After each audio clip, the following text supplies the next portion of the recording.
Chapter 202 Silence. Chapter 202 Silence. Just as Hanli ordered the 7 children blades to intercept the silver sword, he soon immediately felt his opponent's strength. With only this single huge sword magic tool, the large man immediately and unwaveringly pushed down on all of the golden blades. The 7 golden streaks formed a defensive golden net. Under the tyrannical collision against the huge silver sword, the golden blades were completely defeated and weren't even able to suppress it in the slightest. Instead, the golden blade's radiance rapidly grew dim from the silver sword streak strike, a clear sign that the golden blades were breaking down. It seemed to be only a matter of time before they would be destroyed, much like the young woman's handkerchief. However, Hanli had yet to experience the might of the silver sword and was surprised.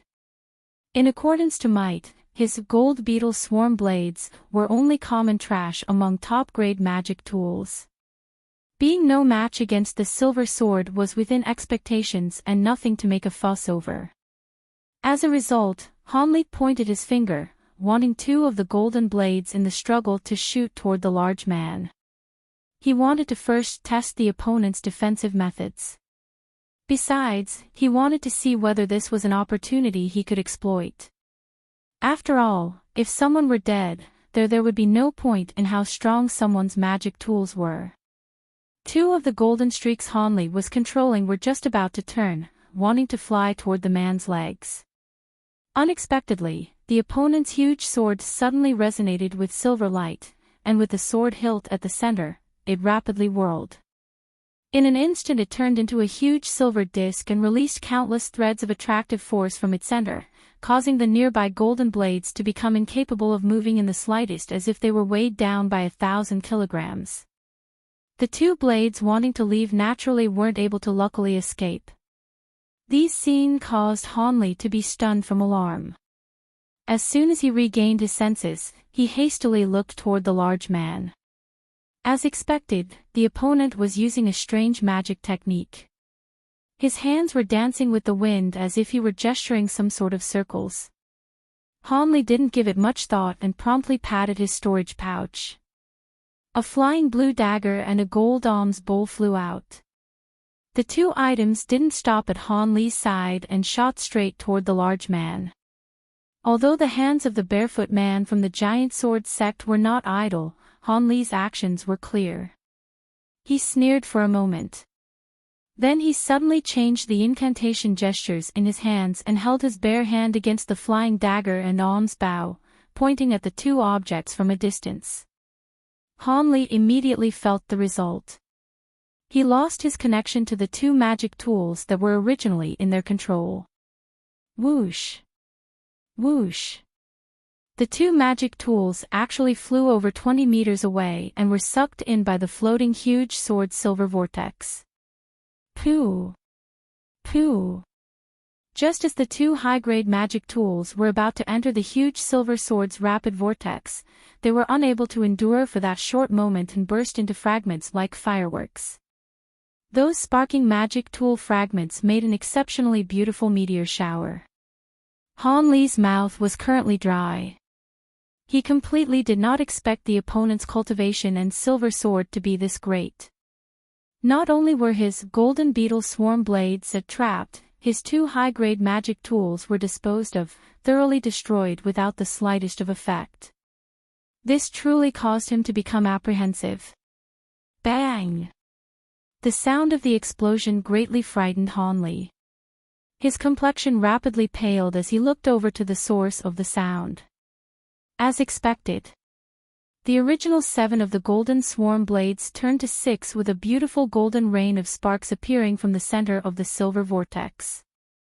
Under the large man's control, the silver vortex was actually starting to destroy and absorb the golden blades. When it had only started to destroy high-grade magic tools, Hanli would only be apprehensive. But now that the golden blades started to disappear, Hanli truly felt some heartache. These were top-grade magic tools. Furthermore, because they were a complementary set, each loss would significantly reduce its power. With his extreme heartache, Hanli no longer hesitated and flipped his right hand, taking out the small mirror from the girl with many treasures. Hanli hurriedly poured spiritual power into the mirror and then pointed it to the sky, immediately spouting out a brilliant azure mist from the mirror. The mist immediately returned the huge silver sword vortex to its original appearance. It trapped the silver sword and the remaining golden blades in the azure light, causing them to become completely motionless in midair. The barefooted man's completely complacent expression immediately disappeared without a trace when he saw Han Li's small mirror. With a pale expression, he loudly cried out, "The azure stasis mirror. How did you acquire this item? Isn't that the life-saving magic tool of the masked moon sect Shuang Jiao? Could it be that you killed her?"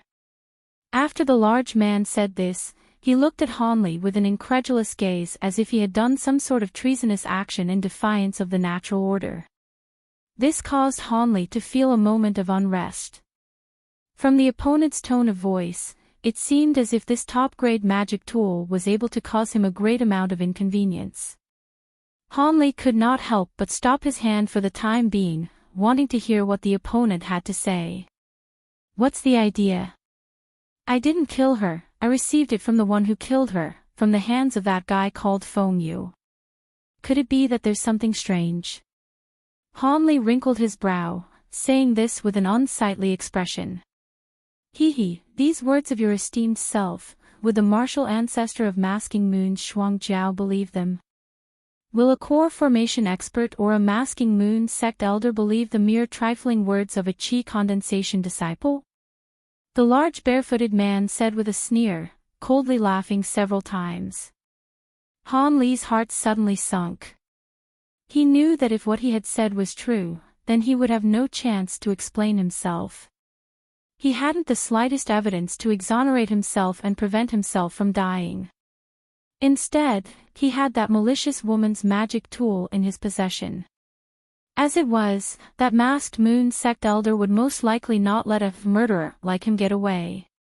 This is far too troublesome. When he thought that a core formation expert would take note of his small life, not only did Han Li's mouth grow painfully bitter and dry, but he also felt gloomy to the point of wanting to spit out blood. With this said, he was being treated extremely unjustly.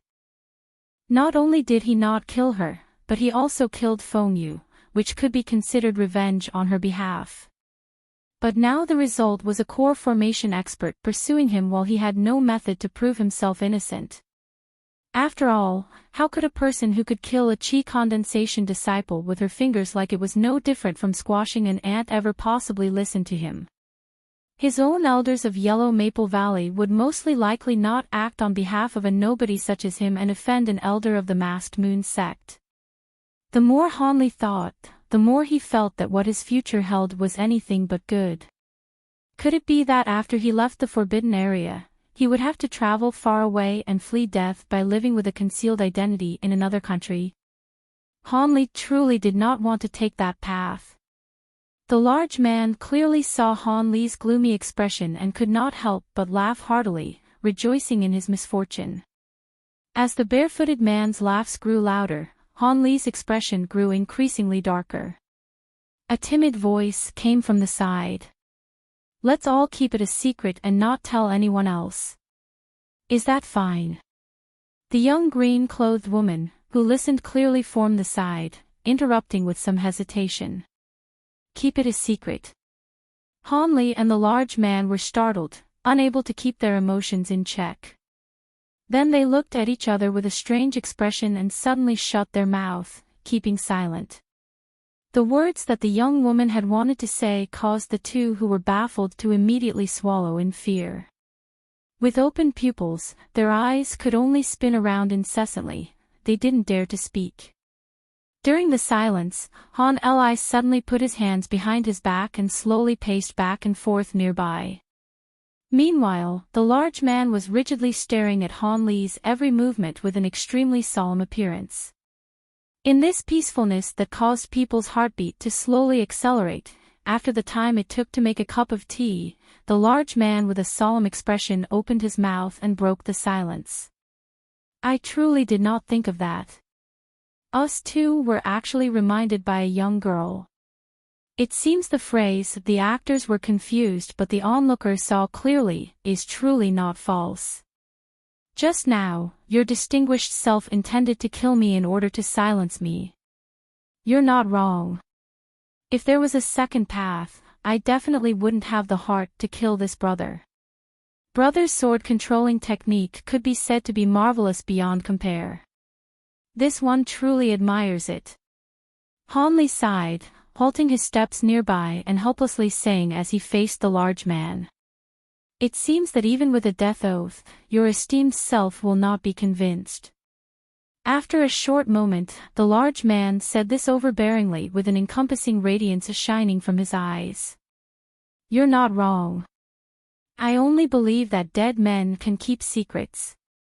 Han Li's expression sunk as he replied with a bone-chilling tone.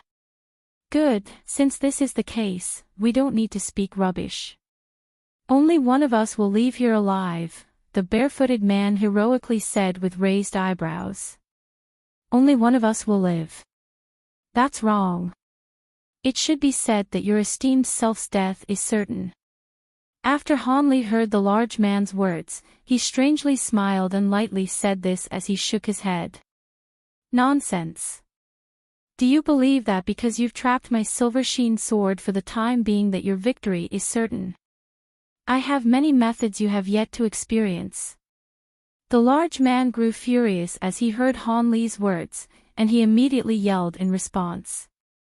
In addition, he raised his arm, and silver light suddenly sparkled from his hand. A sword streak similar to the silver sword unexpectedly appeared in midair. Your esteemed self did not yet take note of this. The distance between us is already within 30 meters. Han Li was looking at the large man with a peculiar expression and sighed. Soon after, his figure became indistinct and completely disappeared into the air. So long as I am within 30 meters of someone and no defensive technique are used, that person's life or death is basically mine to decide. Han Li's voice became a hollow echo. Suddenly, he appeared pressed up behind the fear-stricken large man. He said the last word of his sentence as he appeared. And now you are already dead. Han Li softly muttered this as he slowly withdrew the thread he had just waved. The large man motionlessly looked forward with a lifeless expression. A thin red line suddenly appeared on his neck. His head was still for a moment before smoothly rolling off his neck, truly as dead can be. Han Li then turned his body and looked at the two-part corpse. A trace of pity flashed on his face. This large man's strength was no less than that of Feng Yu. However, he was careless and actually let Han Li approach to such a close distance. His death could not be regarded as unjust. Do you also want to kill and silence me? Han Li suddenly heard these feeble words, laced with suspicious vigilance and restless fear. Chapter 203, Worry-Free Needle and Forgetful Dust Pill. Han Li began to bitterly laugh. Although he had gotten rid of the fellow from the giant sword sect, he still had to deal with the largest problem at hand. The green-clothed young woman's slim and frail body, her deathly pale and thin face, and the panic in her eyes were all completely and distinctly reflected in his eyes the moment that Han Li slightly shifted his eyes and swept the scene. It seemed as if the shock she had received was truly not small. He did not respond to the young woman's inquiry, instead bending over and picking up the storage pouch on the big man's corpse. Then, he flicked the tip of his finger, and a small fireball hit the corpse, turning it into ash in a brief moment. Afterwards, he used the azure stasis mirror to withdraw the azure light binding the silver sword and the gold blades together, then released the huge sword and the golden blades, storing them in his storage pouch. It was only at this time that Han Li turned around and walked towards the young woman expressionlessly. When the young woman saw that Han Li truly was getting closer to her, her already deathly pale face became even more pale without a trace of blood. She could not help but fearfully shrink back a few steps. What do you want to do? If you come over, I won't be polite anymore. The green-clothed young woman finally mustered up her courage and reached her hand into her storage pouch, pulling out a small black sword and pointing it at the Hanli in front of her. However, Hanli had determined in a glance that this sword was only a trash mid-grade magic tool. It seemed like that yellow silk handkerchief was that woman's only top-grade magic tool. Is this how this young lady treats the great kindness of being saved? Hanli suddenly rubbed his nose and asked as he smiled. The great kindness of being saved. The young woman stared blankly for a moment, somewhat confused by Hanli's drastic change in appearance from before to now.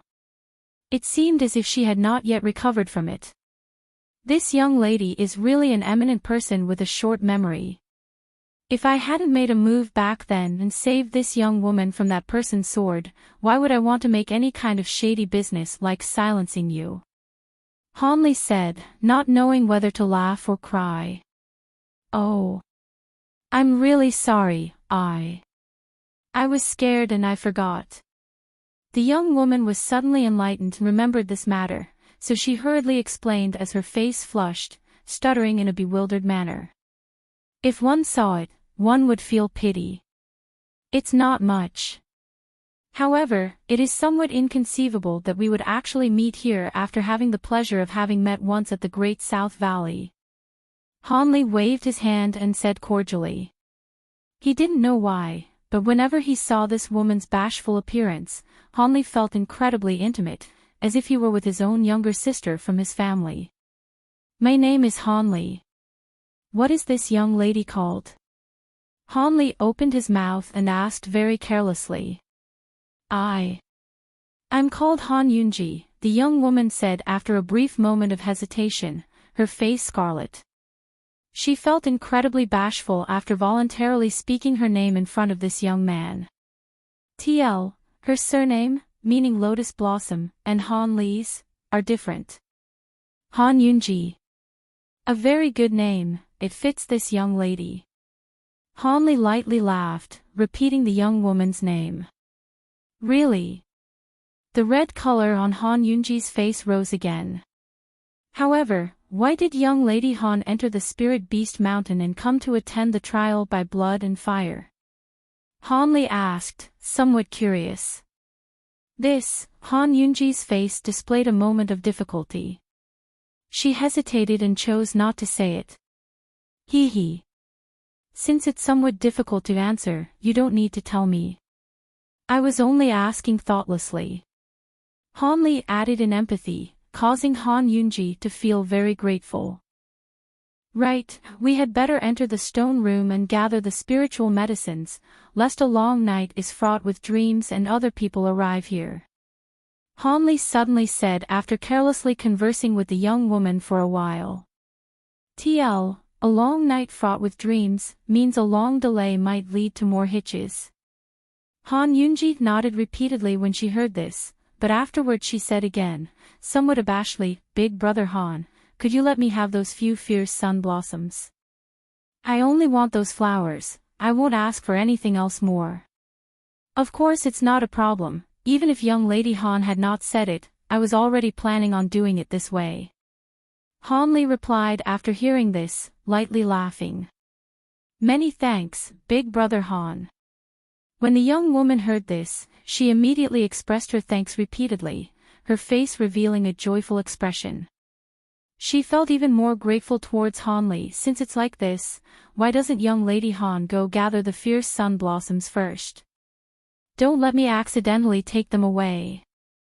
Hanli recommended calmly, laughing once. Okay then. Hearing this, the young woman felt that it was somewhat reasonable and lowered her head, paying her respects to Hanli. Then, she turned around to walk towards the stone room. But when the young woman had just turned around, she suddenly heard Hanli sigh. Then, she felt a sharp pain in the back of her head and her vision went black, falling unconscious onto the ground. However, when she was a few feet from the ground, she was stopped by being hugged from behind.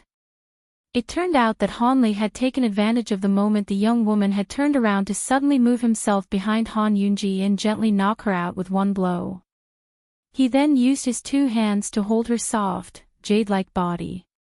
Hanli, holding up the young woman's curves and smelling the beautiful and serene smell of the young woman's body, was shaken in his state of mind.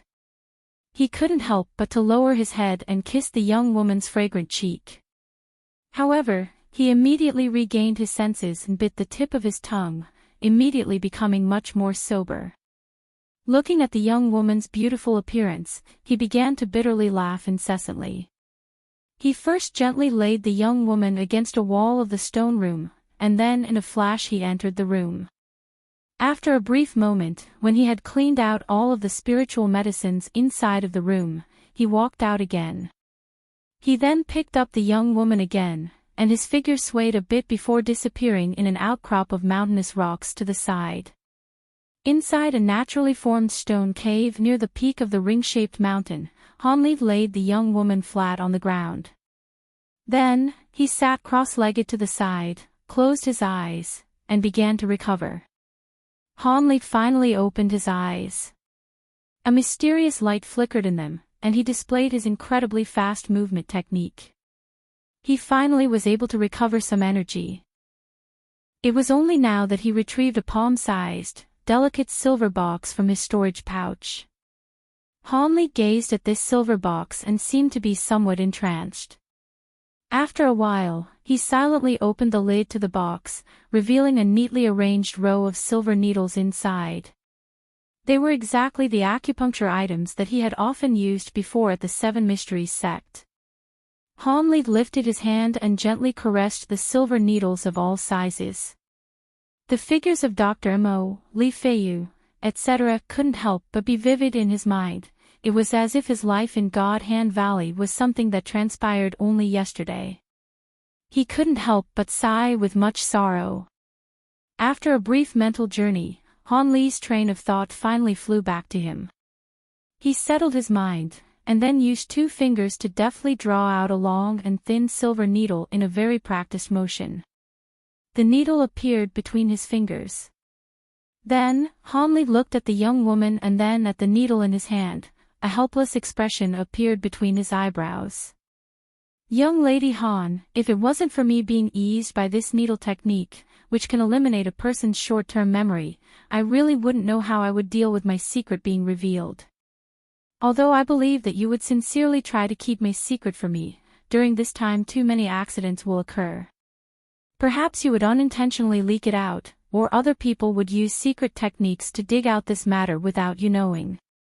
I have no choice but to protect against this. Hanli murmured to himself. Immediately, he brought out a red porcelain bottle and poured out a strong-smelling fiery red medicinal pill from it. He then unhesitatingly stuffed it into the young woman's mouth. TL. Degree. Luckily I also brought the forgetful dust pill that I had carelessly concocted before with me. This way, I can fully display my worry-free needle technique without having to worry about the future. Although it is still slightly dangerous, there shouldn't be any big problems anymore. You will only forget the things that have happened in this half-day. I really didn't expect that the needle technique I had learned from Dr. Mo's relics could actually be used today in the cultivating world, Hanli said with affection as he touched the young woman's beautiful hair. After a few hours, Hanli walked out of the cave, his face deathly pale. He hastily hid in a nearby large tree, and then attentively watched the circumstances at the tunnel entrance. After a quarter of an hour, Han Yunji walked out with a vacant expression, holding a few fierce sun blossoms in her hand. She peered around at the cave entrance a few times, a hand on her forehead. Her eyes slowly revealed a strange expression. Suddenly, it seemed as if she had thought of something important. She hurriedly placed the fierce sun blossoms inside of her storage pouch, and she hurriedly left that area, shooting down the mountain. Not long after she left, Hanli leaped down from the tree. After gazing at the direction the young woman had disappeared to, he let out a long sigh, then slowly headed towards a dense forest on the other side. The 3rd day in the forbidden area had finally ended. The 4th day's arrival, to Hanli, went much less smoothly than the day before. If it wasn't encountering and being chased by other strong demonic beasts, it was that his information had mistakes. The locations where spiritual medicines grew didn't actually contain the ones that Hanli needed. As for the demonic beasts guarding the spiritual medicines, their numbers also abruptly increased. In just half a day, Hanli had killed 3 medium-level and 2 high-level demonic beasts in immediate succession. Regardless of whether it was his magic power or his physical energy, Hanli was unable to endure the exertion. Now, Hanli stood below a huge cliff, assessing his harvests. Although the quantities of the 3 spiritual medicines had not completely reached his expected goal, they were just barely enough. Even if he were to leave the forbidden area now, it was not something that he could not accept. In addition, the information from the Yellow Maple Valley clearly indicated that there were no more locations where spiritual medicines were yet to ripen. The remaining locations were all from the information that he had exchanged with Zhongyu. There were actually a few more. However, previously Hanli was always afraid that the other person's intelligence was inaccurate, leading him on a wild goose chase and wasting his time.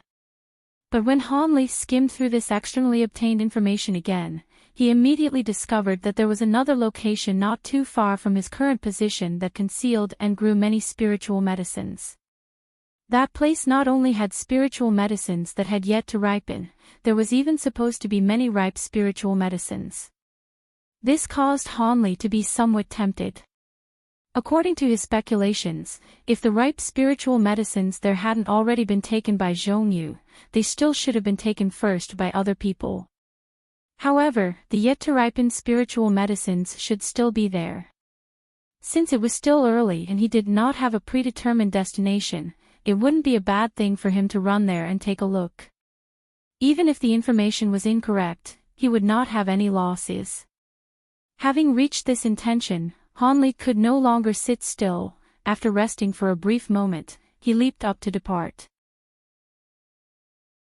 Because the 10 or so demonic beasts they had swept aside all had a restrictive technique cast on their secret acupuncture points, this could not amount to much. However, the restrictive technique here could not be penetrated even by her divine sense. This was the first time she had encountered such a situation. The superficial restrictive techniques from before simply could not compare. In a moment of excitement, the young fairy woman did not want to pursue the matter from before anymore. She trusted that even if there really were 1 or 2 disciples from other sects nearby peeping, they would definitely not be willing to create a disturbance with so many people from the Masked Moon sect. Thus, she took the lead to walk towards the stone temple. Hanli, at this time, was standing in the large lobby of the stone temple, so anxious that he was spinning around frantically in circles. He had just been about to leave. Thus, he had first let out his divine sense to assess the situations in his surroundings and prepare to leave. However, he had never expected that just as he had released his divine sense, he would immediately sense a huge group of cultivators so close to him. He was so surprised that all of the blood in his body almost congealed, and so he flashed into the stone temple without thinking. Regardless of which of the other 6 sects these people outside were from, if they saw him here, one would not need to think too much to know what his fate would be. In reality, if it weren't for his energy expenditures being too high in these past 2 days, he completely could have used his extremely speedy movement techniques and unabashedly shake off these cultivators from his sleeve and leave. Unfortunately, based on his current condition, this kind of movement technique could not be used many more times. Even if he wanted to run, he wouldn't be able to run very far. Currently, he was safe, hiding inside the stone temple. However, he also had been blocked in by that group of cultivators, with no way of leaving anymore. Actually, this stone temple's construction was too simple. After entering the temple door and walking through a serpentine, winding hallway, an empty, large lobby appeared in front of his eyes. The entire hollow, large lobby actually did not have even a single place for him to hide. Upon looking at the attitude of the flock of people outside, they definitely came for this stone temple. Wishing for those people not to come inside was purely a vain attempt. In actuality, to say that there definitely was no place for him to go was not entirely true. In front of Han Li's eyes, in the center of the large lobby, was a black tunnel surrounded by jade railings. The tunnel entrance had a row of stairs, directly slanting into the ground from the entrance. It was also incessantly blowing out warm, humid air. It was truly difficult to imagine where this tunnel would lead one to. However, Hanli could also guess without thinking that the place this tunnel led to would definitely not be a nice place. It would definitely be extremely ruthless, which was why he had been hesitant to enter. However, there truly were no other places for him to hide in this large temple. This caused the cold sweat on Han Li's forehead to gush out all at once with a schwa. And at this time, the sound of chaotic footsteps came floating over from the temple entrance. It seemed that group of cultivators had already entered the stone temple and would enter this lobby in the time it takes to roll one's eye. Seeing this, Han Li bitterly sighed in his heart. Then, gritting his teeth, he lightly jumped over the railings and slipped into the tunnel. After entering the tunnel, Han Li's surroundings were pitch black. He used his hand to reach into his storage pouch and retrieve the moonlight stone, and only then did his surroundings light up. The entire tunnel could not be considered to be large. It was entirely built out of azure stone and could allow one person to barely pass through it. Han Li touched the stone wall in passing. It was somewhat damp and slippery. He did not dare to tarry at all, fearful that the people behind him would catch up to him. Thus, he walked downwards carefully. After following the stone steps underneath his feet one by one for a few hundred steps, the originally narrow tunnel slowly began to widen, and it could already fit 2 people side by side with no issues.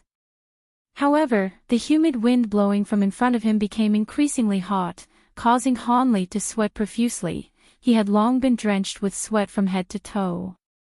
After walking down close to another 100 steps, Han Li estimated he was already roughly 100 or more steps below the Earth's surface. The azure tunnel finally disappeared. When he walked out of the tunnel's entrance, what appeared before his eyes was actually a strange swampy world. This underground world was only 300 meters or so high, but its circumference reached the length of a few kilometers. With a glance, sludge-emitting black water bubbles was everywhere. That hot, humid wind was being generated in the air above the swamp, speedily flowing through the tunnel behind Han Li. Then, it would bring back in more clean air from outside the tunnel, thus actually forming an equilibrium of flow rate. All around the swamp were these tall, large mounds of black dirt. At the other end of the swamp grew a few tens of differently colored strange spiritual herbs. The few kinds of spiritual medicines that Han Li required were also in this group, and their quantities were truly not low either. However, all of this was not as attractive of Han Li's attention as a small white jade pavilion in the middle of the swamp. This was because a golden, huge chest, roughly 10 to 20 meters long and 5 meters wide, was floating in midair in the pavilion. Its lid was tightly shut, and its body had faint golden light flowing around it. One glance and one could tell it was definitely not a common object. Han Li only glanced at it a few times before immediately shifting his gaze. This wasn't because Han Li was not moved by the treasures inside of this golden chest, but rather because a huge group of malicious people were about to arrive. It would be best to quickly find a hiding place, since this was the truly pressing matter. Otherwise, his small life would be lost. What use would the treasures be to him? Han Li's figure swayed a bit, and he slipped over to a random dirt mound far away from the tunnel entrance. Then, he restrained his chi in one breath utilizing a full-strength concealing technique. Next, he lay on top of the dirt mound unmoving. After hiding his appearance, Han Li was already beginning to blend into one entity with the black dirt. Gazing at it from afar, one would not be able to easily discover his traces. Han Li had not prepared all of this for too long before the young fairy woman's figure appeared on the stairs at the tunnel entrance. As soon as she appeared, she indifferently assessed the circumstances in this area. When she saw the huge golden chest in the white jade pavilion, her previously expressionless face finally began to be emotionally moved, and her eyes gradually revealed a fiery passion. Although she had heard disciples from her sect describing the golden chest here, she was much more astonished upon seeing it up close and in person. The young woman walked down the steps, neatly standing in front of the swamp, the male and female disciples of the masked moon sect following closely behind her all clambered and surged forth in an instant, forming a straight line behind the young woman. In a place not too far away from where he had clearly seen all of this, he could not help but quietly grow apprehensive. At the same time, his curiosity was greatly aroused regarding that leading young woman's identity. Is this where the black scaly python is hidden? The young woman's voice delicately sounded out, yet it was filled with an unspeakable dignity. Reporting to Martial Ancestor, that huge python is hidden inside of the swamp. It has previously swallowed 10 or so disciples from various sects who had wanted to obtain the treasure chest. Its vicious reputation is widespread, and it has caused this place to become a forbidden area where disciples from the various sects no longer dare to come. However, this demonic beast truly is much stronger than regular top-level demonic beasts. This one still hopes that Martial Ancestor takes special care, a young woman replied respectfully, lowering her head. Hang. Did you think that I would be unable to even deal with a grade 1 demonic beast? The young woman's delicate small face fell, and she adopted a ridiculous elderly air. However, this caused the expression of the white-clothed woman who had replied to drastically change, repeatedly saying, I do not dare. You can withdraw. Everyone, follow the original plan to act. No matter how powerful this black scaly python is, it definitely isn't the yin-yang pulling magic's opponent. No matter how strong it is still a grade 1 demonic beast, the young woman said with an unquestionable tone, lifting the spirits of all the disciples behind her. After giving orders to all of the disciples, the young woman turned around and looked at the swamp in front of her, using a faint voice to murmur to herself, it seems like that object should be inside of this chest. The previous few locations were all a waste, all I got was some trash. The young woman's voice was inaudible. Apart from herself, the other disciples could not hear anything at all. They were all extremely excited for the imminent, upcoming big battle. After the young woman's orders had been passed down, the male and female disciples from the masked moon sect immediately stood side by side with their Tao companions. They actually both reached out a hand very skillfully and held them together. Suddenly, the two overlapping hands individually emitted a blue and red strange brilliance. Then, following down their arms, it spread to these disciples' entire bodies, causing the 6 pairs of masked moon sect disciples to be covered with light, red light shrouding the males' bodies, blue light shooting off of the females, forming a strange blue-red crisscross shape. Only 3 disciples remained, 1 male and 2 female, having already lost their Tao companions. They could only bring out some magic tools, merely making some basic preparations. Hanli lay on the mound of dirt. Although he had not heard the young woman murmuring to herself, he had exactly heard the female disciple in front call her Martial Ancestor. This instantly caused him to almost bite his tongue and injure it in a moment of surprise. Martial Ancestor of the masked moon sect, what was this notion? Hanli was already no longer a rookie in the cultivation world, and he was very clear about this situation. That was a core formation cultivator expert who was of the same level as his sect's Martial Ancestor Li. That this kind of an expert would actually appear in the forbidden area, which was restricted from cultivators of the foundation establishment stage and above, caused Hanli's head to whirl. At this time, seeing that all of her sect's disciples were properly prepared, the young woman began to take action contentedly. The young woman faintly opened her dainty mouth and spat out her magic treasure, the vermilion bird band. When this item came out from her mouth, it immediately whirled through the air as it traveled above the swamp and expanded to the same size as a small building. Next, the young woman beneath it formed hand incantations for a magic technique and pointed with her finger. A streak of red light shot from her hand to the ring.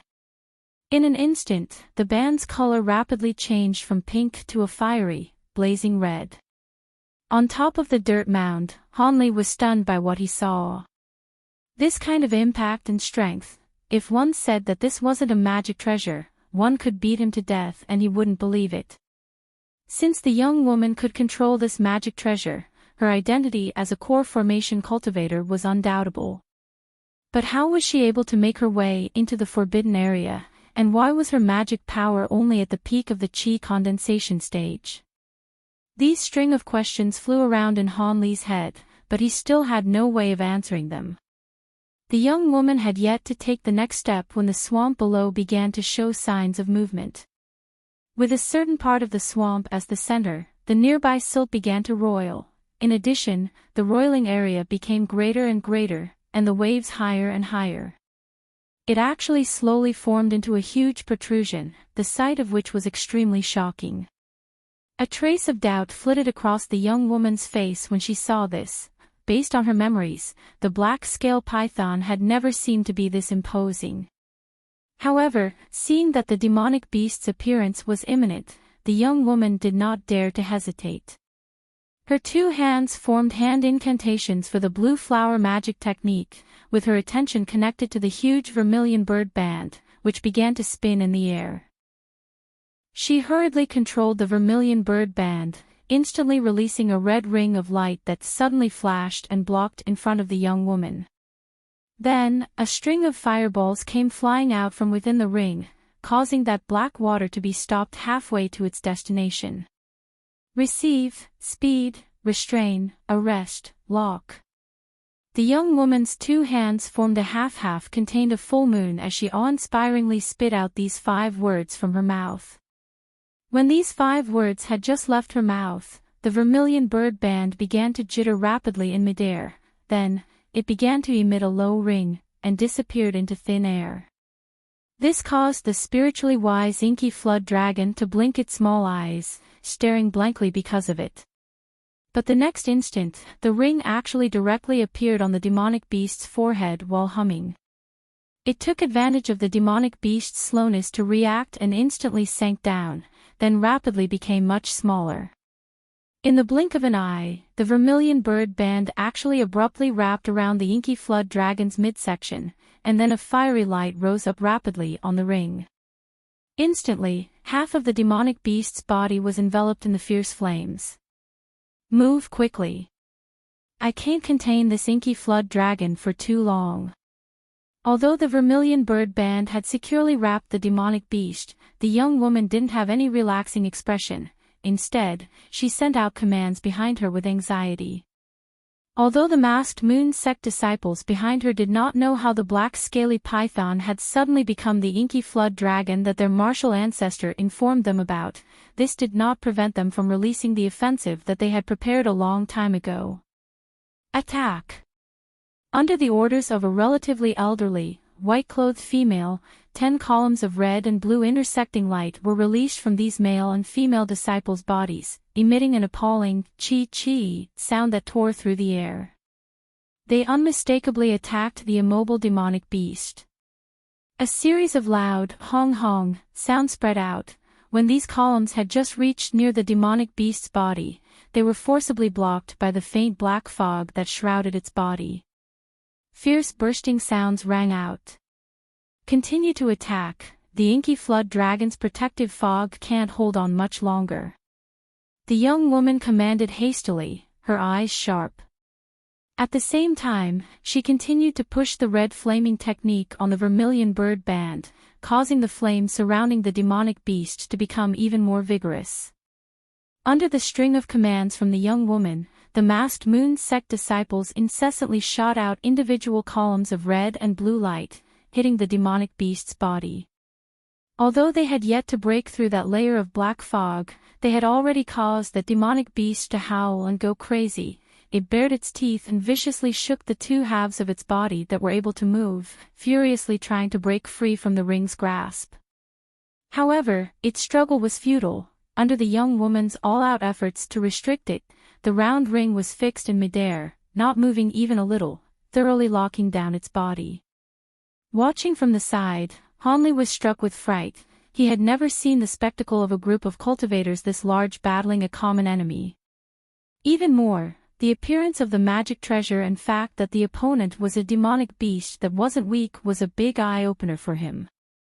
However, Hanli also decided that whether the demonic beast beat its enemies or the masked moon sect people killed the demonic beast, he would quietly sneak away after the big battle.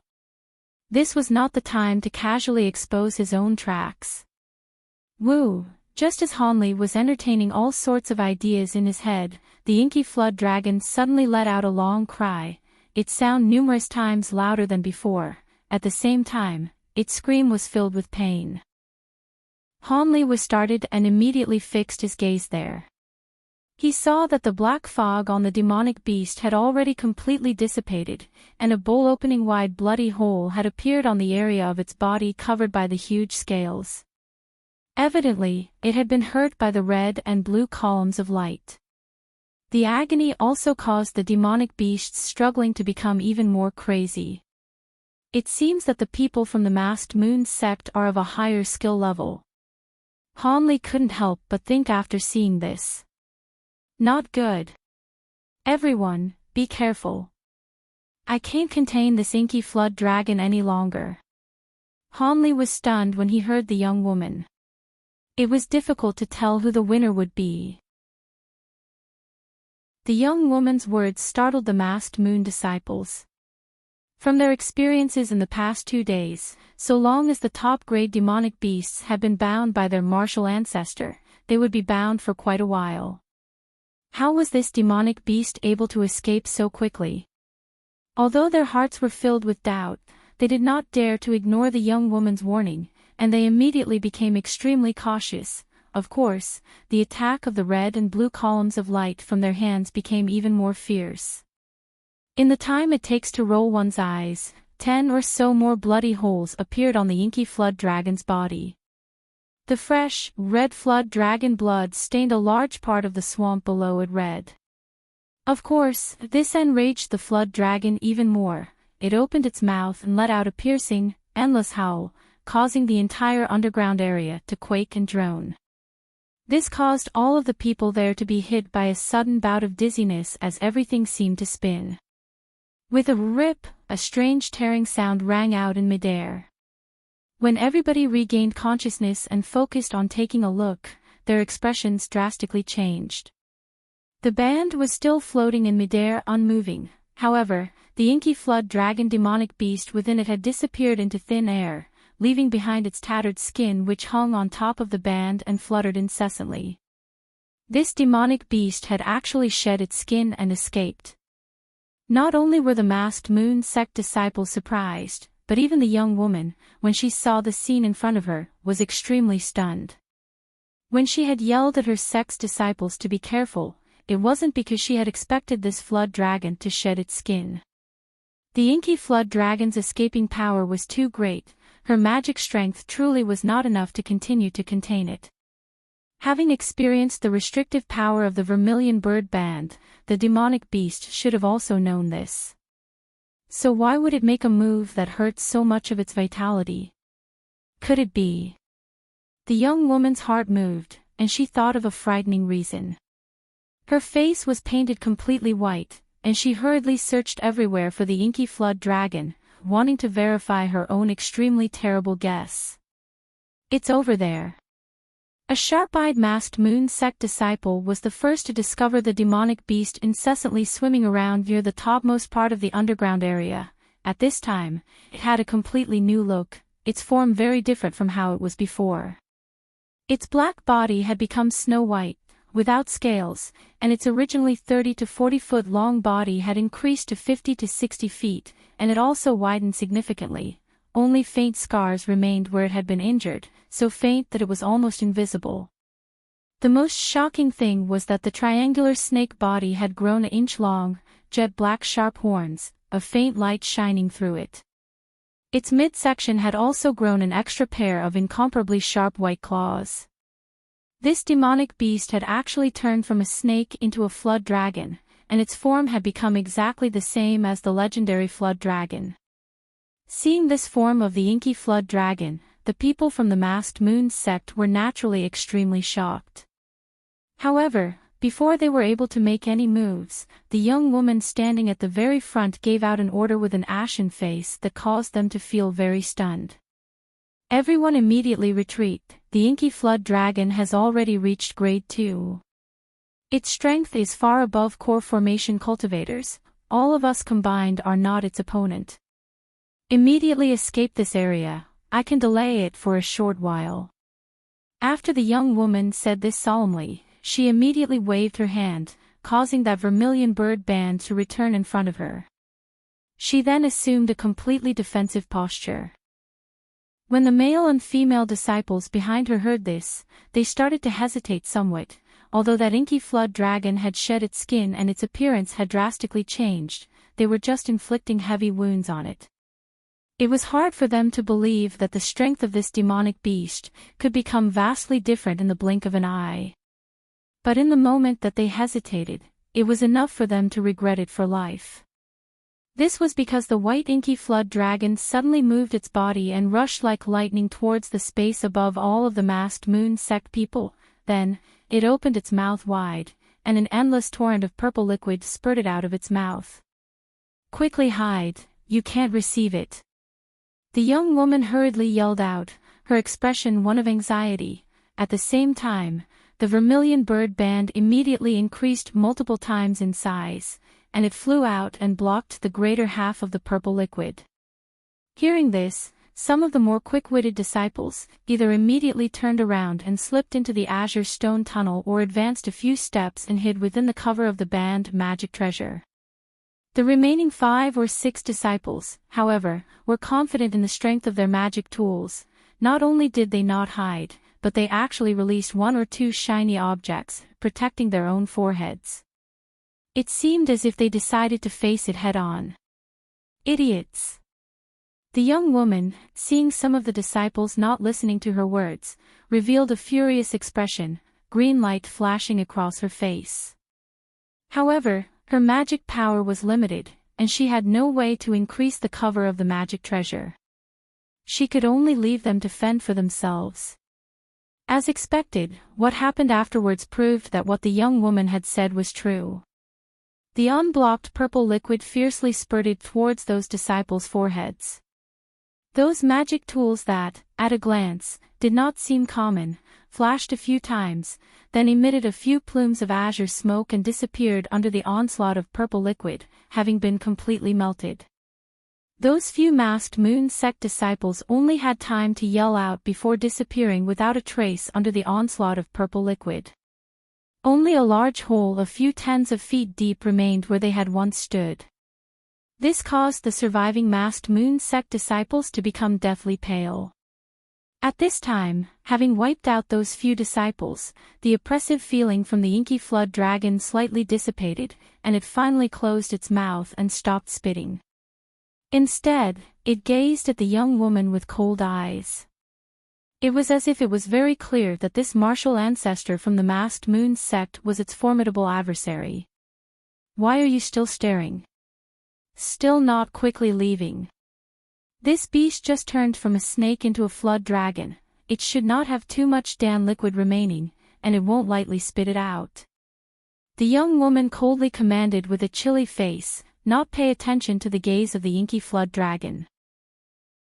Then, she bitterly said to herself, "You're only a small snake that just reached grade 2, yet you still dare to act so arrogantly in front of me. If I had recovered the magic power that I originally had, I would have captured you long ago and have you guard my immortal's cave." Ignoring the young woman's unwilling expression, how could the other masked moon sect disciples, having seen the tragedy that befell those few people, dare to stay even for a moment? They immediately and obediently retreated into the tunnel with a hula, and then rushed wildly towards the outside. Not long afterwards, sounds of a demonic beast's roars came from behind them, as well as the young woman's gentle scolding and the rumbling sounds of a battle. These disciples scrambled wildly up the stairs, while at the same time being filled with fear. Their martial ancestor had clearly said that she could only entangle it for a short while. If they walked too slowly and were caught again by the inky flood dragon, each person would receive a mouthful of that frightening purple liquid. There was no room to dodge in this tunnel, so they would die an unjust death. At this time, the young woman was flying back and forth in the air and incessantly harassing the inky flood dragon, her fragrant sweat dripping from her body. That vermilion bird band magic treasure was superbly used by her, provoking the demonic beast to roar in anger continuously. However, the flood dragon was also unable to do anything to the young woman, whose movement techniques were extremely abrupt. The young woman obviously had yet to use her full strength, only using one hand to control the vermilion bird band while the other hand held a fire-red spirit stone, continuously sucking out its spiritual chi in an attempt to recover her own magic power. After the young woman felt that enough time had passed, she retrieved the fire attribute spirit stone and took out a bright gold talisman. Without saying anything else, she took advantage of when the inky flood dragon's attention was fully attracted by the vermilion bird band to raise her hand, and that talisman became a streak of golden light, shooting towards the demonic beast. When it arrived in front of its body, the golden light suddenly separated into countless golden strands, suddenly and securely binding that demonic beast. It was unable to move even a tiny bit, angering it and causing another burst of wild roars. A trace of mockery flitted across her eyes when she saw this.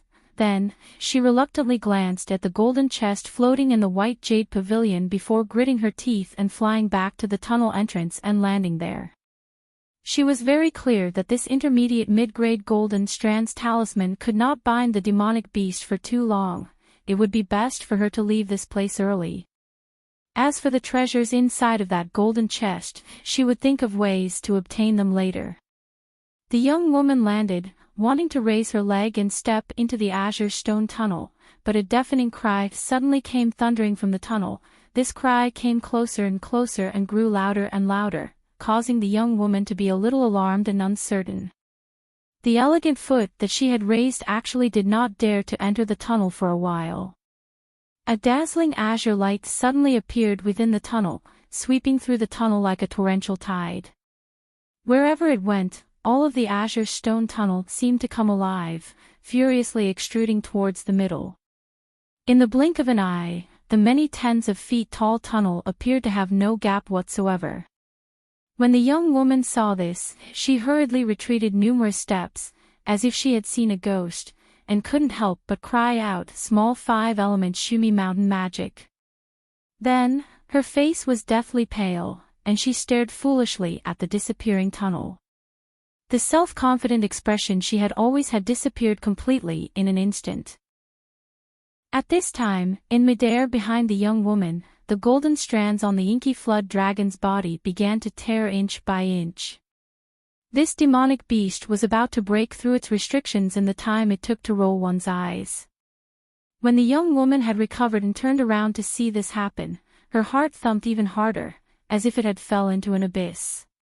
In the big lobby of the stone temple, outside of the tunnel, 10 or so masked moon sect disciples were staring rigidly at a white-clothed woman. She was actually the crafty woman who had called herself one of the masked moon sect's twin beauties. However, at this moment her face was pale, and she seemed to be completely at a loss. "Junior Marshal Sister Zhao, what exactly did you do just then? Why is it that after you threw a strange talisman into the tunnel opening disappeared? Could you wanted to murder the Southern Palace Marshal ancestor?" A male masked moon sect disciples asked sternly with a panicked expression. This was not a laughing matter. If this martial ancestor really was to never come out again because of this, their fates would be tragic.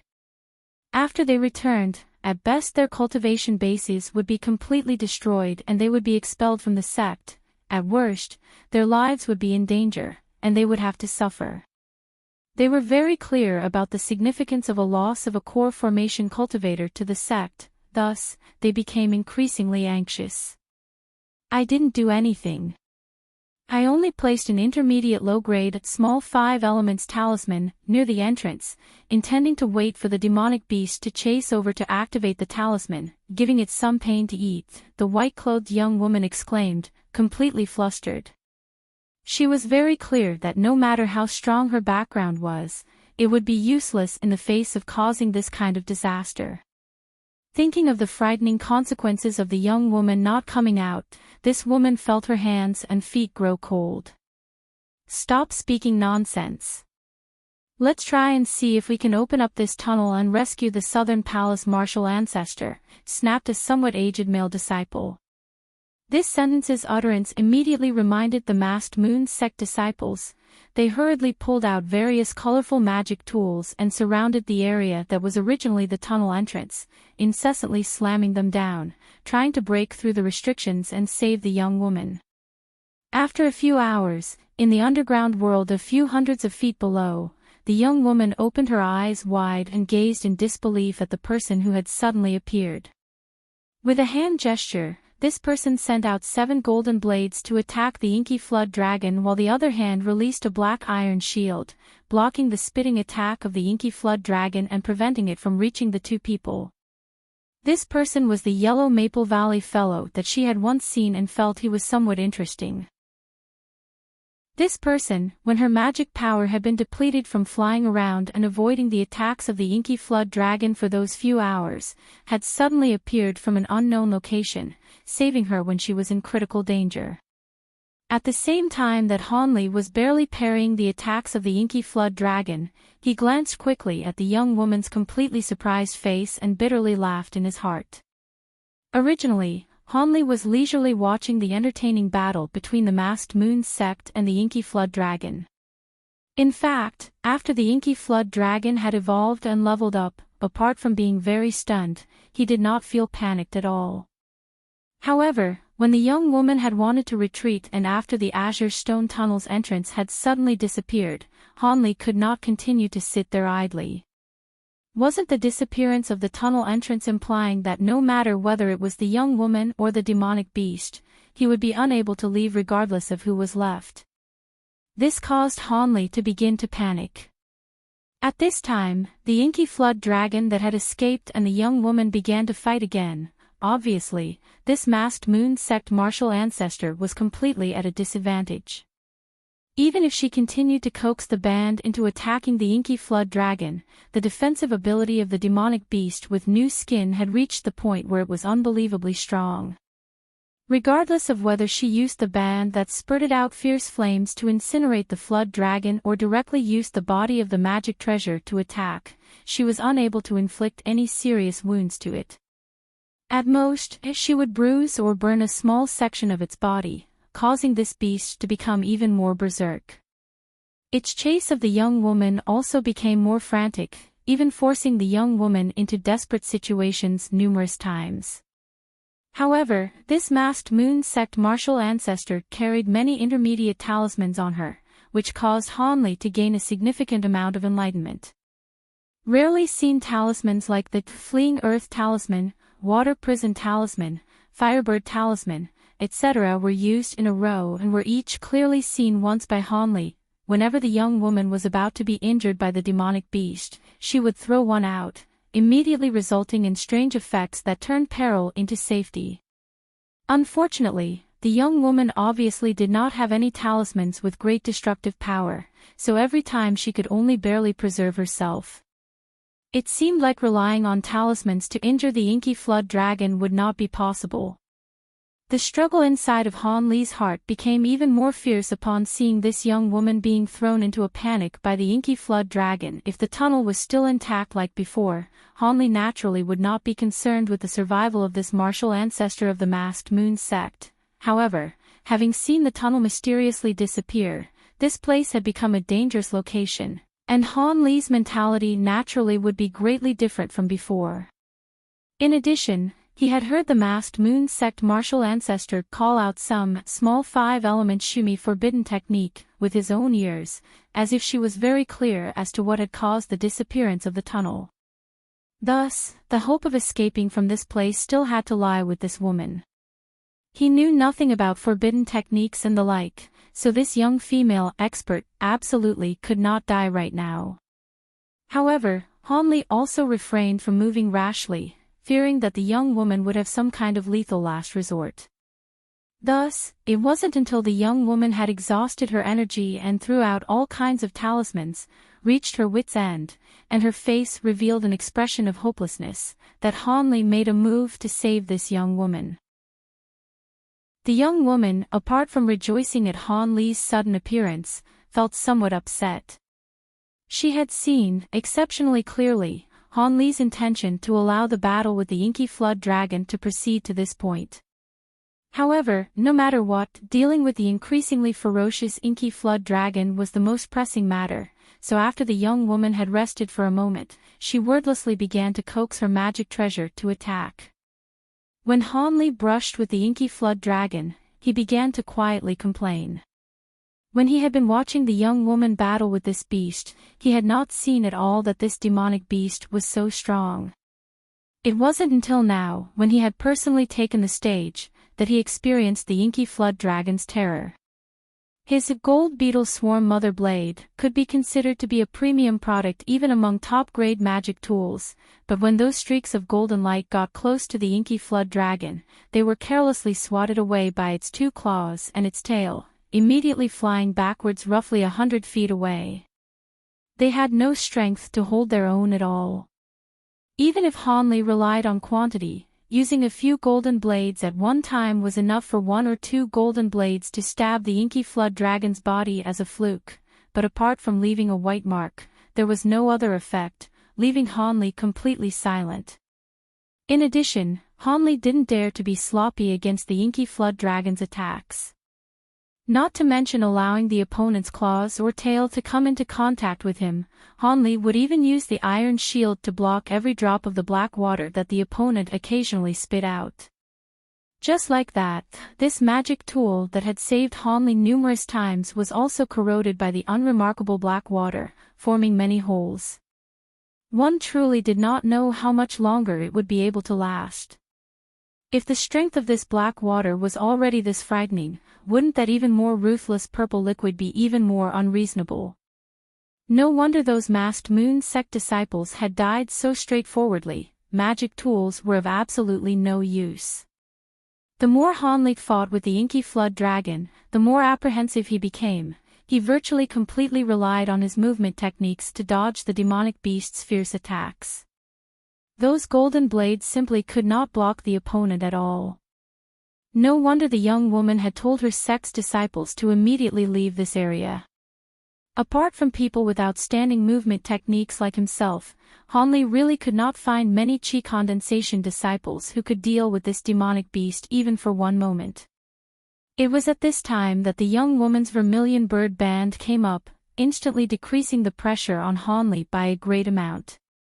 After all, this band of magic treasure was still able to create some pain for the inky flood dragon, causing it to be somewhat wary of it. "Little fellow, you hid there for so long, why didn't you make a move earlier? If you had made a move earlier, perhaps I would still have an opportunity to inflict a heavy wound on this beast." The young woman asked resentfully as she controlled her magic treasure's attacks. "I was worried you would kill me and steal my treasures."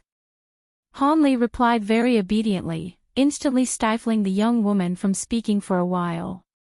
Han Li was very clear that despite this woman's apparent youth, if one were to discuss her true age, she would definitely be old enough to act as his grandmother with some more to spare, so he should display less of his cleverness. It would be best for him to speak his thoughts frankly to allow both sides to ally with one another and fight the enemy instead of being a hindrance to each other. As for the other person's identity as a core formation expert and the discrepancy between his status and hers, Han Li purposefully feigned ignorance and ambiguously passed over it. At any rate, based on the other person's current power, she were still unable to control him. Han Li held no fear in his heart today for this young woman who had lost most of her magic power. "Young fellow, you have so many thoughts at such a tender age, only fear you may not live for very long," said the young woman with a bitter tone after being low-spirited for a while. Hearing this, Han Li laughed once and did not make a retort. However, he quietly said in his heart, "If I had thought any less, I might have died many times already, not to mention in the future." Seeing that Han Li did not continue to speak, allowing her to say that much. The young woman lost some of the anger in her heart and began to consider a plan to deal with the enemy. Do you have any way of inflicting a heavy wound on this flood dragon? If you do, quickly say it. The young woman, seeing that the two of them, even after forming an alliance with Hanli for a short while, were still being chased around everywhere in disarray with no spare room for retaliation, finally could not endure it and asked. I do have one, but it requires for the opponent to be bound for a short amount of time. You cannot allow it to move. Hanli hurriedly replied as he used the iron shield to block another spitting attack by the inky flood dragon while his figure leaped around incessantly, attempting to widen the distance between him and the inky flood dragon. Okay, I'm going to use the last magic power I have. I can still bind it for a short moment. Hopefully it's enough for you to use. But is your method reliable? The young woman's eyes lit up when she heard that, and she closely followed the flood dragon that was chasing after Hanli, using the vermilion bird band to fiercely bash the flood dragon's body before hurriedly saying, I have a very powerful treasure talisman. It definitely can break through this flood dragon's defenses. Hanli said with full self-confidence. He did not believe that this demonic beast would still be able to block the full-force attack of the golden light brick. Treasure talisman. When the young woman heard this, her heart was filled with joy. She had never expected that the Yellow Maple Valley young man in front of her eyes actually could obtain such a rare item. Although she also had a few treasure talismans, their strength was not even on par with her vermilion bird band. Since the other person had so much self-confidence, it seemed like it should be a purely destructive treasure talisman. This was definitely an extremely rare object. Since she realized that Hanli's method was feasible, the young woman immediately stopped in midair, then started the incantation that had once bound the flood dragon before. The vermilion bird band securely wrapped around the demonic beast's body again, causing it to start struggling in anger. Hanli, seeing this golden opportunity, immediately placed the flying dark iron shield in front of his body. Then, he pulled out the golden light brick treasure talisman and sat down cross-legged. Under Hanli's control, the golden light brick treasure talisman manifested the magic treasure's material existence after a brief moment. A golden, foot-long brick floated into midair, light shining in all directions. The spiritual power inside of Hanli, like flooding river water, poured unstoppably into this brick. Not long after, 1/3 of his magic power had been sucked away. This caused the gold light above his head to become even more dazzling. One simply would not dare to look at it directly. While the young woman was using all her energy to enclose the inky flood dragon, she was closely watching Hanli's every movement. When she saw that gold brick emerge, she finally let go of her originally somewhat perturbed state of mind. She knew that Hanli did not lie and that this treasure talisman really could break through the demonic beast's defenses. It seemed as if the inky flood dragon could also detect the discouraging turn of events. Its two claws tenaciously grabbed the two sides of the band, and its attempts to escape became even more violent. It actually caused the young woman's vermilion bird band to begin to tremble. This caused the young woman's expression to change, and she hastily shouted at Hanli, "Hurry up, it's about to escape." When Hanli heard this, he did not dare to hesitate and pointed his finger at the treasure talisman on his forehead. In an instant, the gold brick flew with a whiz towards the inky flood dragon, and halfway to its destination it suddenly began to metamorphose drastically, becoming like a small mountain, ferociously smashing down at the inky flood dragon. The struggling inky flood dragon knew that the situation was far from good, but its two green eyes suddenly glinted ominously, and it opened its mouth, causing the purple liquid that Hanli was very afraid of to spurt out again. It blocked the falling golden brick perfectly, actually causing it to have no way of descending for a while. Seeing this, the young woman and Hanli were both surprised. Hanli had to focus on controlling the golden brick, so he could only stare helplessly at it, unable to do anything, but the young woman bit her apricot lips and pulled out a yellow pearl from her bosom. With a raise of her hand, she slammed it towards the demonic beast, which was in a deadlock with the golden brick. With a bang, the pearl slammed into the head region of the inky flood dragon and immediately burst open. Instantly, a small cloud of yellow fog shrouded the flood dragon's body, causing the inky flood dragon to begin to howl in panic. Naturally, the purple liquid that was being shot out also stopped. Without the purple liquid to block, the somewhat weakened tip of light from the golden brick descended at once, perfectly and solidly slamming onto the flood dragon's body. A huge, earth-shaking sound exploded out, and a dazzling gold light lit up the entire underground area in a flash, but it immediately became pitch black again, reverting to its normal state. Next, the golden brick that had returned to its original size turned again into a streak of gold light, flying to Han Li's side. Only the dying demonic beast was left in midair. Half of the inky flood dragon's head region had been smashed to a pulp, and a flood dragon eye had completely burst out of its socket, flying to an unknown location. The other eye naturally was still there, but it was also incessantly bleeding. The entire inky flood dragon seemed to be incredibly miserable. It seemed like this demonic beast was not far from dying. Seeing this, the young woman rejoiced in her heart and hurriedly pulled out a small crystal vase from her storage pouch, then muttered some words at the small vase. Then, she pointed at the inky flood dragon, and a few strands of black air came flying out of the lip of the vase, eerily wrapping around the inky flood dragon's body. Not long after, a small green flood dragon completely different from the previous inky flood dragon was forcibly shot out from within the inky flood dragon's body.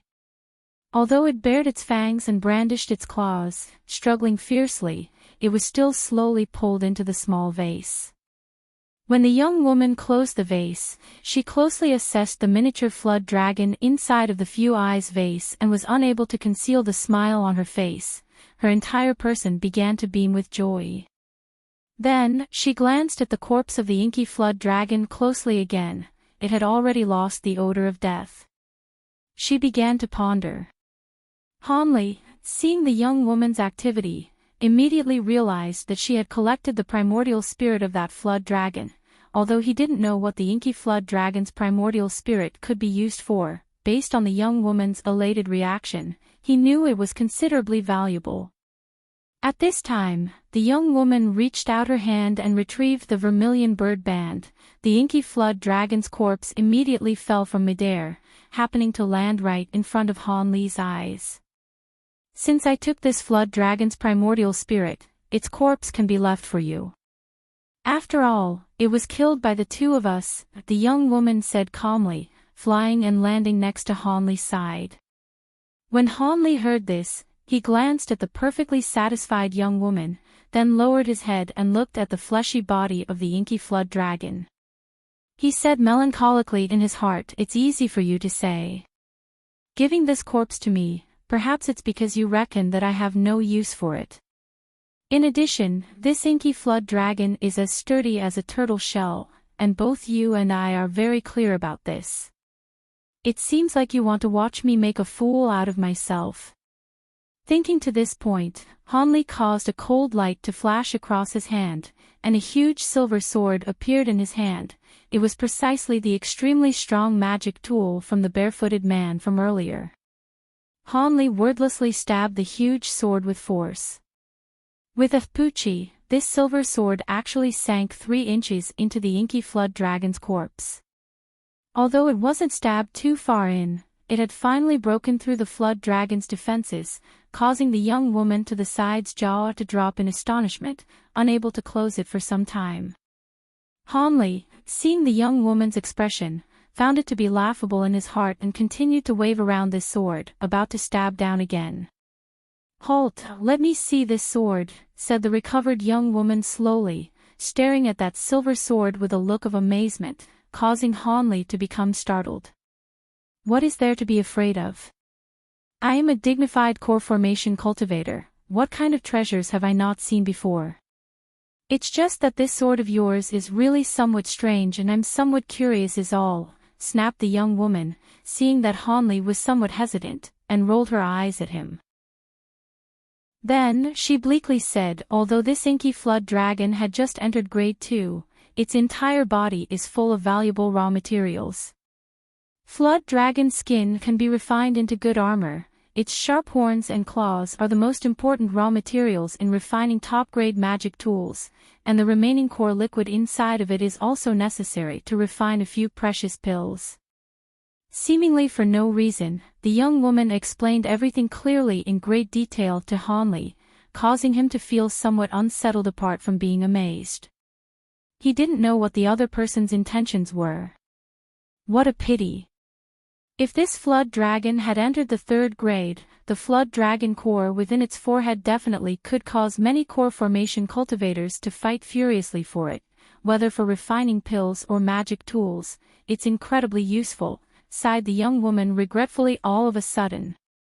Flood dragon core. What color is it? Is it this? Hanli suddenly pulled out a red, fist-sized sphere from the flood dragon's midsection, holding it and mentioning it to the completely surprised young woman. What is this? Did you retrieve it from the inky flood dragon's body? The young woman, feeling this was something unanticipated, couldn't help but scoot closer to Hanli to take a close look at it. It really is somewhat similar. It's only that this inky flood dragon has obviously only just entered the 2nd grade and cannot possibly produce a flood dragon core. In addition, this inky flood dragon is a vile, water attribute inky flood dragon, so its inner core should be blue. Let me touch it and see what it is. After gazing at it for some time, the young woman finally could not endure it anymore and took the soft, velvety sphere from Hanli's hand, stroking it a few times. But at this time, with its pu, the sphere actually burst open on its own for no reason, and a large cloud of red smoke immediately shrouded Hanli and the young woman within it. Hanli felt that he was having an incredibly marvelous, erotic dream. The person with him in the dream had a burning passion, but he could never clearly see the face of the peerless beauty. But even if the erotic dream were better, there would always be a time when he would wake up. After an unknown amount of time had passed, Hanli finally awoke from his glamorous dream. But as soon as he opened his eyes, what he saw was a gorgeous, peerless face and a pair of snow-like cold pupils. This beautiful face was both unfamiliar yet familiar at the same time, causing Hanli's heart to thump once. You woke up. The young woman said indifferently with a voice no trace of emotion. This caused a slight chill to rise from Hanli's back when he heard it. Speaking of a chill, Hanli discovered that his entire naked body was tightly embracing a similarly naked beautiful woman. The woman's face was first crimson, but immediately her sleek eyebrows rose vertically, and her jade-like face frosted over. She coldly spat out, "Have you had enough? Take your dog paws off me and let me go." Started, Hanli instinctively retrieved both of his hands and released the woman. This great beauty, seeing that Hanli had let go, hurriedly used one hand to push herself off the ground. Her eye-catching, curved body immediately stood up from Hanli's chest. But just as the extremely beautiful young woman's slender waist had straightened, she yelled out, her flowery face losing its color with pain. Her body shook once, and then she fell again into Hanli's chest, causing Hanli to again experience the feeling of soft jade covering his torso. Hanli did not consider himself to be a base person, but he definitely did not consider himself to be a person with noble character. So when this beautiful woman had thrown herself into his arms, he regained his focus and immediately rode his hands up, pressing the woman up against his body. He gently kissed the woman's tender, alluring lips, causing the words that the woman had wanted to berate Hanli with to be forcibly shocked away. Underneath Hanli's hot kisses, her slender eyebrows slowly smoothed out, and she began to fall into a trance. What followed was a case of, when conditions are right, success will naturally follow. Hanli and the young woman wordlessly enjoyed the taste of ecstasy between a man and a woman once again. This, compared to the experience they had when the two of them were in a state of semi-consciousness, caused them to become even more intoxicated and made them even more crazy and forgetful. Today, the beautiful woman's two eyes were tightly pressed up against Han Li's chest, her two cheeks flushed red, her chest rising and falling indefinitely. Evidently, she had yet to awaken from the greatest stimulus. Han Li embraced this beautiful woman with one hand, and the other hand was incessantly fondling the woman's round and well-developed area with a desire to continue. After an unknown amount of time, the gorgeous woman's breathing finally stabilized, and her expression had finally returned to normal. She slowly opened her eyes. This time she didn't say a single sentence to Han Li, immediately pushing aside Han Li's mischief-causing hand from her body. She stood up with a bleak expression and walked towards a nearby storage pouch. Han Li slightly started, but after a moment of hesitation, he did not obstruct this woman. The young woman retrieved a set of snow-white garments from the storage pouch and gently put them on. Not too long afterwards, she finished getting dressed, causing her entire temperament to change in an instant. She began to appear graceful and poised. At this time, she turned her head around to glance at Han Li, then stared blankly for a moment. This was because Han Li had long since stood, neatly clothed, not too far behind her. He was currently gazing at her with an admiring and tender gaze, causing this woman's state of mind to stir. A trace of a strange feeling crept into her heart. You should be very clear about what kind of person I am. The things that happened between us were only mistakes. Just pretend it was all a dream, the young woman said faintly, gently curling her sleek hair. I know. Han Li answered peacefully after a moment of silence, rubbing his nose. If a third person finds out what happened today, I will kill you, the young woman suddenly stated in a cold tone. I will not breathe a word. If this matter travels to the outside world, you can just kill me. Han Li warmly responded with a faint smile. Humph. As long as you know. Seeing that Han Li agreed instantly, the woman did not actually feel happy in her heart. In fact, she began to feel somewhat vexed, and her tone became even more vile. After saying this, the woman and Han Li remained silent in a stalemate for some time. Neither of them uttered another sentence. Although the woman was a core formation cultivator, she had always spent her time cultivating as a child. As for the affairs between males and females, she was not much different from normal young women. Thus, although she had instinctively forced Han Li to not transmit this matter to the outside world, her thoughts were still in turmoil, unsure of how to face this matter. Han Li was not much better than the woman. He had never expected that his first intimate relationship with a woman would actually be with a female core formation cultivator. In addition, it was with this kind of a peerless talent and beautiful person, completely different from the sweet-tempered, pretty daughter from a humble family that he had imagined. This caused him to laugh bitterly. Would this one-night affair be a blessing or a curse to him? But regardless of what it would be, Han Li had already seen that the woman did not harbor the malevolent idea of killing him to silence him, causing him to let out a sigh of relief. Many favorable impressions spawned towards this great beauty with whom he had already experienced the affairs of a husband and wife. But these were only favorable impressions. If the other person still wanted to become hostile and make a move, Han Li decided that he would not resign himself to death. What exactly was that sphere? How could it cause you and me to? Han Li was the first to open his mouth, but after saying half of the sentence, he did not continue. However, he trusted that the other person would be able to understand his meaning. That was the Inky Flood Dragon's prostate capsule. I didn't expect that this beast actually was a very rarely seen male flood dragon, and I actually carelessly forgot this matter. This capsule contains an aphrodisiacal fog. When it contacts any female, it will immediately erupt. So it was like that.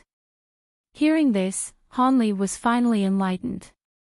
The riddle in his heart was finally resolved. Then your current appearance, why is it different from before? I practice a sect-unique cultivation technique, the female essence incarnation technique. This magic technique, although somewhat strange, can allow a person to remain perpetually young. Every 10 years, this magic technique will cycle through once. My magic strength would have gone through the cycle, and I thus naturally would have restored my young appearance. But after what happened between us, this technique was temporarily broken and I slightly aged, the young woman explained casually after a moment of silence. Then you won't have any troubles, right? Hanli didn't know why he couldn't help but ask this question. It's not a problem. My magic technique is already at great success stage. Even if my virginity has been broken, I will only lose 5 to 6 years of magic power. This to me does not count for much, said the woman coldly, glancing at Hanli with a complicated expression. Hearing this, Hanli became silent. He knew that the other person's heart still contained a significant amount of resentment towards losing her virginity. He could only remain silent and face it. This woman truly felt that she had been extremely wronged.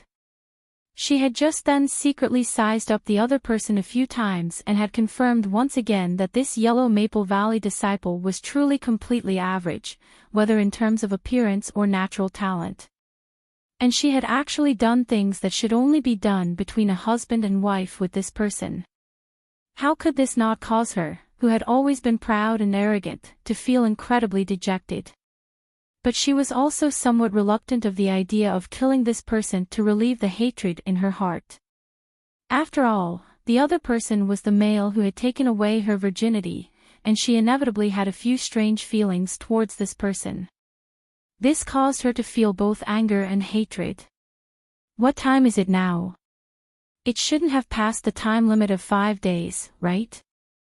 Hanli couldn't help but ask after suddenly recalling something. Upon hearing this, the woman, whose state of mind was already unstable, felt an abrupt fright spring up in her heart, but immediately afterwards, she calmed down and said calmly, "It shouldn't have been that long." The sedative contained in the inky flood dragon's aphrodisiacal smoke should be very low in concentration. At most, we were unconscious for 5 to 6 hours.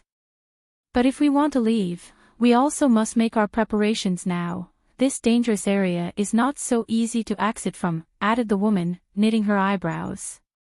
However, before all of that, you have no opinions on me taking this treasure chest, right?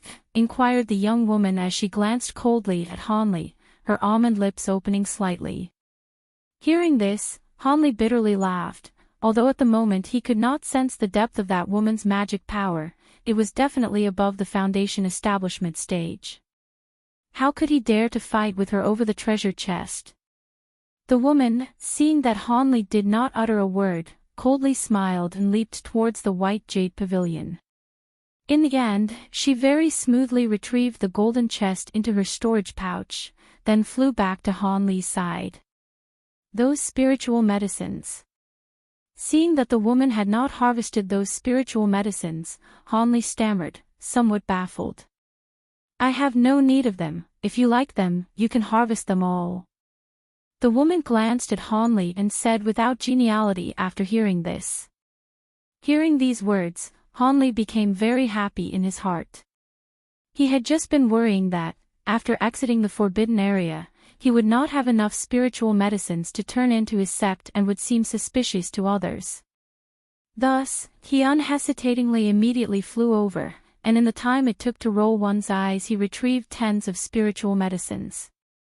The woman stood in the same spot and coldly watched Hanli's movements without making a sound. Only after Hanli harvested the medicines and returned, did she slowly and solemnly say, "To break free from this place requires cooperation between the two of us. We cannot successfully leave this place if one of us is missing.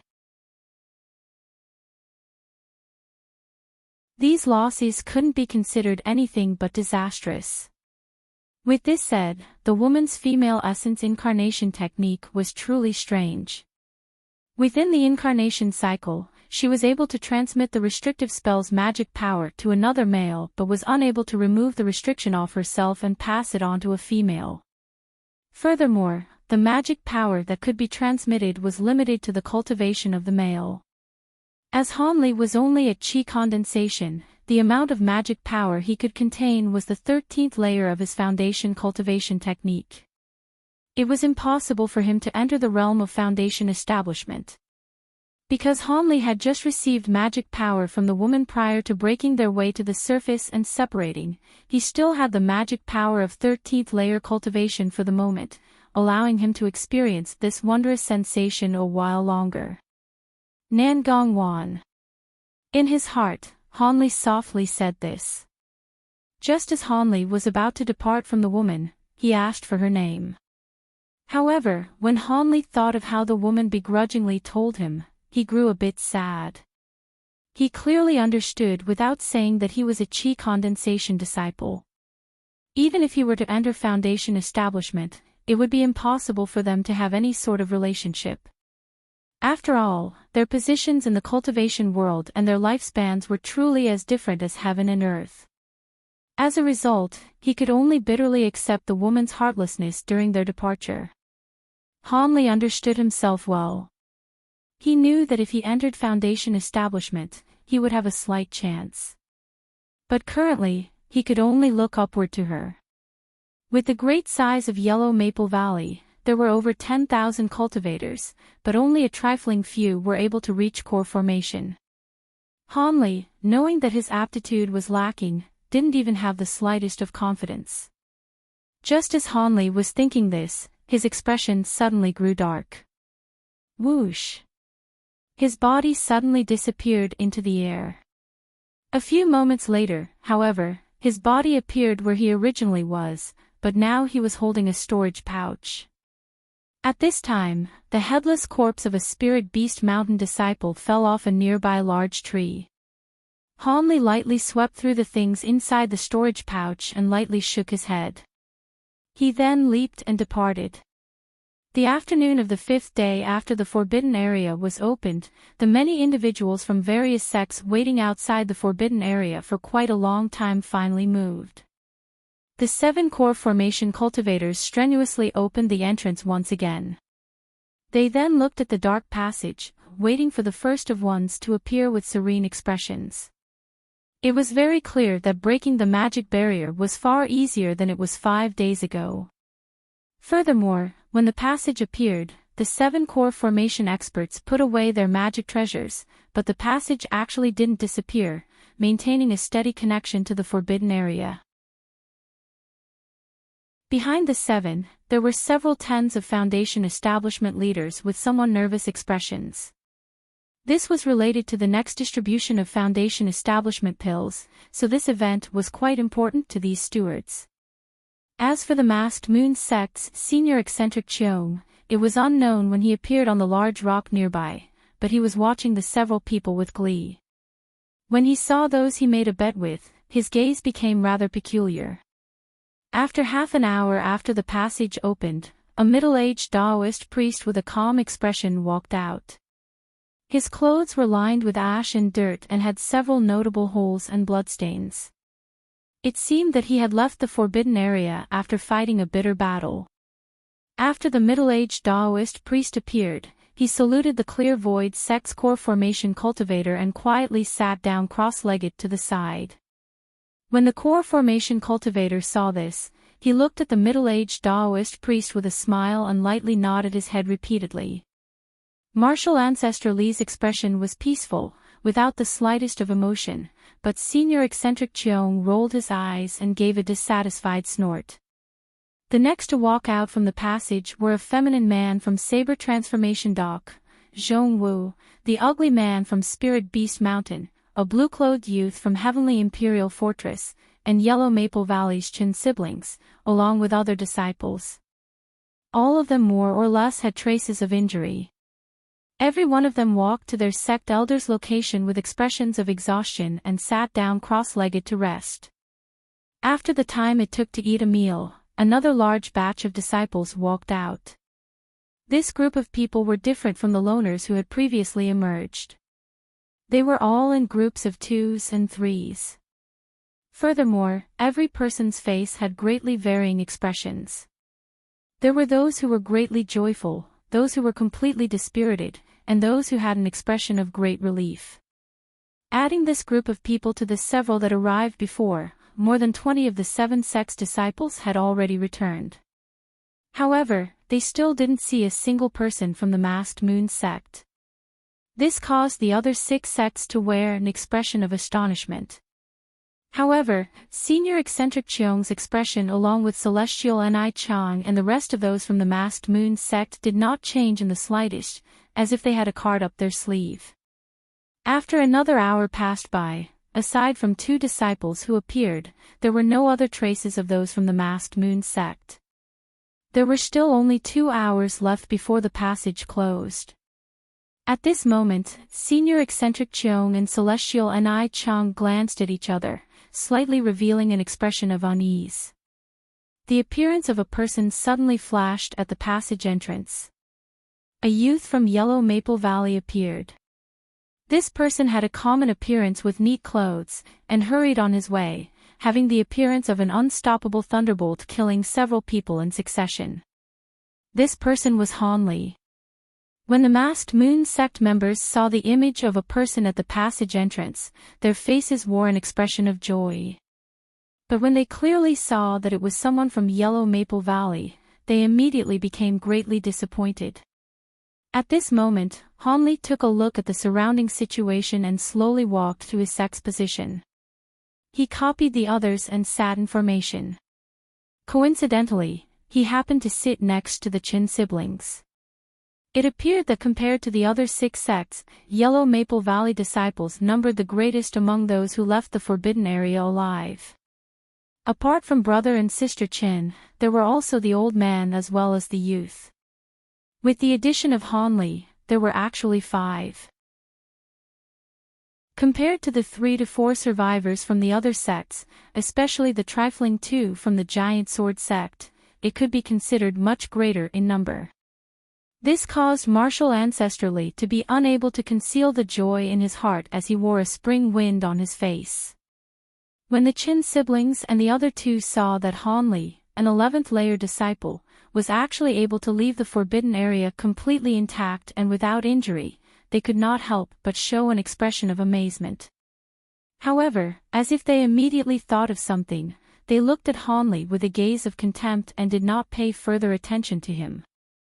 Obviously, they all believed that Han Li was a coward, concealing himself and hiding from battle. He certainly harvested nothing. As the time for the passage to close grew closer, those from Masked Moon sect appeared one by one. This caused Senior Eccentric Cheong and Celestial Ni Chang to be unable to sit still with an expression of unmistakable worry on their faces. This caused Martial Ancestor Li and the Daoist priest at the side to become secretly delighted. It seemed the Masked Moon sect truly had a mishap. Han Li, who saw all of this, wrinkled his brow and felt a bit of surprise. He definitely escaped from the underground swamp with Nangong Wan. Why did the others from the Masked Moon sect not yet appear? He could not help but be a bit worried about that woman. Chapter 210. The Gamble. Han Li suddenly thought of the other young woman that he had encountered inside the forbidden area and couldn't help but glance in the direction of Spirit Beast Mountain. In the end, he discovered that Han Yunji was cutely sitting cross-legged on the ground, her expression very even. There did not seem to be anything unexpected, causing Han Li to let out a sigh of relief. Near the closed tunnel entrance, those from the Masked Moon sect appeared increasingly unsightly from worry. As for the people from the other sects, although they outwardly appeared to be anxious for the Masked Moon sect disciples, flower of happiness had contrarily bloomed in their hearts. After all, the Masked Moon sect was State of Yu's strongest sect and had long attracted the jealousy of others. These few were naturally happy to see an opportunity to weaken its power. Perhaps because their wishes had gone awry, the opposite of their desires occurred. When the passageway was only a quarter-hour away from closing, a white shadow flashed within the passageway, and a group of 10 or so Masked Moon sect disciples walked out in an orderly fashion. Their leader was the extremely alluring beauty Nangong. Seeing them walk out, the Senior Eccentric Cheong's reaction was acceptable, only letting out a long sigh. That celestial Ni Chang couldn't help but pounce at her, tugging on the arm of the beautiful celestial Nangong. She began to ask her questions with extreme concern, her face revealing an expression of anxiety. The other sects felt puzzled upon seeing this. This was no surprise. Although Nangong Wan had met with these core formation cultivators several times, she had worn a veil and never revealed her true appearance. Thus, these people did not actually know that the beautiful, flowery young woman before them was actually the celestial Nangong that they had met with numerous times. Seeing this woman had safely returned, Hanli was also very pleased. After all, she was the first person he had joined bodies with. Even if he clearly knew that there was no way to continue their relationship, in his heart he still couldn't help but worry about her. However, the smiles on martial ancestrally and the Taoist priest's face had become somewhat forced. This was not unexpected. Ignoring how many spiritual medicines the Masked Moon sect had harvested, even the number of people that had walked out of Forbidden Area alive had surpassed the combined numbers of the people from their two sections.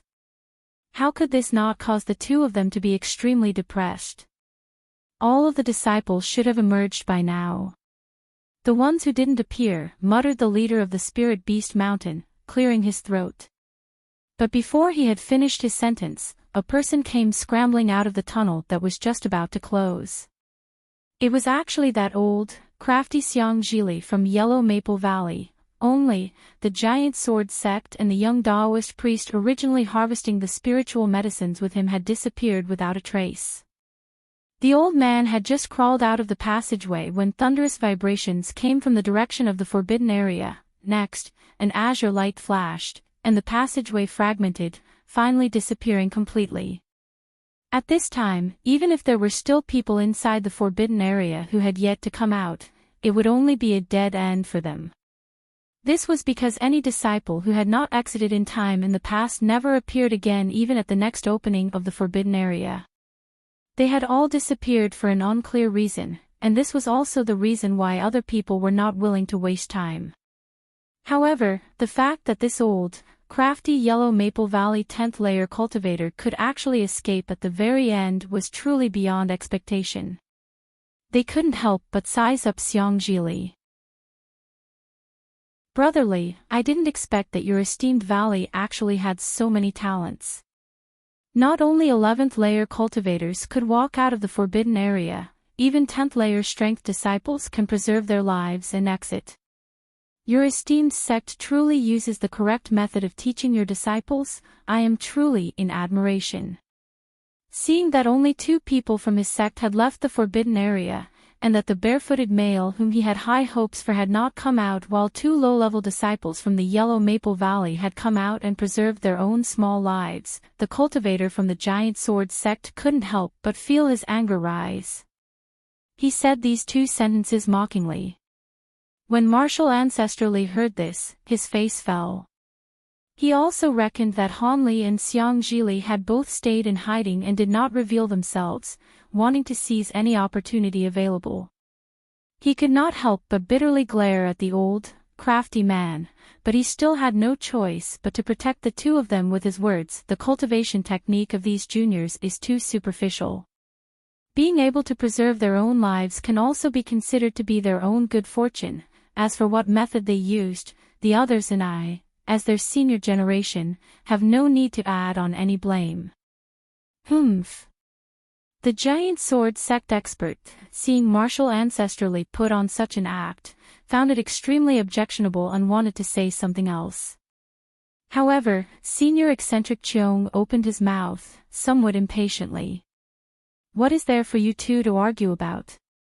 Since the person could survive, this is the skill of the junior generation. Do you want them to stubbornly charge forwards even if they clearly know it is impossible? However, little fellow Li, quickly examine the results of the bet. The earlier we know, the earlier our hearts will be at ease. Do you want the elderly me to wait here for even longer? This old man was clearly taking advantage of his age, but Martial ancestrally and the man from the Giant Sword sect actually really did not dare to make this person unhappy. They could only glance at each other before laughing the matter off. Otherwise, if this old freak started holding a grudge against them, they would have some really bad luck. Thus, under Senior Eccentric Cheong's urging, Fu Yunzi of the Clear Void sect and martial ancestor Li could only pinch their noses and move closer to him. Then, each of the disciples from the three sects that had come out of the forbidden area individually displayed the harvest that they had in order to determine the winner and loser of the bet. The Clear Void sect's Taoist priests who had walked out from the forbidden area were only 4 in number. However, when the middle-aged Taoist priest that had been the first to walk out of the forbidden area brought out his spiritual medicines, the faces of all the people present changed slightly. Fully mature 300-year-old blood blue pearls, 2 300-year-old sky spirit fruits, 3 400-year-old chalcedony mushrooms, the Taoist priest brought out 11 or 12 spiritual medicines in a row, individually placing them on the ground. The quantity was extremely high, greatly astonishing the surrounding people. Only Fu Yunzi, who had made the bet, was lightly smiling with content, as if he was very satisfied by the stunned looks of the others. Not only that, the spiritual medicines that the elders from Yellow Maple Valley and the male masked moon sect disciples had placed earlier were far less, each person merely placing a few herbs. Next, the harvest of the second Taoist priest was finally not as excessive, but there were still 7 or 8 spiritual medicines, significantly greater than harvests under normal circumstances. This caused martial ancestor to begin to feel unsettled, and Senior Eccentric Cheong's look of laughter was also retrieved. He became serious for the first time. Hearing of the matter concerning the bet, the experts from the other 4 sects naturally became interested and individually came forward to take a look. When they saw this scene, they also quietly considered it amazing. However, the spiritual medicines of the Chin clan brother and sister pair after them finally allowed martial ancestor Li to be somewhat delighted, since their combined harvest neared 20 herbs, already roughly the same as those 2 Taoist priests. The next Clear Void sect disciples' harvest was finally normal, only 4 herbs. As for the masked moon sect disciples, they maintained an average quantity. 3 people in a row had 5 or under herbs, causing the Taoist priest and martial ancestor Li to quietly sigh in relief. However, the next youth from Yellow Maple Valley to place his spiritual medicines delayed for a few moments. With great shame he only pulled out 3 spiritual medicines. This caused martial ancestor Li to become so angry that his nose almost became crooked. He almost opened his mouth to berate him. This was because he did not have any belief that Han Li or the crafty old man could contribute much. According to sequence, it should have been Han Li's turn to go forwards, but who knew that crafty Xiang, with a stride, would grab the place in front of Han Li, respectfully pulling out 2 purple monkey flowers. This caused martial ancestor Li to feel great surprise, and his expression instantly became somewhat more pleasant. However, it was merely somewhat more. Although he had 1 or 2 more spiritual medicines than the Clear Void sect in front of him, as long as the other side's last individual could bring out a normal amount of spiritual medicines, he would definitely lose. He had absolutely no hope that Han Li's harvest would be too large, reckoning that Han Li at most would be like the crafty old man. Throwing 2 or 3 spiritual medicines would already be not too bad, and it could be considered the due diligence of these lower-level disciples. Thinking to this point, martial ancestor Li couldn't help but glance at Fu Yunzi, only to see the other person's restless appearance. He was also currently glancing at him. The 2 of them slightly started, then immediately averted their gazes, continuing to closely follow the gambling game. The last Taoist priest to step forward was a white-haired elderly man. When he walked to the front, he calmly brought out 1 herb after another. His slow dilly-dallying manner caused all of the people to continuously roll their eyes. However, when he had pulled out 5 spiritual medicines in a row and was still reaching into his storage pouch, martial ancestor Li's expression instantly sank, while Fu Yunzi began to beam with joy.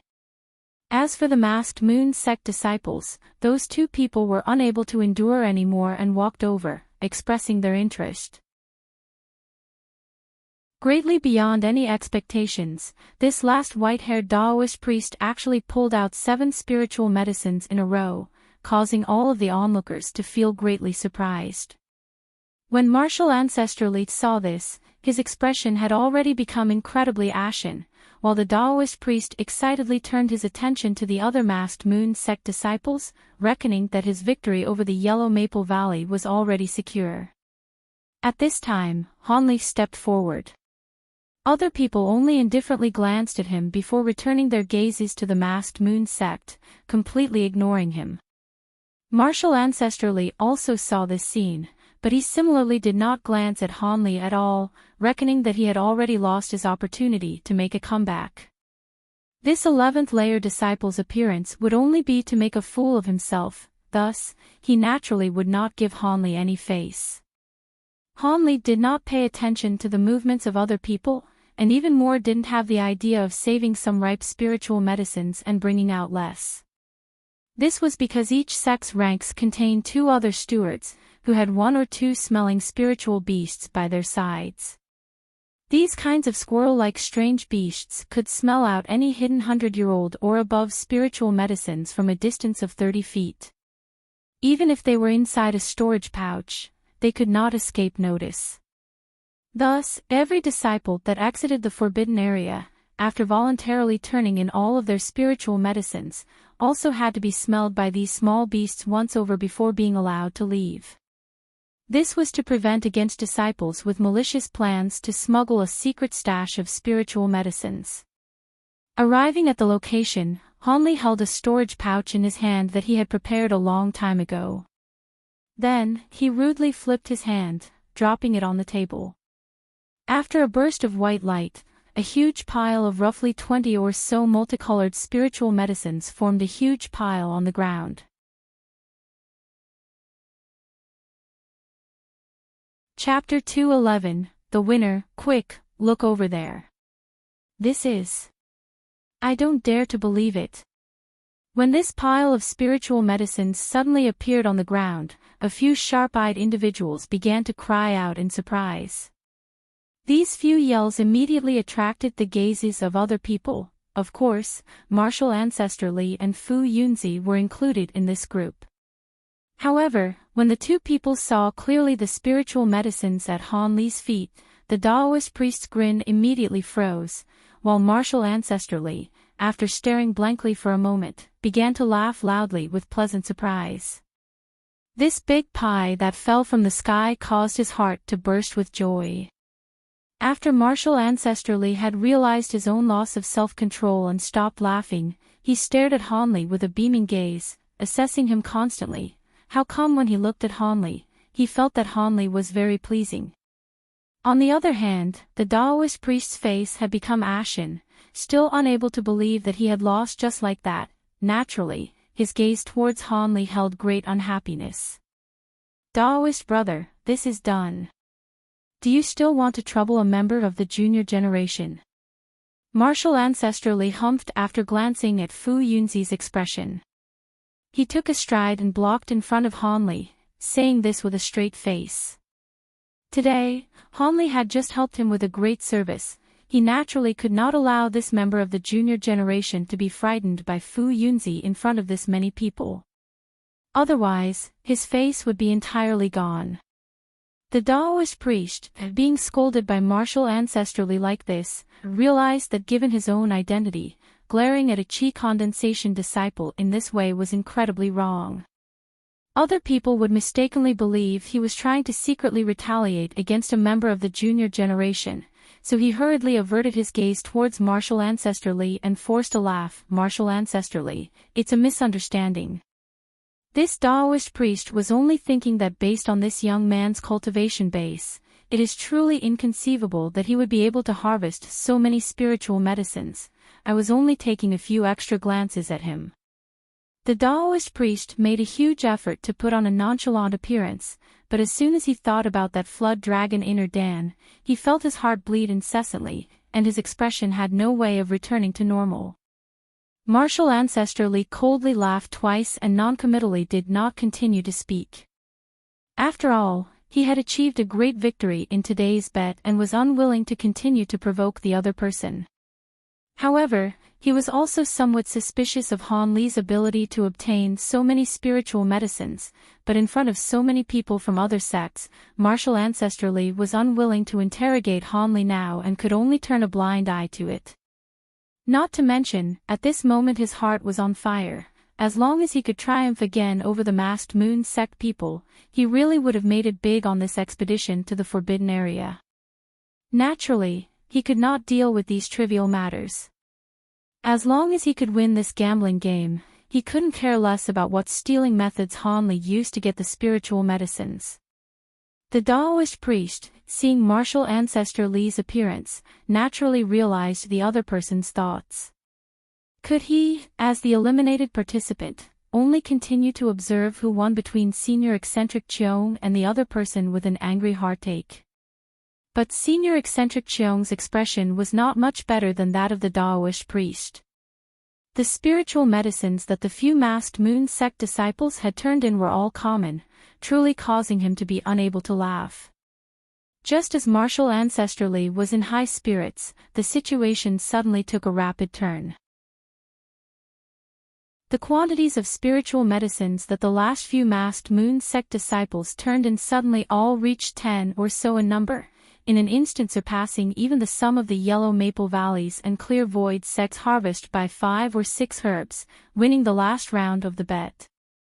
This turn of events immediately knocked martial ancestor Li into a stupor, while senior eccentric Cheong let out a long sigh of relief and began to laugh strangely.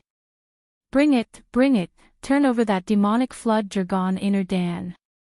I was just wanting to refine a furnace of good pills, and this inner Dan is the best medicinal catalyst.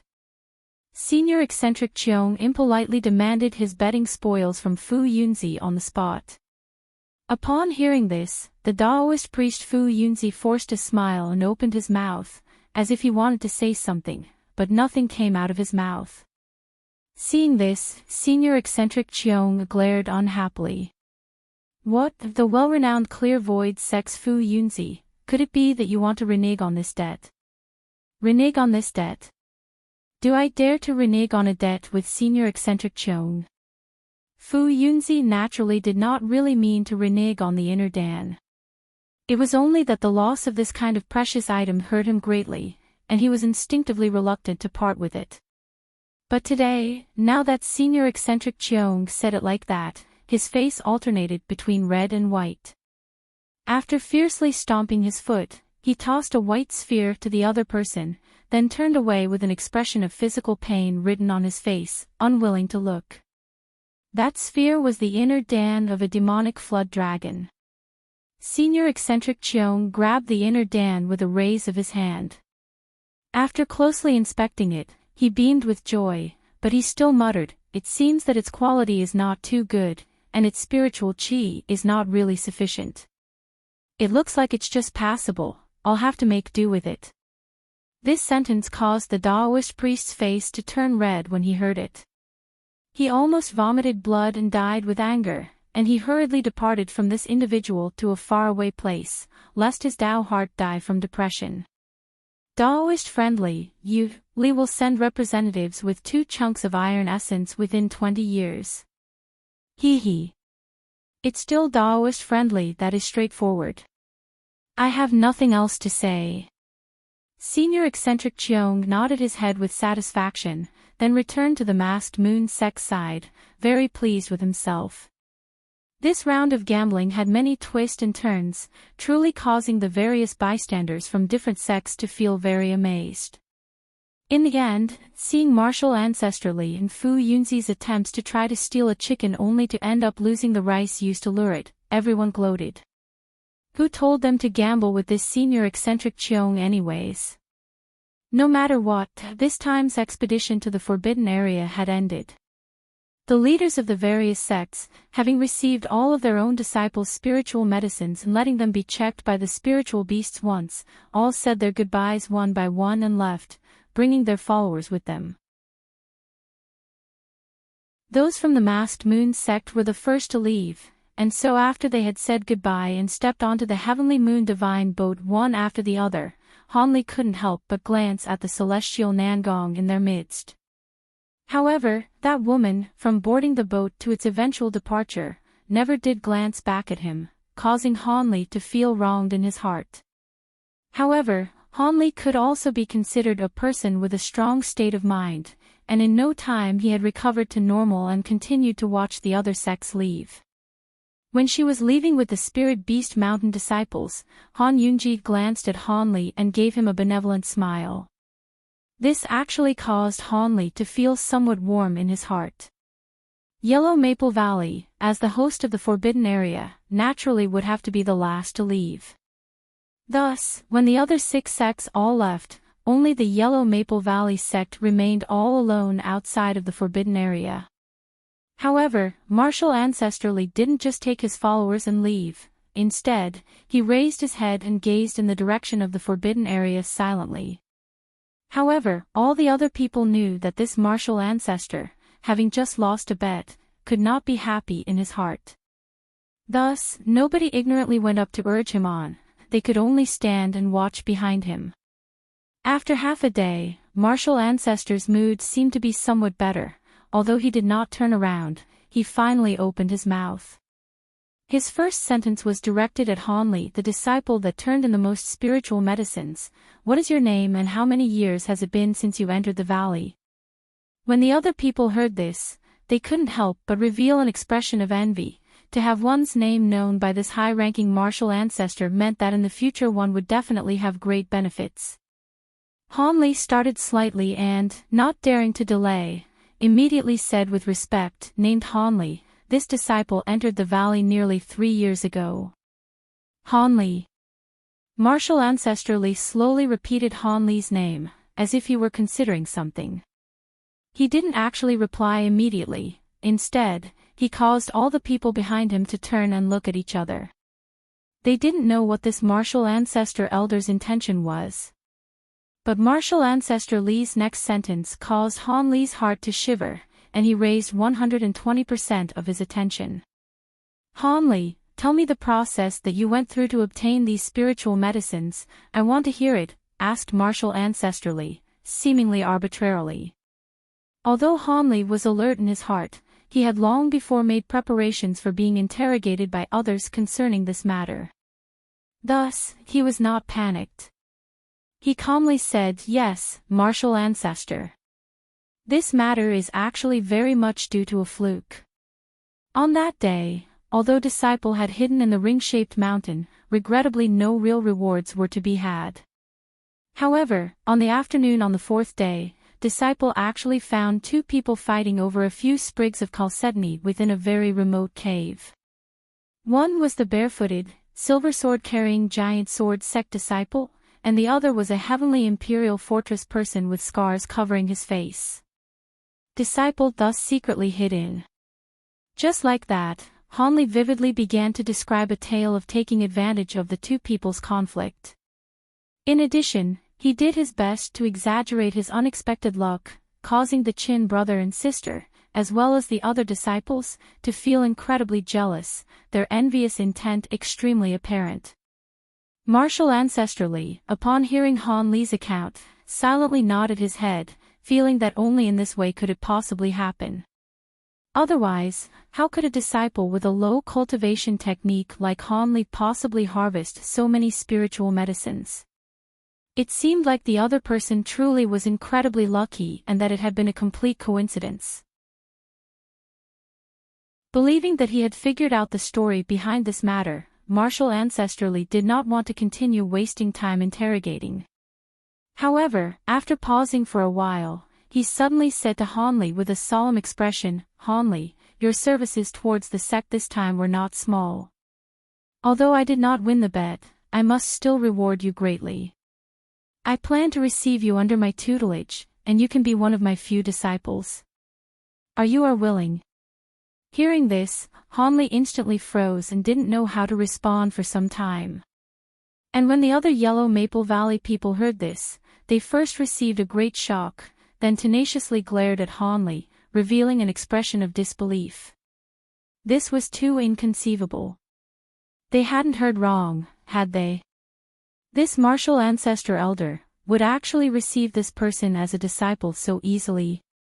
This person, whether discussing qualifications or cultivation technique, was extremely average. One could truly not tell if this person had any qualities that stood out, allowing him to be noticed by martial ancestrally.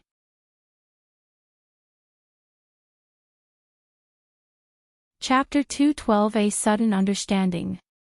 Chapter 212 A Sudden Understanding. Normally, a lower layer cultivator being accepted by a core formation cultivator as a disciple would definitely be an extremely bizarre matter, a situation that one could not even dream about. However, when Hanli was in shock after he heard these words, he instinctively detected that something was not right. Based on his aptitude and magic technique, how could this kind of a good fortune fall upon his shoulders? As for the explanation that it was a great reward for his supposed great services to Yellow Maple Valley, Hanli believed it even less. If this martial ancestor had won the bet and, in a moment of excitement, accepted him because of this success, it might have actually been somewhat sincere. But even though he had clearly lost in a total mess, he still wanted to accept him as a disciple. This was enough to make Hanli think. While Hanli was running through all these mental gymnastics, martial ancestrally began to become displeased. When he had said that he would accept Hanli as his disciple, he originally thought that the other person would definitely be incomparably ecstatic and immediately agree readily.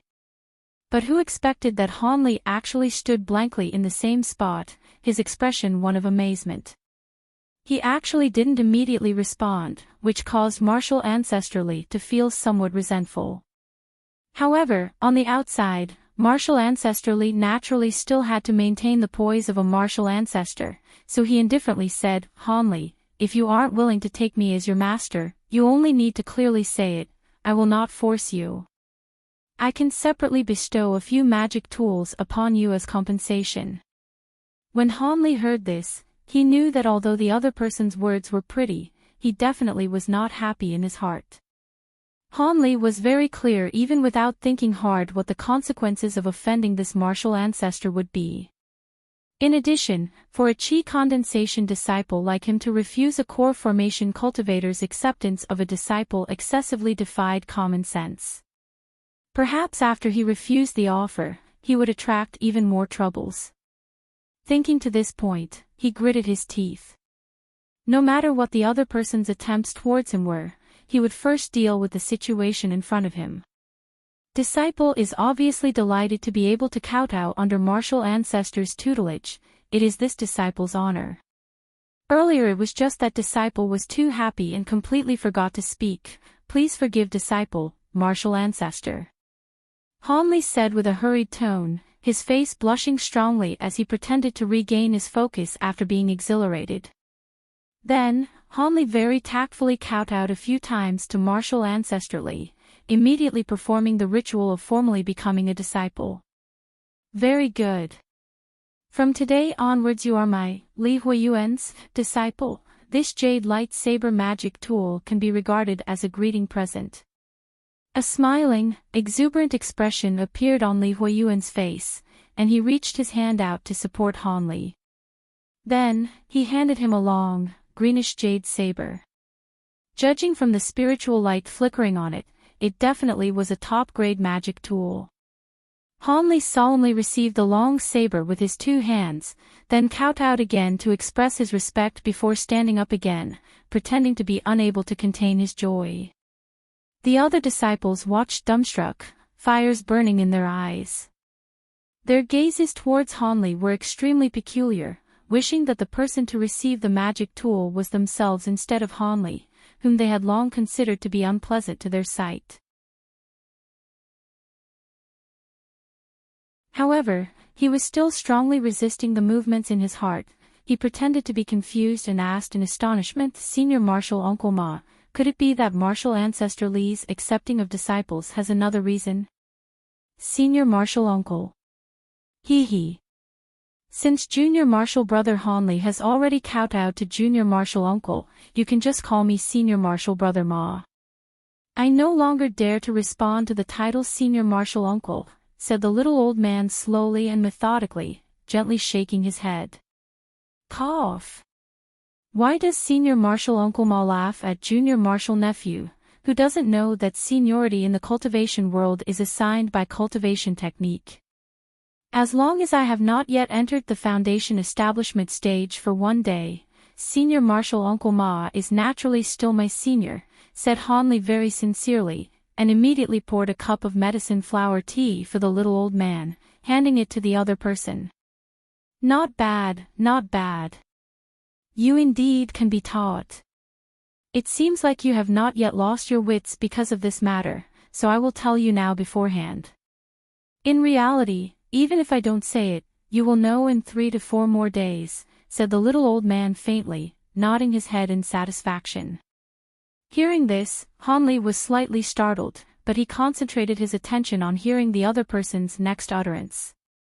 One had to know that he had always been on edge with regards to the matter of Marshal Ancestor Li's sudden acceptance of him as a disciple. Thus, he naturally would not pass up an opportunity to get the inside story beforehand. What rewards do you think you can get, having turned in this many spiritual medicines? The little old man suddenly asked, changing the subject. It should be exchangeable for 2 foundation establishment pills. I had asked around earlier, if one turns in around 10 spiritual medicines, one can exchange them for 1 foundation establishment pill, Hanli responded obediently. He knew that the other person would definitely have a reason for asking this kind of a question. Humph. In a few days, when the rewards are granted, you will only have the portion of 1 foundation establishment pill. You can stop dreaming about getting 2, said the little old man somewhat mockingly. What? How could it be this way? Could there be people who embezzle the rewards? Hanli almost bounced up, an expression of disbelief on his face. There isn't any embezzlement, no one dares to do that. Only your rewards have decreased. All the others should be receiving their entire reward. Otherwise, who would be willing to participate in the next trial by blood and fire? The little old man explained with a slanted mouth. Could the reason be due to Marshal Ancestor Li? Hanli asked seriously after tilting his head and thinking for a moment. You can't be considered to be too stupid, since you found the heart of the matter so quickly. It really is because Marshal Ancestor Li accepted you as a disciple that it would be this way. The little old man nodded, admiration flashing through his eyes. This sect has an unwritten practice. If there is any clear master-disciple relationship, the master has the right to take half of the disciple's tribute to the sect as a gift to thank the master. Of course, this is limited to the first time, and cannot be repeated. The spiritual medicines you harvested in the forbidden area can be considered to be a kind of tribute to the sect. Thus, I reckon that the reason why Marshal Ancestor Li so zealously accepted you as a disciple is most likely because he wanted your 10 or so herbs as a gift. The spiritual medicines that are passed on are halved, and so your rewards are naturally also halved, so you should not hope for 2 foundation establishment pills anymore, the little old man explained thoroughly to Hanli. Hanli knitted his eyebrows, but he revealed no traces of anger or dissatisfaction, only lowering his head soundlessly. This caused the little old man to feel somewhat shocked and sense that something was off. He naturally did not know that not only was Hanli not angry, he actually let out a long sigh and relaxed the heart that had always been tight. It turned out that this new master had wanted his spiritual medicines. This had really been outside of his expectations, but it also caused Hanli to begin to relax.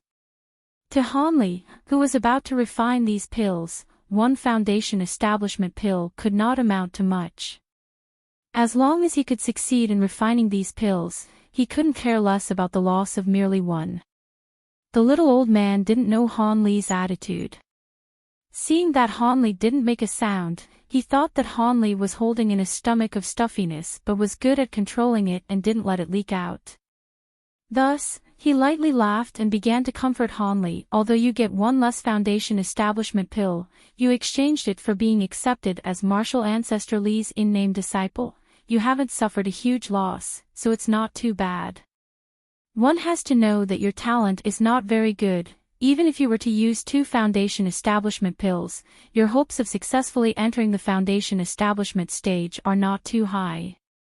It's more worth it to use one in exchange for gaining martial ancestrally as an influential backer. This way, even if in the future you are still in the chi condensation stage, pretty much no one in the sect will dare to provoke you. You should know that although martial ancestrally was not sincerely accepting you as his disciple, you are still carrying his influence. Which regular disciple or steward would give you trouble lightly? In addition, as far as I know, Junior Marshal Uncle Lee is very protective of his face. When Han Li heard this, he was somewhat moved in his heart. When the little old man had sent him the 2 bottles of pills before he went to the forbidden area, he could already tell that the other person was someone with a cold exterior but a warm heart. This person's character truly was not bad. But with these words, Han Li remembered them in his heart even more. It seemed as if the other person was worth building a deep relationship with. Although Han Li thought this in his heart, outwardly he still pretended to be barely moved by what the little old man said, and after bitterly laughing a few times, he finally opened his mouth to speak, and carelessly spoke with him for a bit. This senior marshal Uncle Ma, seeing that Han Li had seemingly recovered from this setback, was very happy in his heart, and not long after he said his goodbyes and left. The 100 Medicine Garden naturally was once again under Han Li's care.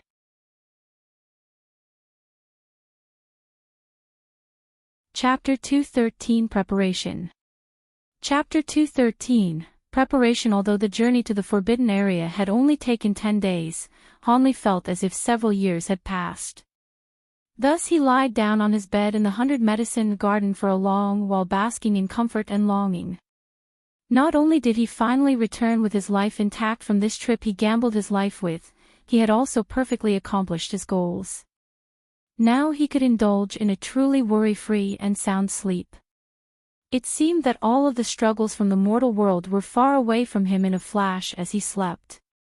Han Li slept until the afternoon of the 2nd day before awakening. After Han Li woke up, he quivered with excitement. He immediately started to set up his plans for the future. His first matter of business would naturally be to mature the 3 main medicines as soon as possible and properly preserve them. As for the other auxiliary medicine ingredients, he would naturally leave them for last. However, complete preparation for all of this was not a matter of 10 days or half a month. According to Han Li's estimates, at the very minimum, he would need several years before being completely ready to start refining the pills. As a result, Han Li wasn't in a hurry with his spiritual medicines. Instead, he arranged his harvest from the forbidden area. The result was that he obtained over 10 mid-grade spirit stones, several hundreds of low-grade spirit stones, a large pile of magic tools of all grades, several chunks of the centipede demonic beast's outer shell, several materials from the inky flood dragon, and a bunch of rubbish. However, apart from these items there were 2 items that Han Li were most interested in, a figurine holding a bow and arrow and a lustrous silver book page. This figurine was mainly carved from wood, with complete ears, nose, mouth, and eyes. It seemed gentle, as if it were alive. Furthermore, it was dressed from head to toe in an extremely realistic metal armor suit with a bronze bow in hand.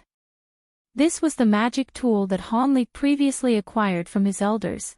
It was the high-grade magic tool, Puppet Bowman. After he obtained the magic tool, Han Li did not make use of it. That was because this magic tool required a secret soul-splitting technique. The puppet required a sliver of spiritual sense to enter it in order to control it. This soul-splitting technique was not possible until one reached Foundation Establishment. It should be known that only cultivators at Foundation Establishment or higher have the sufficient spiritual sense to endure the pain of dividing one's soul. With the mere spiritual sense of a chi condensation cultivator, before even completing the soul splitting, the person would have already fallen into demise and gone mad. It is often said that an immortal's spiritual sense could be used to look in all directions and to scan through items. However, this isn't the true significance of splitting one's soul. Originally, spiritual sense was nothing more than a small external technique.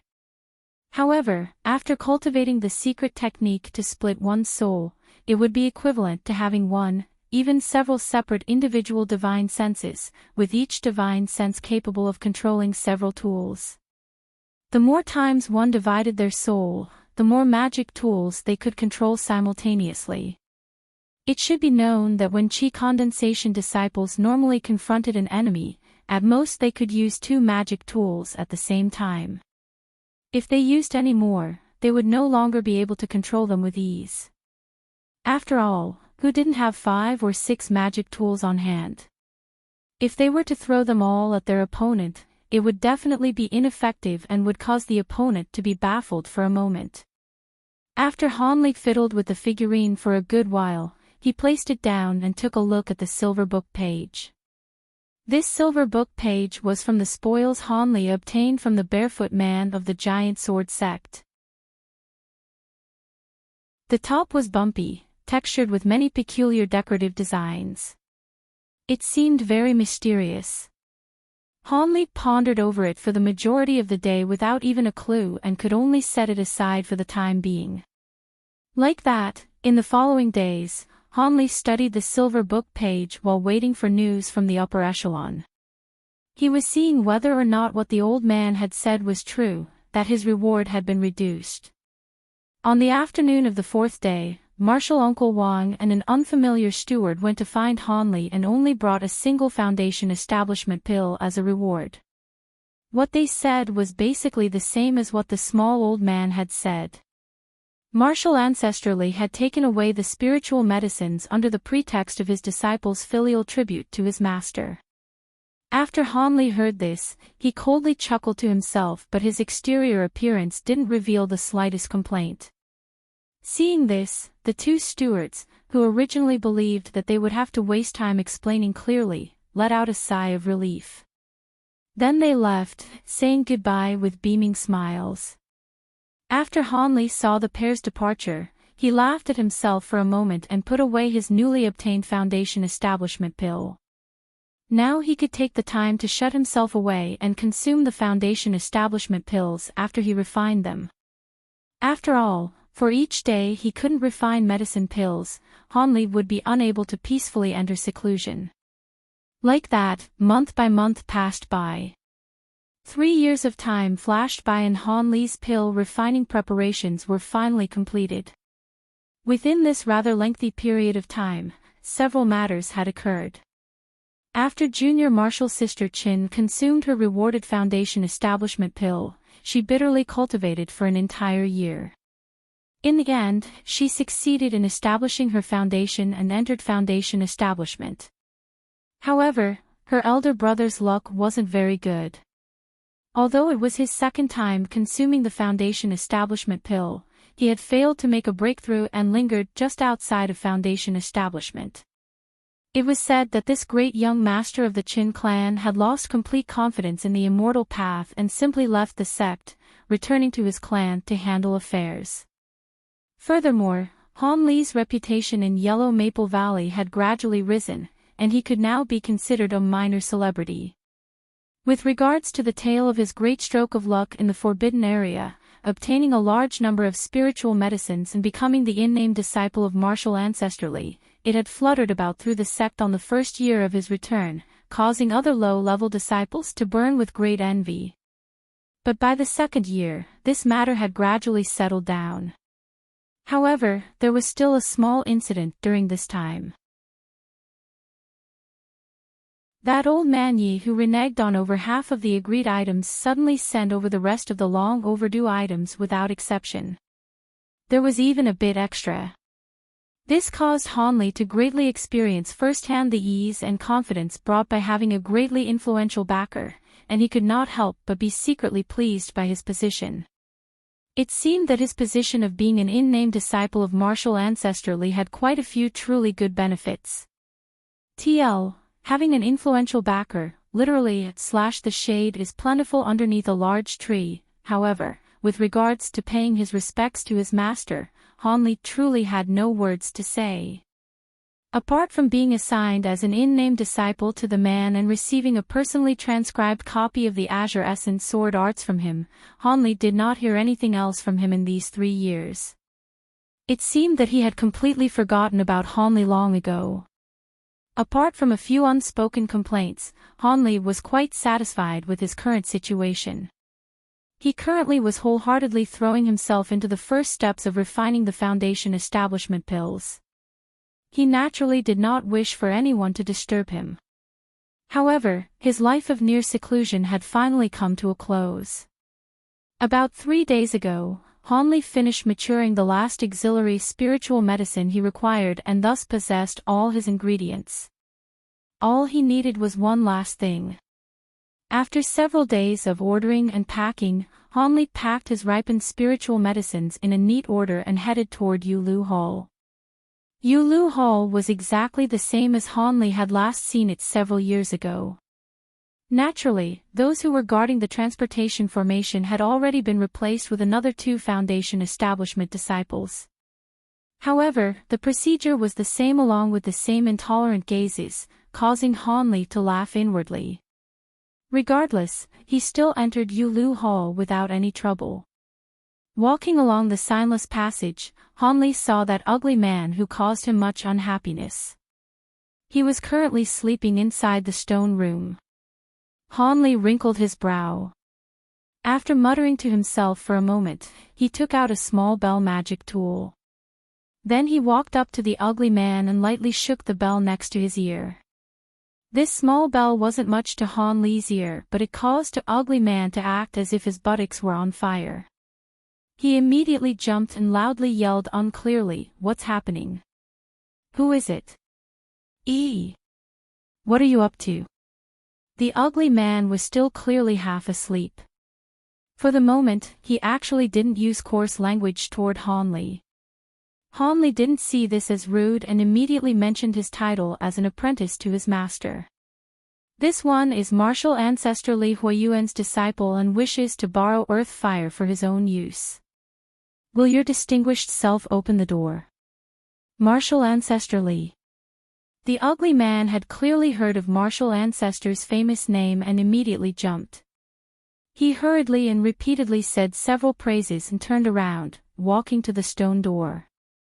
After he had just walked 2 steps, he immediately thought of something and then turned around, sizing up Hanli with a doubting gaze. When Hanli saw this, he clearly understood the other man's intention. After a moment of hesitation, he took out the Azure Essence Sword Arts Li Huiyuan had delivered to him and presented it to the ugly man. On it was Martial Ancestor Li's personal signature. He did not think that this ugly man not only knew of Martial Ancestor Li's name but also recognized a bit of his handwriting. After he looked at the book for a bit, he respectfully returned it to Hanli. He then said with a smiling face, "I don't know whether this junior martial brother wishes to refine tools or refine pills."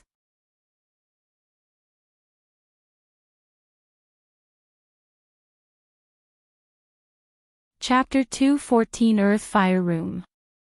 Chapter 214, Earth Fire Room, hee. Good.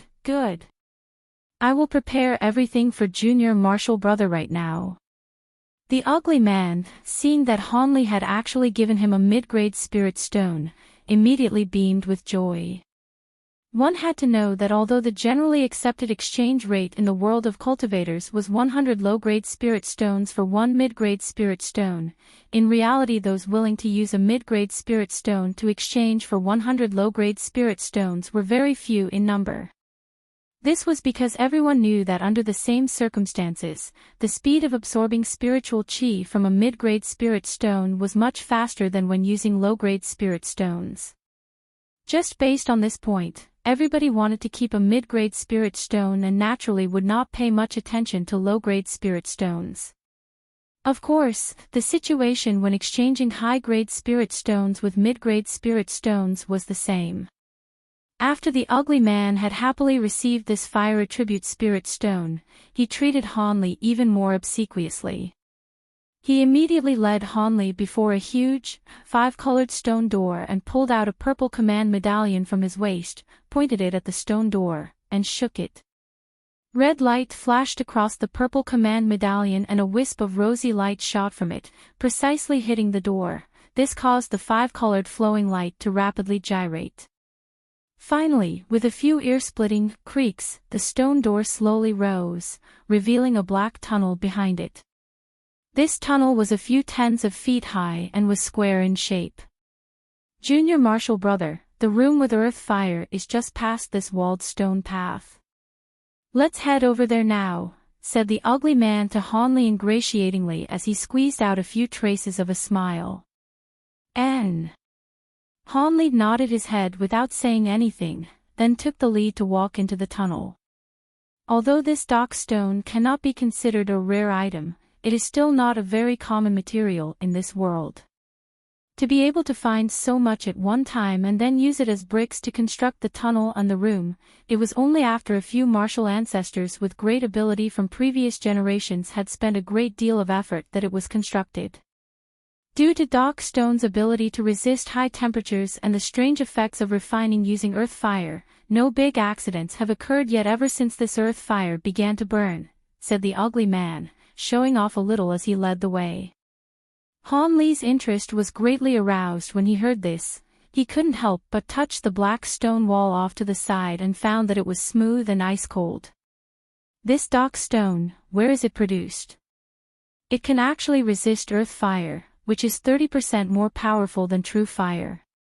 It truly is something special. Hanley expressed his approval, a rarity, and casually asked.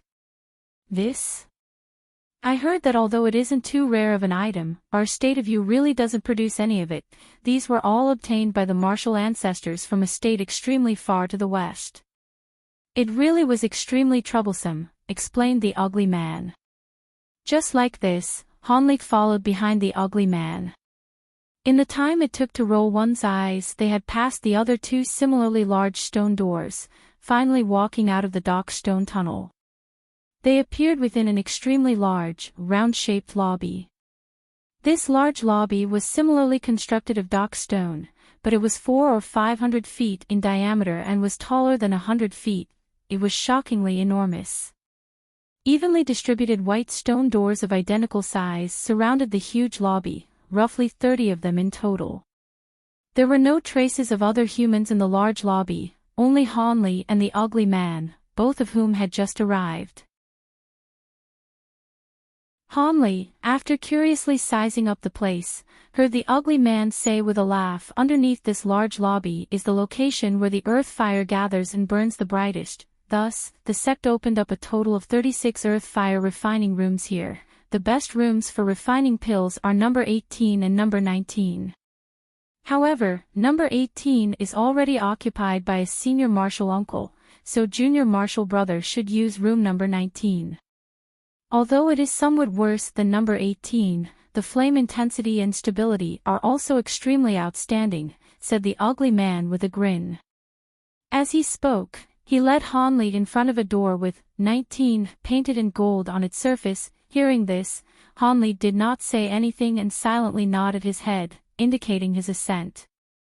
The ugly man, seeing this, immediately pulled out a jade tablet and stuck it on the door, and the white stone door automatically opened. Then, the ugly man and Hanley entered this room. The room was square, its surface area was average, only 80 or 90 square feet in size. However, in the heart of the room was a round heap a few feet wide, and a fist-sized gourd was hanging from each of the four walls. A jade-green meditation mat was also in a corner not too far away. The round heap was similarly made of dark stone and was extremely flat, only half a foot tall. However, 8 lifelike, fire-red miniature dragon figures were inlaid at the edges of the round heap. In addition, the mouths of the dragons were slightly elevated, aimed at a location in the air above the heart of the round heap, and they assumed a very lifelike spitting position. After clearly seeing the circumstances inside of the room, Hanley felt quite astonished, but before he even opened his mouth to ask, the ugly man had already gotten close to the round heap and took the initiative to explain to Hanley, junior martial brother, this is this room's earth fire opening. The earth fire needed to refine pills shoots out from these 8 dragon bodies. In addition, one can adjust the intensity and height of the flames according to one's needs. The exact technique to control it is inscribed on the surface of the stone heap, explained the ugly man, pointing at the round heap. However, he then pointed at the 4 gourds hanging on the walls and said, "Within these gourds is spark sand, which can temporarily add to the intensity of the earth fire. If Junior Marshall Brother feels that the earth fire's temperature is not high enough, you can use these to temporarily increase its intensity, but the duration will not be long." In addition, Junior Marshall Brother should carefully put away this jade tablet. Once the door to the room closes, all contact with the outside world will be cut off.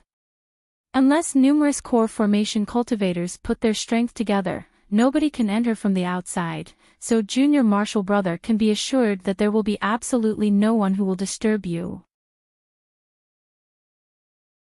Hearing these words, Hanley began to rejoice quietly in his heart. This kind of a completely sealed-off environment was just what he needed, and he couldn't help but reveal a few traces of delight. At this time, seeing that his explanations were good enough, the ugly man said goodbye and took his leave. Hanley, after watching the ugly man walk out of the room, immediately used the jade tablet and caused the stone door to seal shut. Then, he excitedly walked to the round heap and, after circling it many times, began to closely inspect those 8 spitting dragons. In the past few years, Hanley had purposefully spent a huge amount of time researching techniques for refining pills, all for the sake of refining this foundation establishment pill.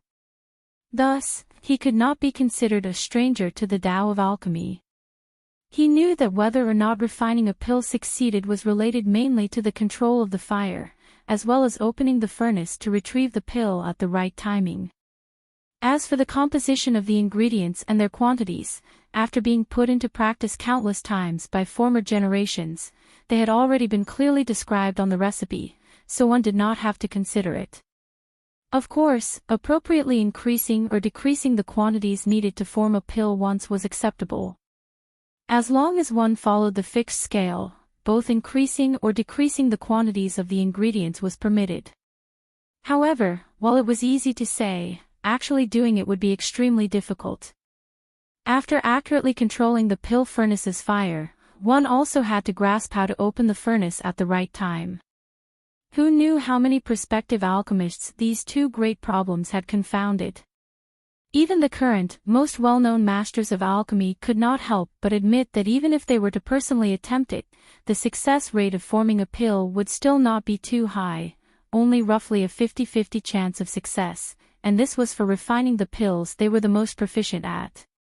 Thus, one did not even have to mention any regular alchemist. The success rate of refining a pill completely depended on whether or not the alchemist's experience was plentiful. The more an alchemist had refined a pill, the higher their odds of successfully refining a pill would be. Thus, both alchemists and talisman masters were neck and neck for the 2 most profitable careers in the cultivating world, and thus they were also the 2 most popular occupations. From his inquiries, he was actually clear about these things, and he knew that based on his novice self, wanting to refine a foundation establishment pill at this moment was purely a dream. Thus, he had already planned out from the start to refine these foundation establishment pills one by one. In this way, no matter how many times he failed, he would not feel too distressed about the loss of spiritual medicines. And the amount of spiritual medicines he had prepared was enough to refine more than 100 pills. He trusted that this many ingredients would be sufficient for him to accumulate enough experience early on. Having made a decision, Hanley committed the method of how to use the dragons to memory. Then, he began to form the appropriate hand seals, and shot out 8 streaks of red light towards the dragons in a row. The dragons immediately absorbed red light, and their mouths opened. A purple flame as thick as a chopstick spurted out from each of their mouths separately. Instantly, the high temperature of the flames began to diffuse throughout the air inside of the room, causing Hanley to be quietly shocked. Then, Hanley tried adjusting the thickness of the flame, as well as finally manipulating the height of the flames spurting from the dragons. When he could control them with ease, he extinguished the flames from the dragons. Next, he walked towards the prayer mat and sat down cross-legged, then began to restore his energy. Han Li sat for the greater half of a day. After feeling that his energy and physical strength had reached their optimal condition, he opened his eyes and stood up, preparing to begin refining the pills. Thankfully, Han Li's cultivation technique had luckily passed the 10th layer, allowing him to refrain from eating, thus, he did not need to eat. Now, Han Li fished out the silver-threaded cauldron that he had bought that day from his storage pouch, then placed a floating technique onto it, causing it to stop in midair directly above the round heap. This magic technique was also one that he had specifically cultivated for today's task, and he had used up many days learning it. Han Li once again shot out red light towards the dragons, stimulating the release of the purple earth fire. Because ingredients had not been placed inside of the cauldron, Han Li controlled the fire and made it extremely thin as a silk thread. Then, he caused the silver-threaded cauldron to begin to rotate in midair under the heating of the 8 flames. After a quarter of an hour, the silver-threaded cauldron was already blisteringly hot and emitted a shockingly high temperature. Seeing this, Han Li pointed at the small cauldron, causing its lid to immediately fly into the air, revealing the opening of the cauldron. He flipped his right hand, and a white jade bottle appeared in it. The bottle contained a precise quantity of fine spiritual medicine powder that he had prepared earlier. Controlling the small bottle, Han Li dumped the medicinal powder inside of the bottle completely into the silver-threaded cauldron. Then, he immediately tossed this bottle and retrieved another bottle from his storage pouch, continuing to repeat the same motion. Like this, Han Li completely dumped all of the 10 spiritual medicine powders that he needed into the silver-threaded cauldron, finally replacing the lid and covering it up again. The first step was finally completed, seemingly in a perfect manner, and no mistakes had occurred.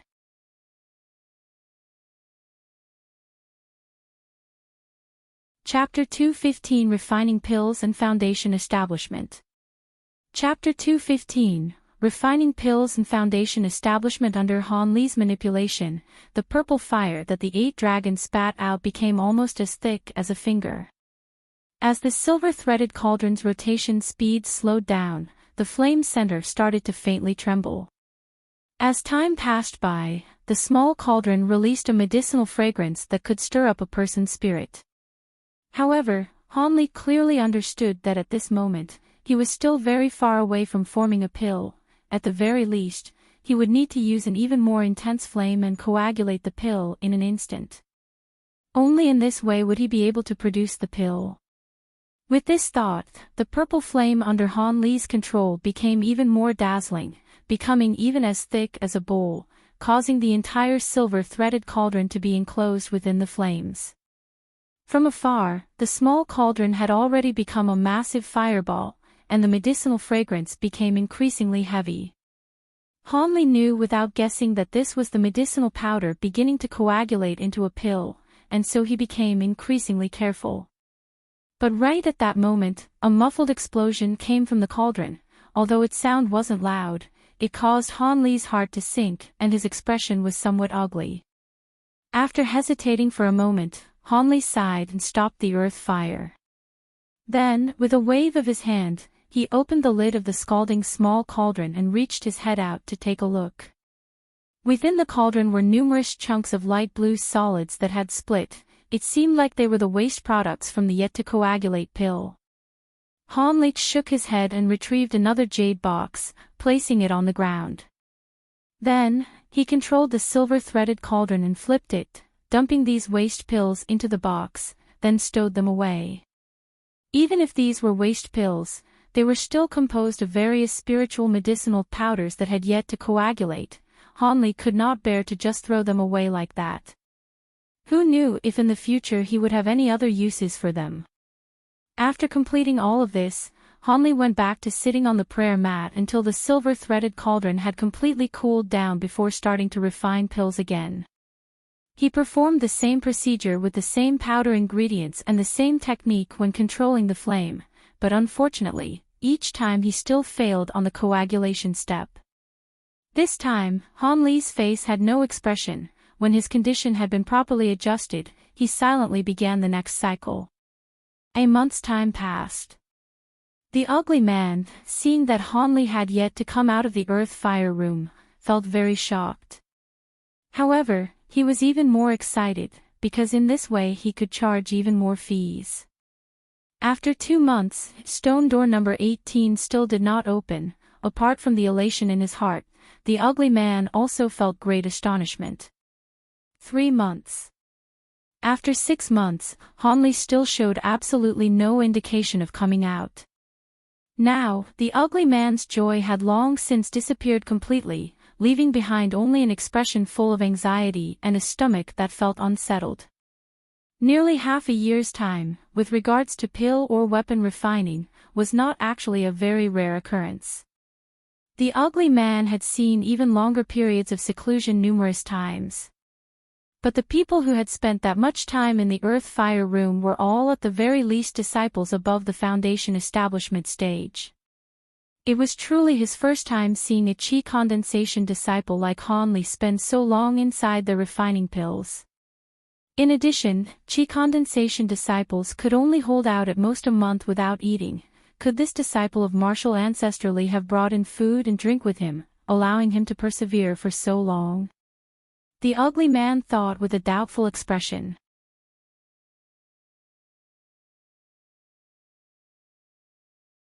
Yes. After I refined the pill, I felt that the environment here wasn't bad, so I swallowed a foundation establishment pill and underwent closed-door cultivation. In the end, I successfully broke through the bottleneck. Now, I truly am a foundation establishment cultivator. Upon hearing the other person ask in this way, Hanli declared proudly while stretching lazily. Reach foundation establishment here.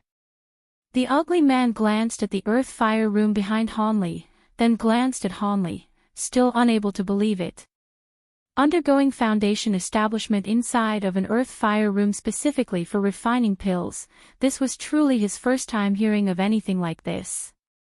However, after moving his lips a few times, he did not voice the questions that he had. Not only was the other person martial ancestor Li's disciple, simply based on his identity as a foundation establishment cultivator, he was already not someone that a chi condensation disciple like him could afford to provoke. What? Is it not allowed?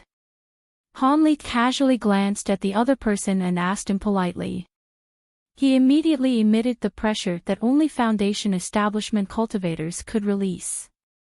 This caused the ugly man, who was very close to him, to instantly be forced many steps backwards, and he began to sweat profusely.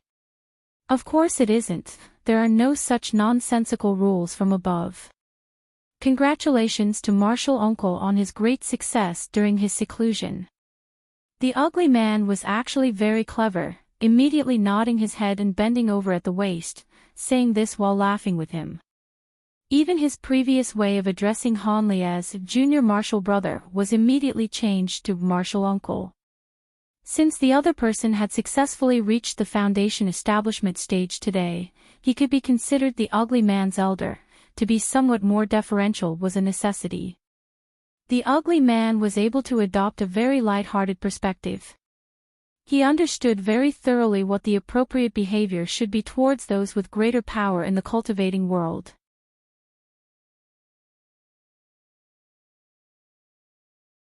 Chapter 216 Medicinal Power. Chapter 216 Medicinal Power. Seeing how careful the ugly man was, Hanli felt embarrassed from trying to find an opportunity from him. He had no better option than to revoke his original intention of teaching him a lesson. After all, apart from the ugly man's previous rudeness to him, he had made no other great offenses toward him. With this thought, Hanli's expression relaxed as he insipidly said, "Since there's nothing else, I will take my leave." With that said, Hanli departed, light as a feather. For a very long moment, the ugly man looked at Hanli's departing figure and finally gave a long sigh. He then mumbled to himself, "This is truly against reason." He hid himself inside the earth fire room and casually secluded himself, succeeding in foundation establishment. As for me, how could I, who found a quiet room and a great amount of supplementary medicine pills, not actually succeed. No wonder. Since this person has been accepted as Marshall Ancestor Lee's disciple, it seems his aptitude is certainly beyond normal. The ugly man actually blamed Han Li's success on heavenly talent. If Han Li himself heard this, he would perhaps bitterly laugh without end. At this moment, Han Li had already left Yulu Hall. The two individuals guarding the transportation formation had already been exchanged with two others. Otherwise, if they saw Han Li suddenly reach Foundation establishment from chi condensation, they would have likely been astonished. Han Li slow drove his flying magic tool through the sky without the slightest of worry as he thought back to his experience of entering Foundation establishment. When Han Li had finished refining the Foundation establishment pills 5 months before, after some deliberation, he felt that undergoing Foundation establishment in the Earth Fire Room wasn't a bad idea. At the very least, he wouldn't need to worry about others suddenly intruding and interrupting his seclusion, forcing him to leave things half-finished. Thus, with his mind made up, Han Li consumed one of his original 3 Foundation establishment pills and then began to make use of medicinal power spreading throughout his body. The power of the Foundation establishment pill flared very quickly. After several short hours, Han Li felt a small inferno roaring and steadily growing inside his dantian. All the other parts of his body felt colder than ice. Altogether, he felt a completely distinct feeling of ice and fire. However, this feeling only continued for a short amount of time before the inferno in his dantian disappeared without a trace. The rest of his body also returned to its normal temperature, causing Han Li to be a bit stunned. After a moment of bewilderment, Han Li's complexion greatly changed as he placed his hands against his dantian without letting go. Because at that time, a fierce pain similar to 7 or 8 daggers simultaneously ripping into him occurred. Not prepared for this in the slightest, Han Li became incomparably pale, slack-jawed, and beaded with sweat the size of soybeans while his entire body bent into a complete curl. While Han Li was painfully curled into a ball on the floor, he was raining curses in his heart. Why did the people who gave the pill to him never mention the pain that came after taking the Foundation establishment pill? But without even completing his curses, the sharp pain in his dantian suddenly turned into an explosion. This explosion turned into countless threads of warmth, immediately flowing throughout his body's meridians and reaching even the marrow of his bones.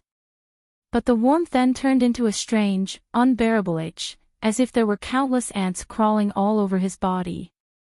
This caused him to want to bang his head against the wall and slightly alleviate his suffering.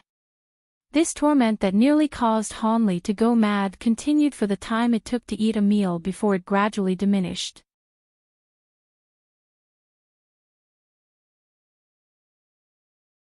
This Azure Essence sword art spanned through 9 layers.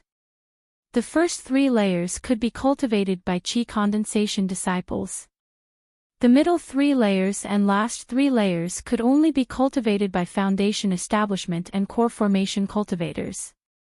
Furthermore, for every 3 layers cultivated, one could use a divine ability exclusive to that sword art. After cultivation the first 3 layers, without using a magic tool, one could use a single palm to release a sword streak about 3 meters long. Its power wasn't bad, capable of contending against high-grade magic tools.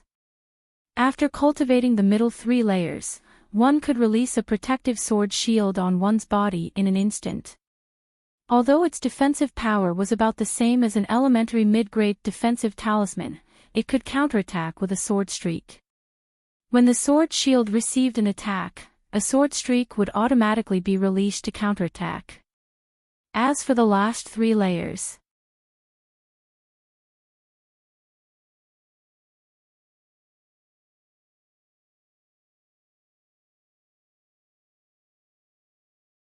there, one can create their own cave and undergo isolated cultivation. Furthermore, Following, the little old man explained to Hanli in detail many things that one should pay attention to upon entering the foundation establishment stage, causing Hanli to nod his head continuously as he listened. But when the other person had finished explaining these things and was leisurely conversing with Hanli, Hanli couldn't help but ask him about the Azure Essence Sword Art. Azure Essence Sword Art. A surprised expression flashed across the little old man's face. But after he had deeply glanced at Hanli, he didn't question him further. He thought for a while and then opened his mouth. This Azure Essence Sword Art, I truly have heard others talk about it, and a few have actually cultivated it to the 3rd layer. This sword art is not actually a technique from our Yellow Maple Valley. Instead, it is a technique from a sect that we had extinguished many years ago called the Profound Sword Sect. In addition, it originally was not 9 layers, but rather 13. Reportedly, when the Profound Sword sect master saw that his sect was about to be extinguished, he wanted to destroy the sword art right then and there, but a few of the martial ancestors from our sect were not slow in making a movement, forcefully seizing half of the technique. The remaining half was destroyed and lost forever. Thus, the version of the Azure Essence Sword Art being circulated is only a fraction of the whole. At most, one can cultivate it to the core formation stage before there is simply no way to continue cultivating it. From hearsay, the complete sword art could be cultivated even up to deity transformation stage, but who knows if that is true or not. The little old man spoke up to hear while waggling his head, then reached his hand out and picked up the teacup in front of him to take a drink. Then, he continued to say, although the Azure Essence Sword Art, missing its later stages, is somewhat inferior when compared to other first-rate cultivation techniques, its strength is truly still not bad. The instantaneous characteristics of the sword streak and protective sword shield are even more sought after by a significant number of foundation establishment cultivators. Thus, if it was so easy to cultivate it, a significant number of people all over the sect would be willing to cultivate it as their main technique. After all, the techniques of the nascent soul stage are too far away from us, and we would have no way of using them.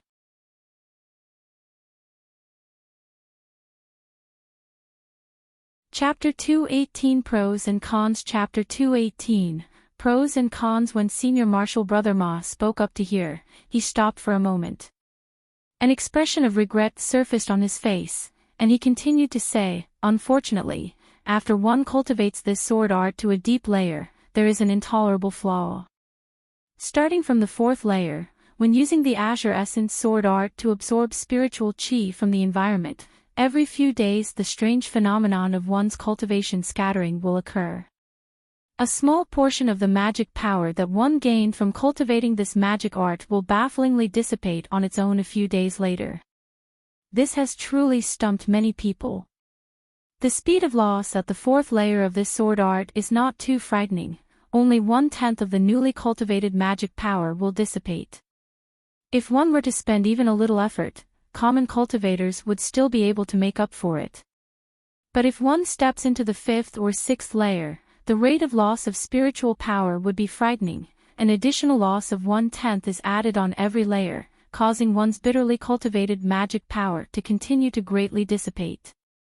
That is also to say, 20% of newly cultivated magic power will be lost at the 5th layer of the sword art, and 30% at the 6th layer. In this way, who would still dare to cultivate the Azure Essence Sword Art? In addition, the highest layer of the Azure Essence Sword Art that our sect's disciples used to cultivate was the 6th layer. Above the 6th layer requires that one must be at the core formation stage to cultivate it. However, when this kind of cultivation technique reached the 6th layer, one would already lose close to 1/3 of one's spiritual power. How could these experts still dare to take this incredible risk?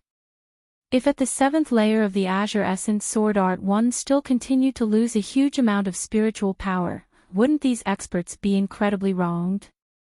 One has to know that progressing one layer in a core formation stage cultivation technique is much harder. This Azure Essence Sword Art is already incomparably difficult to cultivate, nobody would be willing to waste 10 or so years or even decades to take this incredibly stupid risk. Even more, this Azure Essence sword art is fragmented and incomplete, and it isn't some kind of divine technique. There simply isn't enough motivation for them to take this risk.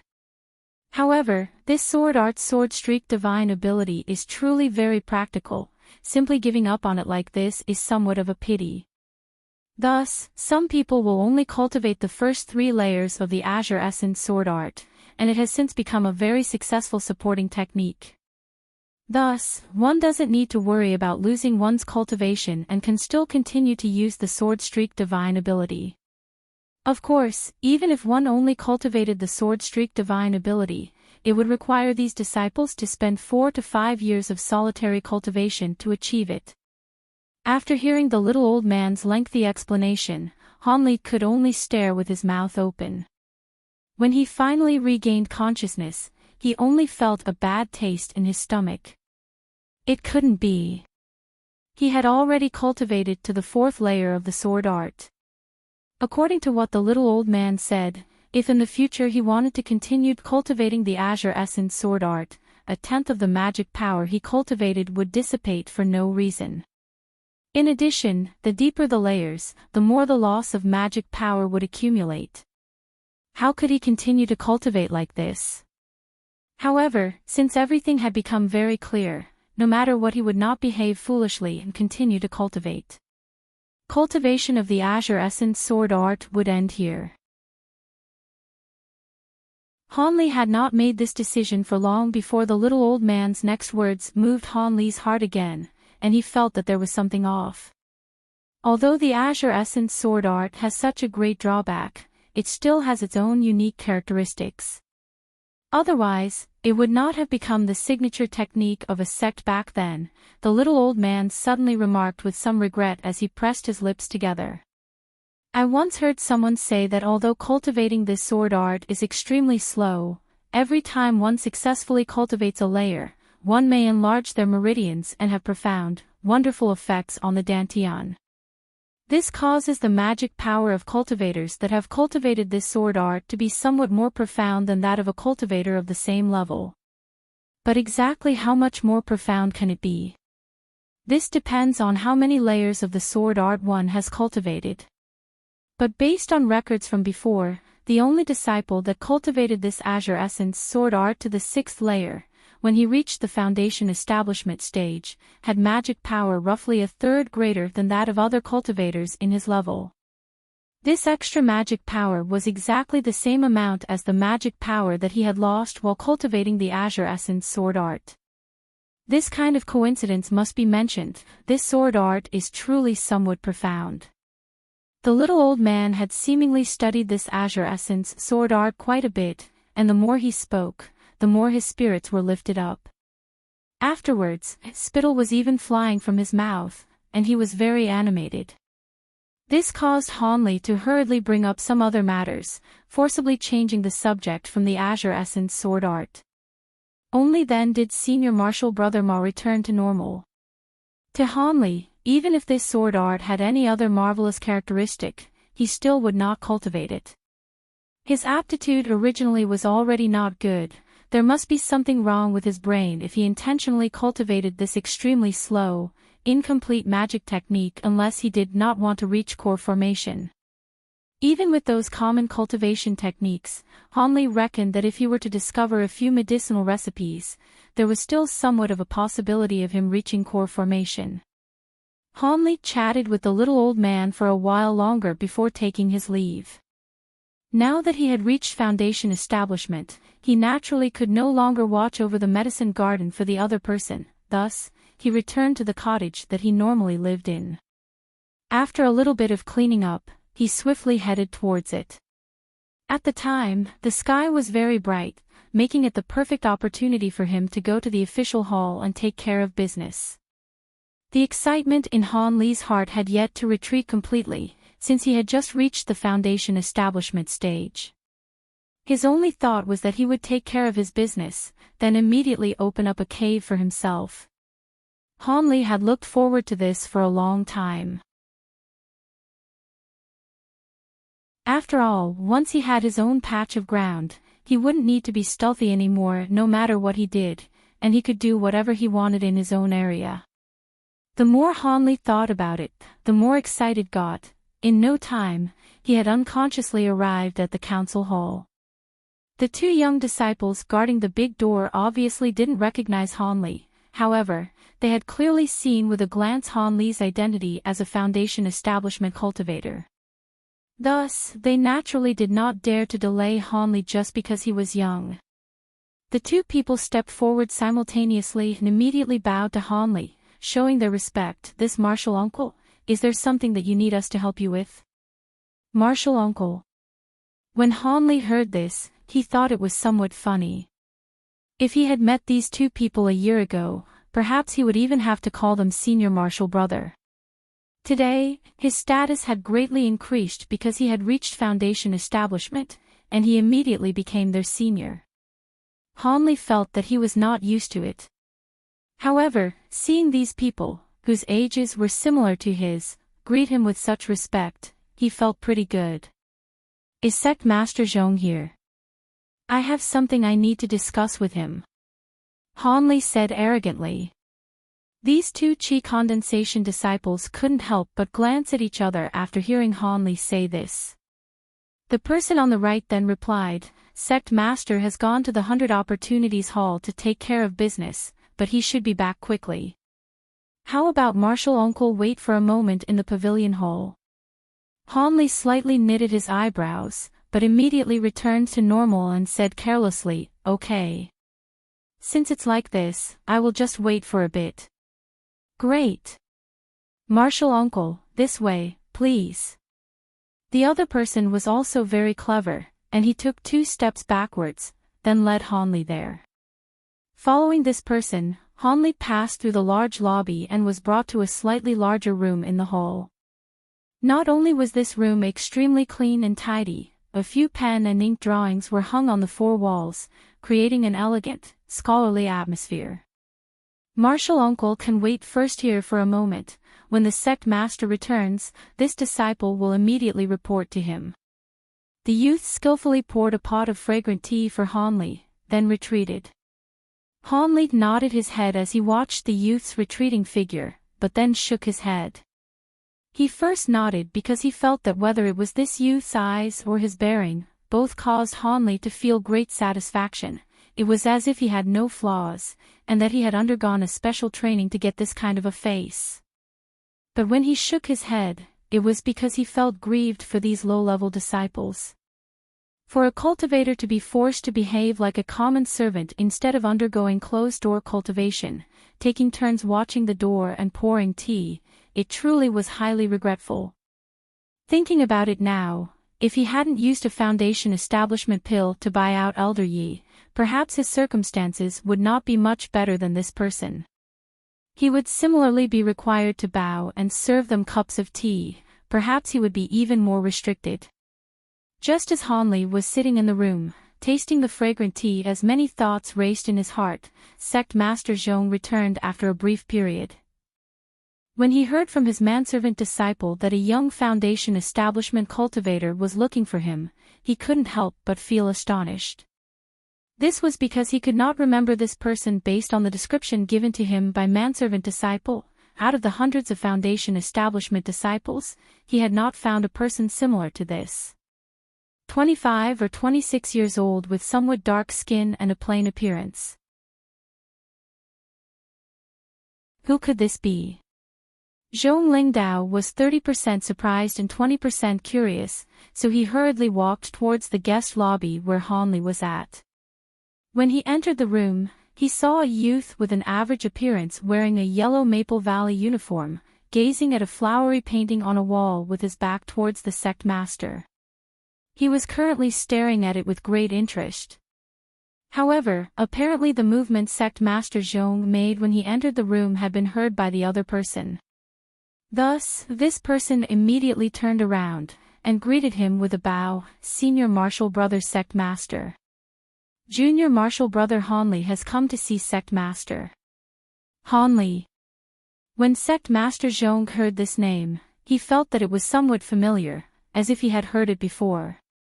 But when he carefully looked at the other person, apart from having a somewhat familiar face, he did not remember exactly who this person was. This caused him to feel somewhat ashamed in his heart, and a trace of awkwardness was revealed on his face. Han. Junior Marshal Brother Han, please sit, no need to be polite. Senior Marshal Brother, as the sect master, has been busy with business and arrived a little late. Junior Marshal Brother, please don't take offense. Zhong Lingdao was a sly old fox who had seen many big winds and waves. With a few careless, ambiguous sentences, he had easily dissolved the awkward mood that he created by not recognizing the other individual. Winds and waves, a lot of hard experiences. Han Li was not actually shocked that sect master Zhong could not recognize him. One had to know that the last time Han Li had seen this person was 5 years ago. At that time, he was only a low-quality and low-aptitude qi condensation disciple. Thus, sect master Zhong naturally would not put him in his heart, let alone have any kind of deep impression of him. If the other person was actually able to recognize him on sight, Han Li would feel greatly shocked.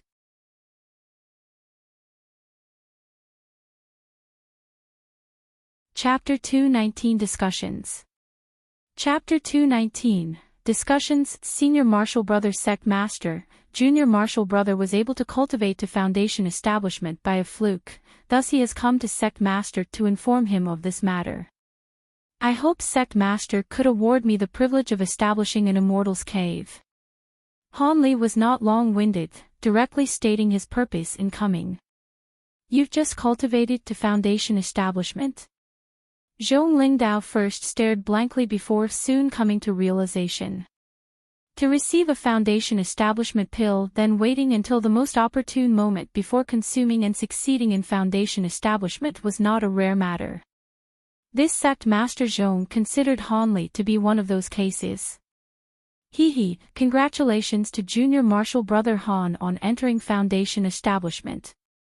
The sect's high-level disciples has increased by 1. This is truly a matter worth celebrating. Zhong Lingdao said with a faint smile as he twirled his long whiskers. This one was only lucky. This was thanks to the foundation establishment pill bestowed by the sect. Han Li replied, gleaming with radiance.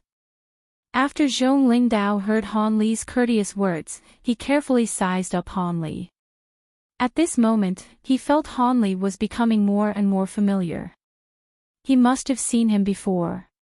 But after a moment of thought, he could not remember when or where. As such, Zhong Lingdao could not help but nod his head and muttered to himself, bitterly entering deep thought. As Han Li saw this, he found this very funny and did not bother him. Minding his own business, he raised the teacup and slowly tasted the tea within. After a short moment, with a flash of realization, Zhong Lingdao actually thought of the matter of the rite of immortal ascension. He could not help but connect the youngster who originally stood in the main hall to the calm junior marshal brother before him. Zhong Lingdao, having recalled Han Li's circumstances, could not help but sharply raise his head. He cried out with a face full of surprise, "It's you, the disciple who entered the sect with the rite of immortal ascension. You actually succeeded in foundation establishment? Senior Marshal Brother Sect Master actually remembers me. My matter of being able to enter the sect was truly thanks to Sect Master's assistance." When Han Li saw that the Sect Master had remembered him, he did not panic and instead lightly smiled toward Zhong Lingdao, expressing his thanks.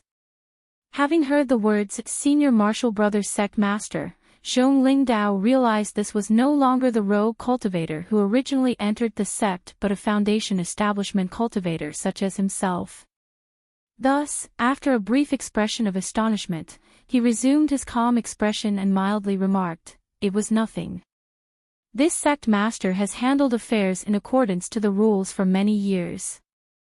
However, Junior Marshal Brother Han was actually able to cultivation to foundation establishment with false spiritual roots. It is inconceivable. If this were to spread, Junior Marshal Brother would be immediately known throughout the cultivation world. Although Zhong Qingdao's external appearance seemed to have returned to normal, his words revealed the astonishment in his heart. This was no surprise, as Sect Master Zhong clearly understood Han Li's original circumstances. A person with 4 attribute spiritual roots being able to attain foundation establishment was truly hard for him to accept. Han Li saw this and smiled. With a half-joking tone, he said, this one did not expect when he took the foundation establishment pill, he would actually reach foundation establishment. The only explanation is that I was assisted by the heavens, which saw a fool like me and gave me outrageous luck. When Han Li said this, he actually made the other party laugh. But Junior Marshal Brother Han, wasn't your foundation establishment pill given to Junior Marshal disciple Ye's grandnephew? How did you obtain another foundation establishment pill? Right after Sect Master Zhong chuckled, he had second thoughts on something he didn't understand and asked. Hee. Senior Marshal Brother Sect Master, didn't you give me a foundation establishment pill? Laughing in his herd, Han Li responded to this with chuckle. Me? Zhong Lingdao responded, puzzled. How could he possibly not have any memory of this? Could it be that Sect Master has already forgotten? Among the several people who returned alive from the forbidden area, there were 3 who were awarded a foundation establishment pill. I was one of those people. Han Li eventually said after putting away his smile. You are the in-name disciple accepted by Marshal Ancestor Li. Zhong Lingdao grew excited, longer able to keep his calm appearance. That's right. I am the disciple that Master Li Huayuan accepted on the trip from the forbidden area. Han Li did not deny, directly acknowledging this. So it was like that. So that was why the name Han Li sounded so familiar. So it turned out that 2 years ago, the name of the disciple that everyone was bubbling about belonged to Junior Marshal Brother. Zhong Lingdao's eyes expressed even more astonishment as he spoke with a slightly more genial tone. Zhong Lingdao's intentions were clear. Since Han Li had already reached foundation establishment, becoming Marshal Ancestor Li's official disciple was practically already determined. He naturally did not want to arouse any contempt from Han Li. He inwardly thought to himself, since it was like this Junior Marshal Brother Han must have reached foundation establishment by a complete fluke. Otherwise, with his aptitude, foundation establishment absolutely wouldn't be possible even out of 100 times. Although Zhong Lingdao truly felt uneasy, he naturally spoke to Han Li with a few courteous words. Then he had Han Li wait a short moment before going to fetch a register. Han Li naturally agreed and waited for his return. After the time it took to make a cup of tea, Zhong Lingdao walked out with a white jade slip. Then in front of Han Li, he used a golden brush to write Han Li's name at the very bottom of the densely written list of names. He was finally put into the record. When Han Li saw this, he grew delighted. He knew that he could now properly have his own immortal's cave. Zhong Lingdao regularly conducted various matters for new foundation establishment disciples. When he saw Han Li's smiling face, he could somewhat guess what Han Li was thinking. Thus, after a faint smile, he took out 3 mid-grade spirit stones and 5 small and thin flags that were shrouded in white mist, handing them over to Han Li. What is this? Han Li could somewhat understand being given mid-grade spirit stones. This was the award for the Sect's Foundation Establishment disciples. But whatever were these 5 palm-sized flags? They seemed to have spiritual qi and felt strange to the touch. It seemed as if they weren't ordinary magic tools. How strange. Without waiting for Han Li to ask, Zhong Lingdao held out his hand, handing over a jade slip to Han Li. He then explained, these spirit stones are a one-time reward that is given to all new foundation establishment disciples. Every year from now on, you will receive a mid-grade spirit stone without having to do any menial labor. As for these several trace bewildering flags, they are an essential item for establishing your immortal's cave. Although they are used to arrange a trace bewildering magic formation, it is the most simple of small-scale formation spells. However, it is enough to prevent mortal people and animals from trespassing. Naturally, if Junior Marshall Brother is proficient in formation spells, he will not need to use these small flags.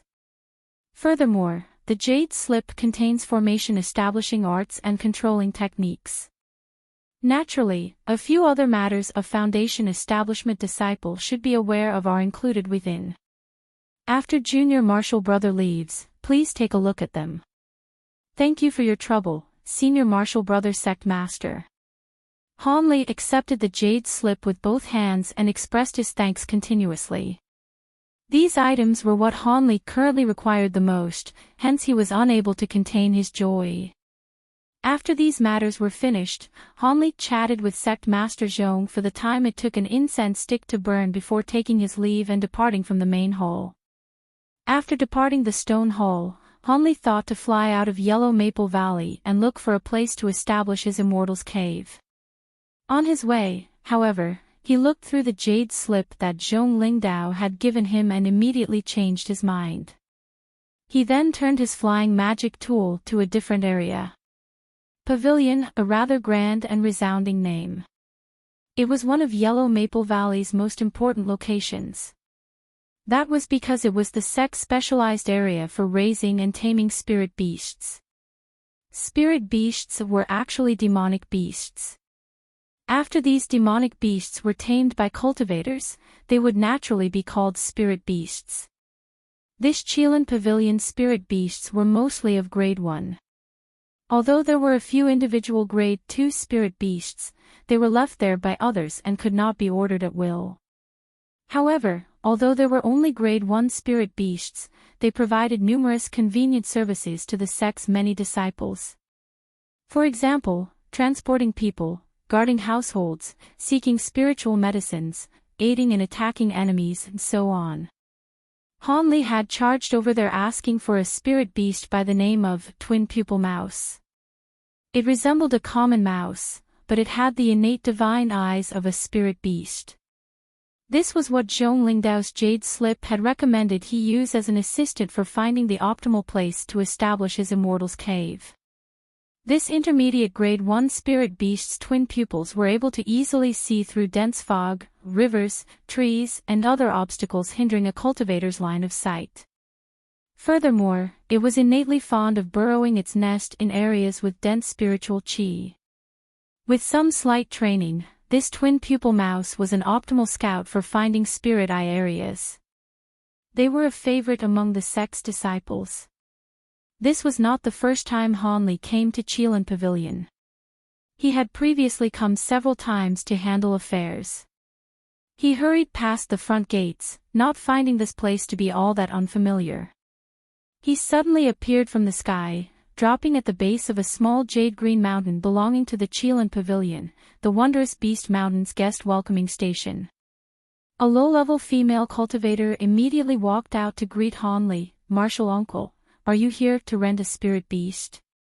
These words were sharp and clear. This 16 to 17-year-old female disciple could not help but look at Hanley with an expectant expression.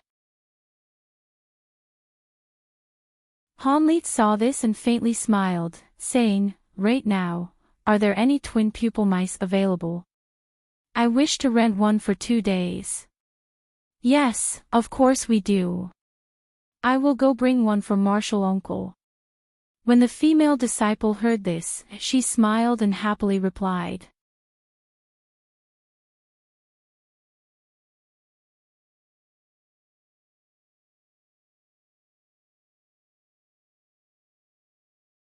Not a single one hadn't experienced numerous tens of thousands, if not hundreds of thousands, of years, as well as a stroke of luck, before forming.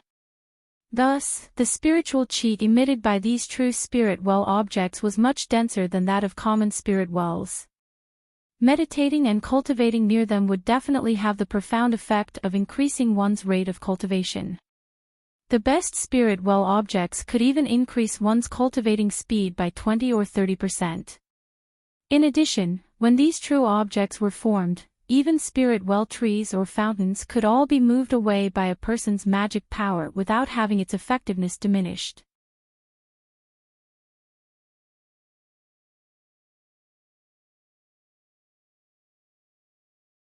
He was truly tired. For the next several days, Hanli was busy without end. He found an area of flat earth near his concealed immortal's cave and planted a few spiritual medicine seeds. Among these seeds were a few common medicine seeds from the mortal world as well as rare seeds he had gathered from 100 Medicine Garden after spending several years there. This place was on the verge of becoming Han Li's personal medicine garden, where future spiritual medicine seedlings would sprout and flower. In the time he had left over, Han Li looked for few solid slabs of bluestones on the mountain, cutting them off and sculpting them into stone tables, desks, and other tools. He then placed a set in each of the rooms. Finally, he meticulously cut smooth the walls and embedded them with a few moonlight stones, causing the inside of the cave to be as bright as day. Han Li's immortal's cave was finally established. Even so, it was clear that the defenses of this immortal's cave could be easily be destroyed with a single blow. It was truly incapable of allowing Han Li to cultivate with an easy heart. According to his thoughts, he would need a similar comprehensive restriction spell as the one protecting 100 Medicine Garden, at the very least. Otherwise, if an enemy were to invade as he was cultivating, the consequences would be more than terrible. Han Li was an amateur at formation spells. He fundamentally couldn't arrange even the most basic of formation spells, let alone the more difficult restriction spells. However, he also didn't plan on learning. It should be known that the Tao of formation spells were as vast as the sea. If he were to learn it half-heartedly, he wouldn't have any small success even with 10 or 20 years. He absolutely couldn't let it interfere with his cultivation in the slightest, since any wasted time was an intolerable loss. This world may have a genius that could gain profound insight into formation spells without hindering their cultivation rate, even to the point where such a monstrous cultivation genius could manipulate the Tao of formation spells. But Han Li clearly knew that he absolutely wasn't such a person. For him, if he were even the least bit distracted in that field, then even his slightest hopes of entering core formation would be obliterated forever. But fortunately, this world still had formation flags, formation plates, and other magic tools capable of easily putting down a formation. Although by using such, one generally wouldn't be able to put down ferocious, large-scale formation spells, Han Li currently only wanted a standard formation spell to defend his immortal's cave so he that could feel mostly at ease. Besides, if it truly wasn't possible, he would just set several enshrouding formation spells instead. He would make up for the deficiency in defense through quantity. Han Li planned to go to the Heavenly Star Sect's Market City. They were certain to have restrictive-type magic tools there. Thus in the days ahead, after Han Li's several medicinal plants budded, he immediately used the green liquid to expedite their maturation. He planned to use 1,000-year-old medicine ingredients to exchange for the necessary items at the Heavenly Star Sect's Market City. This time, he would only reveal 1,000-year-old herb to avoid having others provoke or suspect him, thereby preventing unnecessary troubles. After a short 2 months, Han Li matured his medicinal herb by 1,000 years. Then he flew northward with the medicine herb along with some other items he wished to exchange, such as the materials from the inky flood dragon, the hard shell of the centipede as well as other rare materials. If the price was suitable, be it spirit stones or magic tools, he wouldn't mind exchanging them. In any case, he also wouldn't half-heartedly learn how to refine magic tools. As Han Li flew, he wore a cloak to guard against anything unexpected. With Han Li's greatly increased magic power, he was able to cover over 50 kilometers in less than half a day.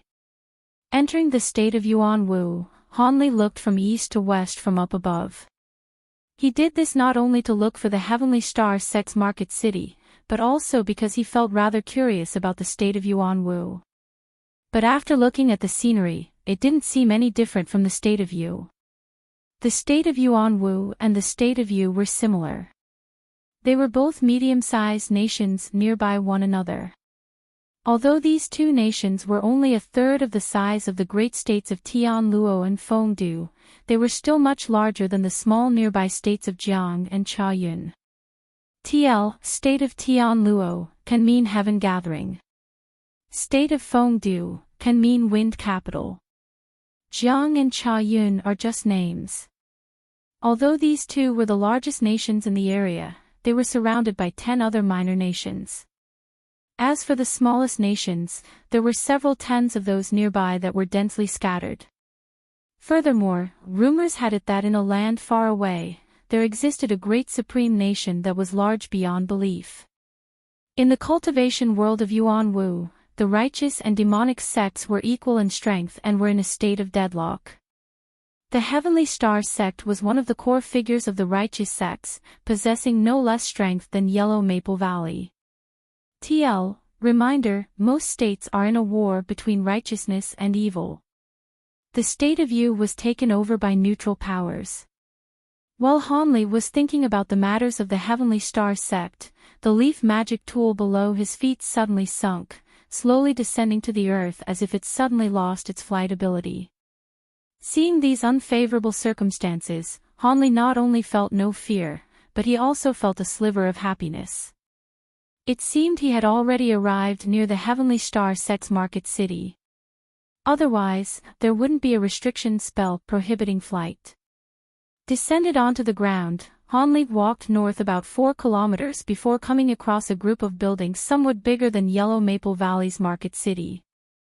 The Heavenly Star sect's market city was very strange, and it differed completely from Yellow Maple Valley's market city.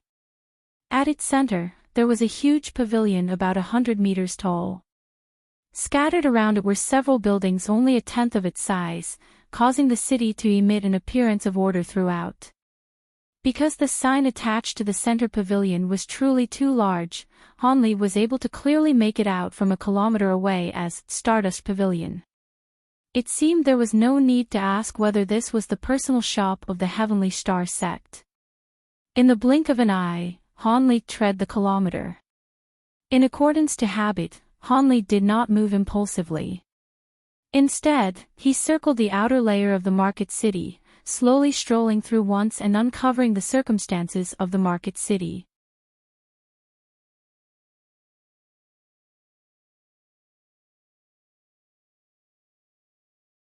Chapter 222, Tool Refining Expert. Hanli only saw 20 or 30 cultivators in the outer areas. There didn't seem to be many people in the desolate market. Could everyone have gone to the Stardust Pavilion in the center? Hanli started to mutter somewhat in his heart. However, he did not intend to immediately head over to the Stardust Pavilion. That was because that tool refining store's claim was too arrogant. If the talisman refining store failed, then they would return the materials equivalent twofold in spirit stones. This piqued his curiosity. Thus, when Hanli finished circling around it, he couldn't help but walk inside. The storefront could not be considered to be large, consisting of only 3 rooms and an outer courtyard. When Hanli entered the foremost hall, he saw a middle-aged figure dressed like a Confucian scholar in the midst of a discussion with a white-haired yet red-faced elder. A muscular man with dark skin stood to the side with a respectful expression. The middle-aged man and the elder were currently fixated on their discussion. Although they saw Hanli enter, they indifferently continued their conversation. It was the strong man who did his duty and walked forwards a few steps, then asked very politely, "Does this guest want to buy magic tools or place an order to have one made? Let me first take a look at the magic tools in your store before deciding whether or not I want to place an order." Hanli replied evenly. "Very well. Does this guest want to look at mid-grade or high-grade magic tools?" the muscular man asked happily, seeing that business had actually come to their door. "Top-grade magic tools. In addition, I want the finest ones amongst all the top-grade magic tools." Hanli was not loud, but this sentence immediately shocked the muscular man into a daze. The two people who were talking up a frenzy immediately shut their mouths and stopped talking, instead blankly staring and sizing up Hanli. This guest wants to see top-grade magic tools, and even wants the finest ones.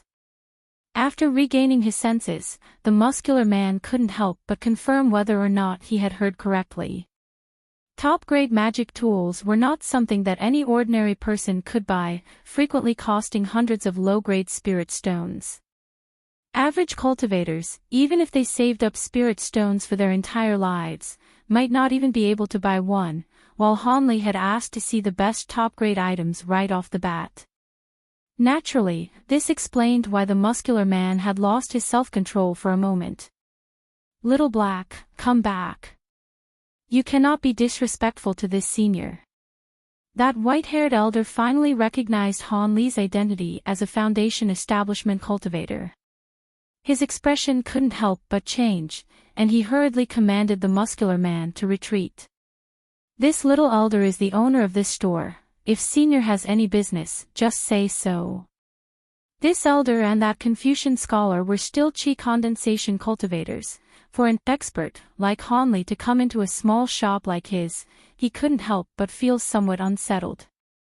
"There's not much. It depends on whether or not your place has any good magic tools. If you have any ones that are suitable, I will buy one or two." The elder instantly let out a sign after hearing these words from Hanli, but he still spoke somewhat awkwardly. "Unfortunately, we can only disappoint Senior. Although my shop does have 2 or 3 top-grade magic tools, they are only used to promote this store. They are not actually so extraordinary." The elder, when faced with a Foundation establishment cultivator like Hanli, did not dare to conceal anything, and so he could only say the truth. Upon hearing this, Hanli felt quite disappointed. However, he also couldn't help but silently berate himself for his stupidity. Even if the sign hung outside of the store were to be even more exaggerated, it was still only a method for them to attract business. He had actually treated it as if it were true. Hanli shook his head and turned around, about to leave. However, when he neared the door, he still turned his head around and spoke somewhat unhappily. "So you're saying that the claim that you have the ability to refine top-grade magic tools is also just empty words?" "No. Senior is mistaken.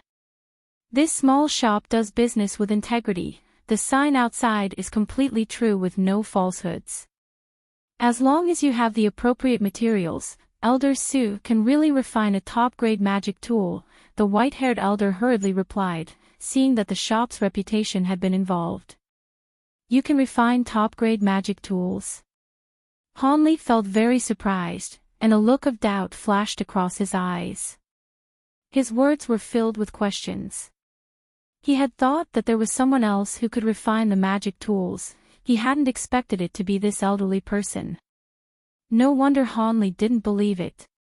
Refining top-grade magic tools was not like refining mid- or high-grade magic tools, which could be refined by common fire. Instead, similar to refining a Foundation establishment pill, it required tempering by earth fire or innate true fire to successfully refine it. But this elder was only a Qi condensation cultivator and would not possess innate true fire, while this location did not seem like a place with earth fire. So how could this person refine a top-grade magic tool? This is the first time Senior has come to this elder brother's shop, so it's very normal to not understand this. The origins of elder brother Su's Tao of tool refinement originates from his clan, and his talent in refining tools is definitely not below that of tool refining masters from other great sections. In addition, for the past few hundred years, the Su clan had taken care of an elementary grade 2 fire raven. The demonic fire it spits out is even somewhat stronger than innate true fire, so it's more than enough to refine top-grade magic tools. The middle-aged Confucian scholar that had been sitting silently on the side suddenly opened his mouth and explained on behalf of the elder. However, this only increased Hanli's doubts. Demonic fire. I've only heard of using true fire and earth fire to refine pills or tools. I've never heard that it was also possible with demonic fire. Hanli expressed slight disbelief with knitted eyebrows. Hee. There are things that Senior does not know. Using demonic fire to refine tools or even pills requires a few special skills that are not officially recognized by the great sections. It has been thought of as a minor, unorthodox technique and is not very widespread. If our clan hadn't haphazardly obtained this fire raven, we also would not take the time to research this path. The elder continued the Confucian scholar's words and addressed some of Hanli's doubts. So it's like that. Although Hanli had heard the other person's description, he still had not seen it personally, and so he was still somewhat apprehensive. Does Senior also want to order a custom top-grade magic tool? Asked the elder with curiosity, seeing that the other person had lowered their head to ponder over something. If I give you enough materials to refine a top-grade magic tool, how much certainty do you have? Hanli raised his head and asked non-committally. This depends on the quality of the materials as well as the requirements Senior has towards the magic tool.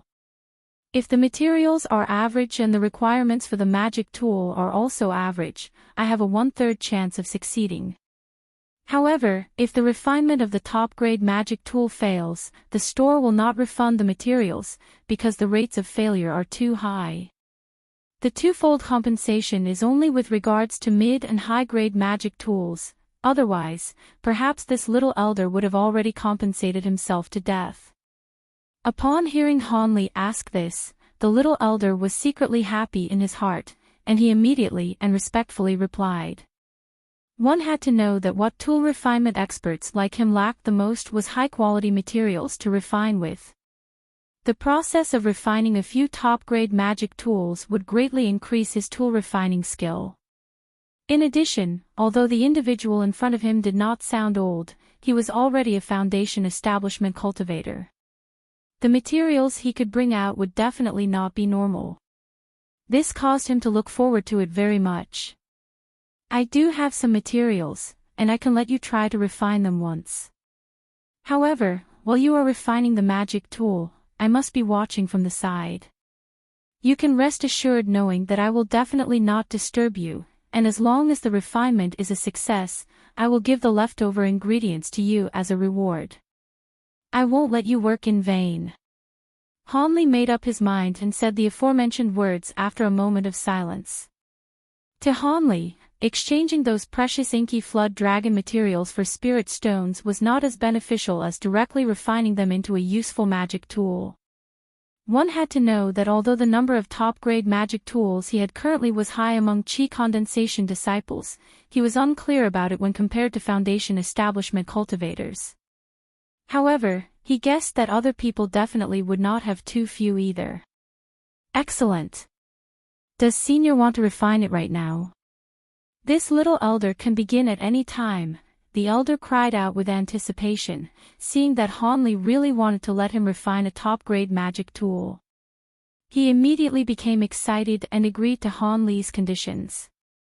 There are still some things I need to buy. When I finish my business, I will come back and we can begin. Hanli shook his head and added after hearing this. Okay then. In that case, Junior will wait for Senior. The elder, seeing that Hanli did not seem to want to let him begin his work immediately, couldn't help but feel somewhat disappointed, but immediately afterwards, he recovered his state of mind. The elder said this respectfully. Knowing that everything had been arranged, Hanli did not want to stay here any longer. After casually saying goodbye, he turned around and walked out of the store. But before he had even walked a few tens of feet away from the store, the voice of the Confucian student suddenly came from behind him. Senior, please stop for a moment. Hanli's figure paused. After hesitating for a moment, he stopped moving. Then, he turned around and saw the Confucian scholar chasing behind him. At this time, he was looking at Hanli with a face full of smiles. Is there something you need? Hanli knitted his eyebrows and asked coldly. He did not really like people who disturbed him for no reason. This junior wanted to ask Senior if you came to this market intending to buy something. This junior's name is Wang Xiling, and I am often around this market. Perhaps my help can save senior a significant amount of time. Hearing this, Hanli sized up the Confucian student with some confusion. Suddenly, he lightly smiled and asked, "Are you a frequent hire?" Although the Confucian scholar couldn't see Hanli's expression clearly due to the cloak, he could clearly hear the laughter in Hanli's voice, and his heart loosened up. He immediately replied, "Senior guessed correctly, this junior occasionally spends his time there. I am not exclusively hired by that one store, so senior can feel free to relax." Hanli somewhat carelessly nodded his head, but he indifferently said, "Although I don't mind whether or not you are specifically hired by the store, this time I want to buy a few formation flags and formation plates. It seems like the best decision is to go to the Stardust Pavilion. I don't think that I need any help."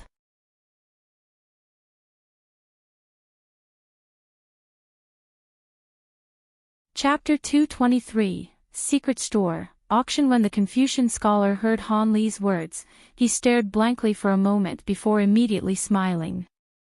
Then he joyfully said, "Senior, it is fortunate that you've told me this, else you would have gone on a trip in vain."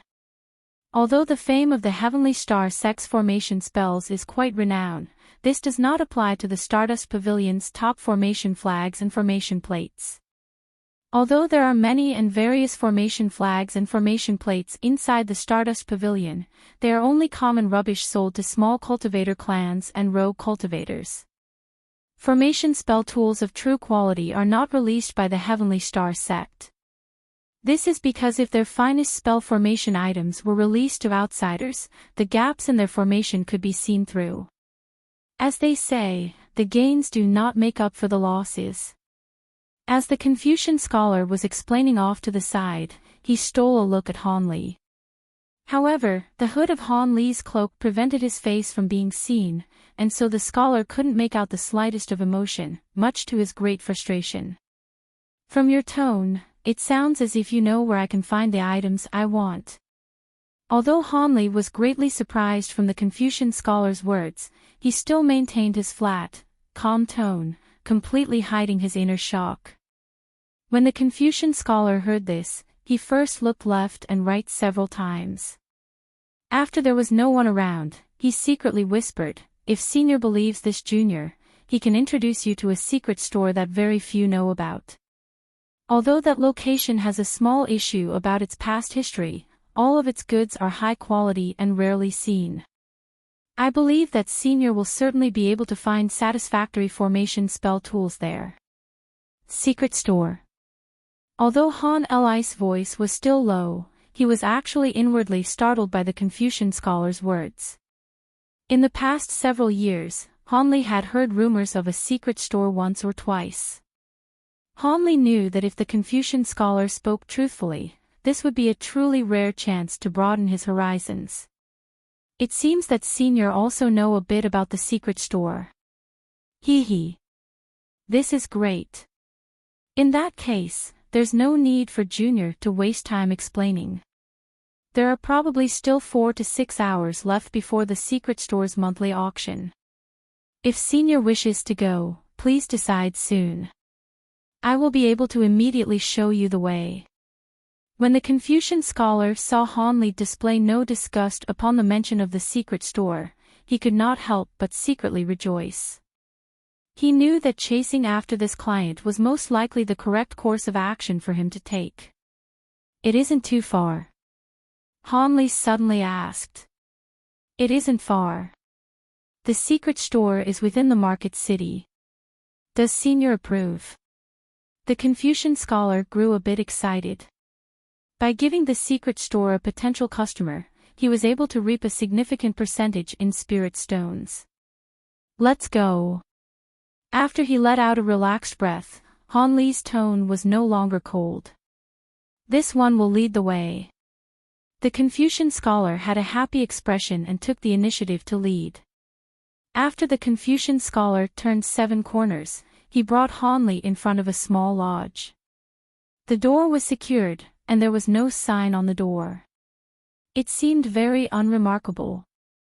The Confucian scholar lightly knocked on the door with a certain rhythm. In response, the door opened. A woman about 30 years old walked out. This woman's looks were average, and her cultivation was only at the 6th or 7th layer of qi condensation, truly unremarkable. Lady Zhang, this one brings a new customer. He also wishes to participate in the auction. Wang Xiling did not wait for the woman to speak and hastily introduced Hanli with great energy. After Lady Zhang heard Wang Xiling say he brought a customer, she did not show an expression of joy but scowled instead, as if she wasn't in agreement. But after she took a clear look and saw that this customer was a foundation establishment cultivator, her expression changed to a slight smile. This time, you've brought a proper customer rather than the trash you previously brought. A foundation establishment senior. Senior, please come in. Although this woman's cultivation was very low, she didn't look at Hanli with any reverence. Instead, she seemed to consider Hanli an ordinary customer. Senior, this one can only bring you to this location. He will first take his leave. Wang Xiling blushed from the woman's words and hurried to say his farewell to Hanli. After seeing the Confucian scholar's figure disappear into the distance, the woman stepped to the side, signaling Hanli to enter. After he entered, he saw that all sorts of shoddy materials for pill and tool refinement were arranged out for display like an ordinary raw materials shop. Hanli carefully observed the woman, who closed the door and then respectfully said, "Please follow me, sir." With that said, the woman took a few steps to the corner of the room. She then pressed her hand against the ground. Yellow light flashed from her hand, when all of a sudden a large hole opened from the ground. The woman called out to Hanli, indicating that he was to follow her lead. After a moment of slight hesitation, Hanli walked into the tunnel and cautiously followed. However, the ever-cautious Hanli naturally stayed on guard. The tunnel was very short. After about 30 meters, there was a somewhat small stone door. Two black-clothed men stood in front of either side of the door, each wearing a devil's mask. After Hanli took a look at the two black-clothed men, his expression immediately grew heavy. They were actually foundation establishment cultivators like him. Furthermore, one of them was mid-stage foundation establishment.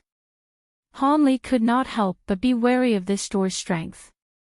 The woman pushed through the stone door as if she hadn't seen the black-clothed men and brought Hanli inside. The two black-clothed men also turned a blind eye, neither speaking nor obstructing them.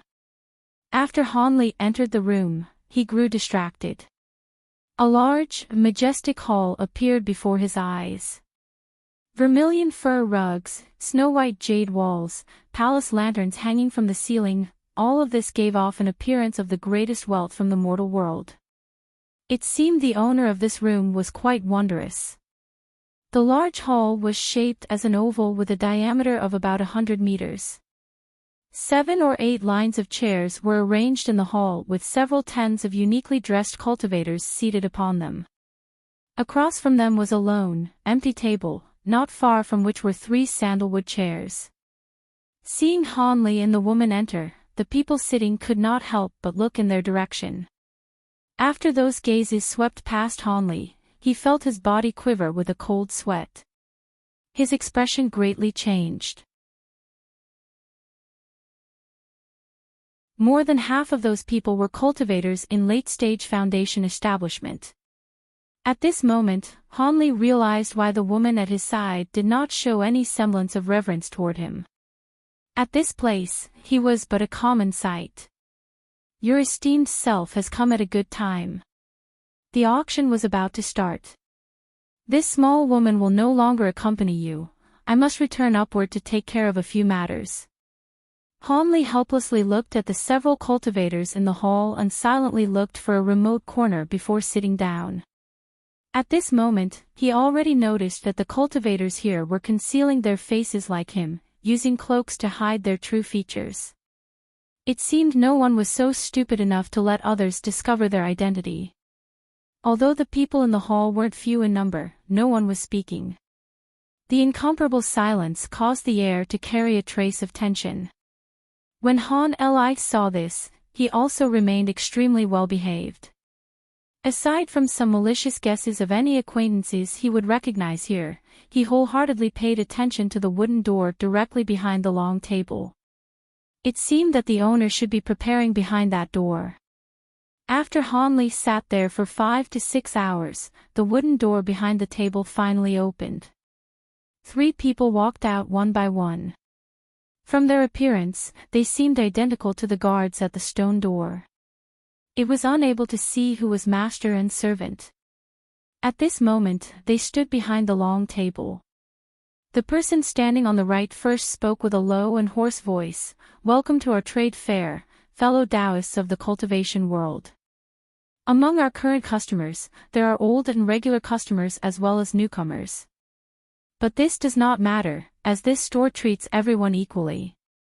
When the person on the right finished, the person on the left immediately started talking. "This trade fair is completely fair. When someone shouts out a price in spirit stones, everyone must use spirit stones to compete.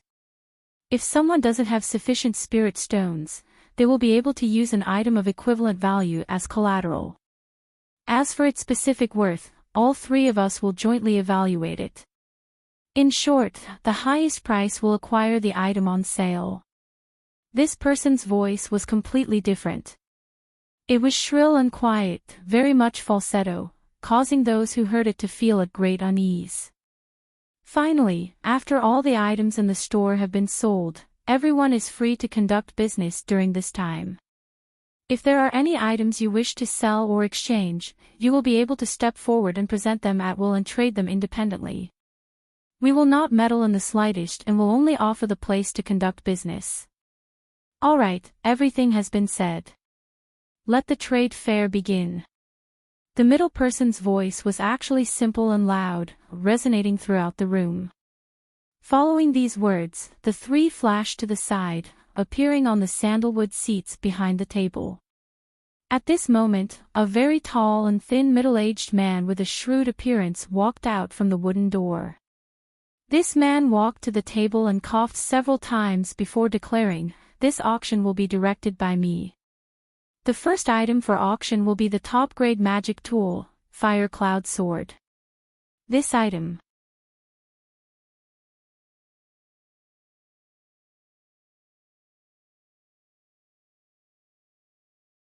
No matter how Han Li thought, the price of this pill furnace, named the Red Sky Gathering Furnace, skyrocketed to a frightening amount in no time. 780 stones. This was the bid that a fat-figured person wearing a yellow cloak on his head called out, gritting his teeth. 800. A female cultivator not too far away from the fatty, leisurely called out an even higher bid, causing the fatty to grip his hands tightly together. Before his eyes, the prices became sky-high. The others had already given up on bidding. They could only look on with unwillingness and watch the 2 arrogant foundation establishment cultivators continue to shout out increasingly large prices. 850 pieces. If this lady can call out a bid higher by even 1 spirit stone, this pill furnace will be given to you. The fatty said viciously as he raised the price again, staring at the female cultivator with an angry expression. 851. The fat cultivator's words had just left his mouth when the female cultivator laughed coldly and intentionally called out a number 1 figure higher. This caused the fat cultivator's big face, which was hidden inside the cloak, to appear as red as blood. But after furiously shooting a poisonous expression at the other person for a brief moment, he actually did not call out another bid. Just like that, this foundation establishment female cultivator spent a very high price and bought this famous pill furnace. Even so, was it worth the amount she paid? Perhaps this time's bidding was too fierce, and it stimulated the nerves of all of the cultivators. Just like that, the originally cold atmosphere in the room instantly heated up, and all the top-grade magic tools and precious materials were completely gobbled up by all of the enthusiastic cultivators. But after 20 or so items had been sold off, Hanley had still yet to see items like the formation flag or formation plate for sale, causing him to grow impatient. Hanley couldn't help but silently think that if none of the items he needed appeared in this auction, he might actually have to make a trip to the Stardust Pavilion. Even buying a few of the most basic spell formation tools was better than having none at all. Just as Hanley was thinking, the skinny and tall man in front listed the name of the next item being auctioned. Top-grade magic tool, a pair of mechanical puppet beasts. Its strength is comparable to that of a 9th-layer chi condensation disciple. In addition, it is completely faithful and will defend its owner to the death. If you buy this item, it's like having 2 personal bodyguards around you at all times. The base price is only 100 spirit stones. Mechanical puppet beasts. Isn't my own top-grade magic tool also called a puppet bowman? Could they be the same kind of object? Hanley's heart moved, and he sat up straight. He began to watch attentively. The skinny tall male had already brought out 2 shiny black doll-like objects. They were only as large as a fish, and their appearance seemed to somewhat resemble a lion or a tiger, but that similarity was limited. One did not know what kind of strange beast they were based on. There are many guests who have probably not heard of, or very rarely heard of, the Dao school of mechanical puppets. This is a kind of Dao magic that originates from refining magic tools, yet it is completely different from a magic tool. Although not many of us here know this magic is incredibly popular in the westernmost regions. There is even a sect called the Thousand Bamboo School that relied on this to establish their sect, and they have already developed this Dao technique to an extreme.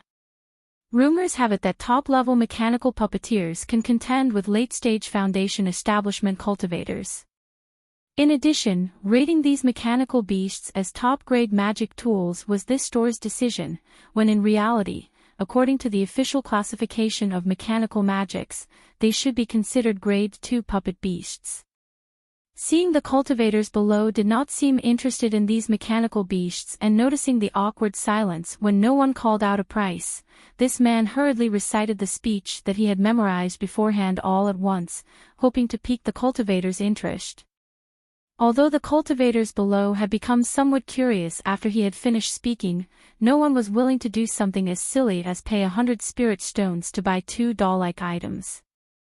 In addition, what use would 2 bodyguards at the 9th layer of chi condensation be to the cultivators present? 100 spirit stones. A noise sounded out from the corner. There was actually a person who wanted to buy this toy. Instantly, all of the cultivators' gazes turned towards that corner. However, this person was not Hanley, rather, it was some person with a covered face sitting in another corner. He had covered his entire head with a large gray bag, appearing to be an extremely ridiculous and strange person. 150 spirit stones.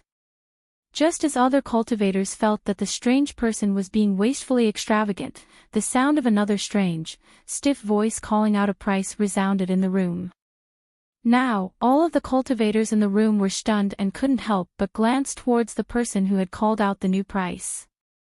A burly person wearing a green cloak sat in the last row of seats, his hands hugging his shoulders. The sound of a new price came from this person's mouth. When all of the people glanced at this person actually stared back at them coldly, not revealing any trace of uneasiness. 200 spirit stones. I will pay 300 pieces. 400. 600, in the blink of an eye. These 2 people raised the price of the puppet beasts one after another to an unbelievable price. At this time, even if the many cultivators in the room were more stupid, they would be able to tell that something was off. Could this pair of puppet beasts be hiding some frightening secret? At this time, this kind of a thought was rising up in all of the cultivators' hearts. All the cultivators in the room glanced at each other a few times, and their hearts began to beat loudly. There were even a few financially strong and hasty individuals who directly entered the bidding. However, a few older cultivators were still somewhat suspicious even as their hearts stirred.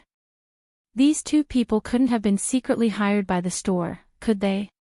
Could they have purposefully raised the price of this unprofitable item to incite the rest of them to spend excessively? The cultivators thinking of this were not few in number, and Hanley was one of the most skeptical ones. Thus, he continued to indifferently watch on, seemingly unmoved in any way. "I will pay 900 spirit stones with the addition of this item." Seeing the number of cultivators participating in the auction increasing, the burly, strange man panicked in his heart, and he actually pulled out an item from his storage pouch. Then, he took a few large steps forward and stood before the skinny, tall man, placing it on the table. He used a rough tone of voice to say, "This kind of an item is worth many thousands of spirit stones. It's more than enough to exchange for these puppet beasts, quickly give them to me."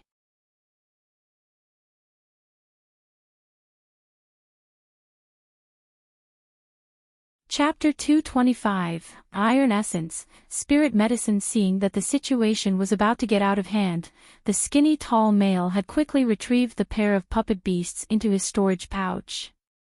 Now, seeing that the burly man had pulled out a black, junk metal-like object in order to force him to bring out the auction items that had soared in price, he couldn't help but roll his eyes and say impolitely, "Everybody, please calm down. You there, we will appraise the items worth ourselves, but for now it is more appropriate for you to return to your seat and sit down. Otherwise, this store will assume that you are purposefully creating trouble, and we won't be polite to you anymore." Upon hearing the thin, tall man's threatening words, the burly man grew very angry at first. In his own sect, he was a person with a great identity. When faced with this kind of annoyance, tens of thousands of people would respond to his call. He immediately raised his fists and was about to break out in anger. However, when that person glanced at the strange figure wearing a hood on his head, he discovered that the other person was watching him like a statue. A trace of gloating flitted across his eyes, causing the burly man's heart to quiver. After thinking better of it, he actually forcefully restrained the anger in his heart, suddenly turning around and returning to his seat. Some cultivators who had thought that they would see an entertaining scene play out couldn't help but feel somewhat disappointed. The auction of the puppet beasts was going to continue. However, that black item had already been handed to the trio sitting on the sandalwood chairs. At that time, they were discussing the item in low tones. Although their exact expressions were unclear because they were wearing masks, their solemn attitude was clearly seen by all of the cultivators. That palm-sized, black piece of foundry iron was examined thoroughly multiple times by the three figures before they finally reached a unanimous decision. Then, a black-clothed person stood up in their midst and loudly declared one piece of high-quality iron essence, worth 2,000 spirit stones. Then, that person returned to his seat without saying another word. Iron essence. The cultivators who heard these two words couldn't help but feel shock in their hearts. The person who had wanted to call out another price immediately shut his mouth tight, unwilling to say another word. Everybody thought with consternation, could this fellow actually be a core formation expert? Otherwise, where did he obtain the iron essence? This was a magic treasure material that could only be refined by a core formation expert's Dan fire. Under normal circumstances, cultivators who finish refining this ingredient would immediately assimilate it into their own magic treasures to raise its strength. They would not allow this kind of material to be easily spread out. If even a tiny bit of this iron essence magic treasure ingredient were to be mixed into a regular magic tool, its strength would greatly increase. Even raising a grade was not an impossibility. Thus, the value of this ingredient was outrageous. The burly man from earlier, could he be a core formation cultivator who had purposefully suppressed his aura and pretended to be at the foundation establishment stage? Low-level cultivators could not tell the depth of a core formation cultivator. Just when all of the cultivators were frightened in their hearts and had many suspicions, The skinny, tall man, under the prompting of the three people behind him, finally opened his mouth again and shouted, "Is there anyone else who is willing to place a bid above 2,900? If not, this pair of puppet beasts will all belong to this brother." The skinny, tall man seemingly still wanted to pull the price slightly higher, thus, he purposefully uttered these words leisurely, obviously intending to stall for time. But which cultivator in the large room still dared to randomly call out prices? Since these people were able to attend this time's auction, they naturally were not common characters. Either they were important figures from a cultivator clan or they had reached the foundation establishment stage. However, when faced with a suspected core formation expert, which one of them dared to ask for trouble? In addition, even if this person was not a core formation cultivator, this person at least had a core formation expert backing him. Thus, even if one coveted the puppet beast's secrets, there was no one who was willing to signal themselves out, so they could only stare at the treasure. The strange person who had gone tit for tat with him from the beginning similarly sat without saying a word. Nobody knew if he had been frightened by that piece of iron essence or if he was embarrassingly short of money and simply couldn't pull out that many spirit stones. Upon hearing about the iron essence, Hanli also felt very shocked. That cheap master of his had lost 2 pieces of iron essence to senior eccentric Cheong. At that time, seeing his master's depressed expression, he knew that this item was extremely precious and valuable. Just like that, this pair of puppet beasts fell into the burly man's hands without any further contest. When he received the puppet beasts, he was so excited that his hands shook slightly.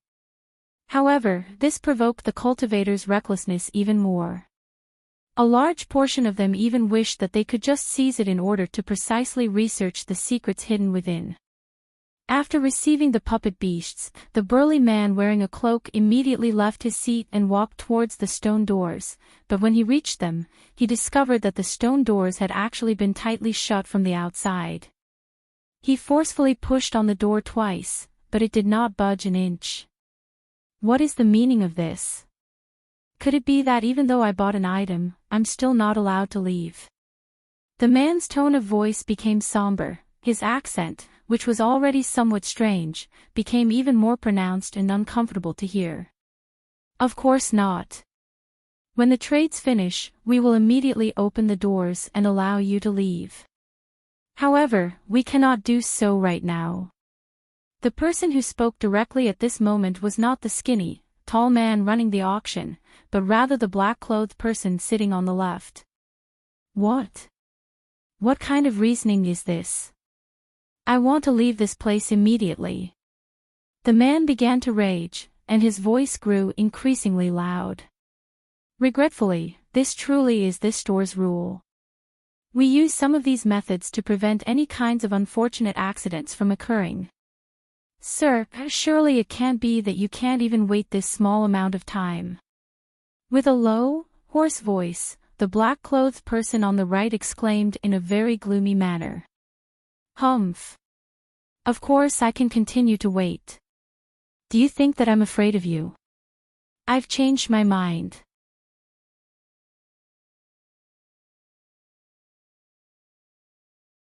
This was because he had personally raised this spiritual medicine, so how could he not recognize it?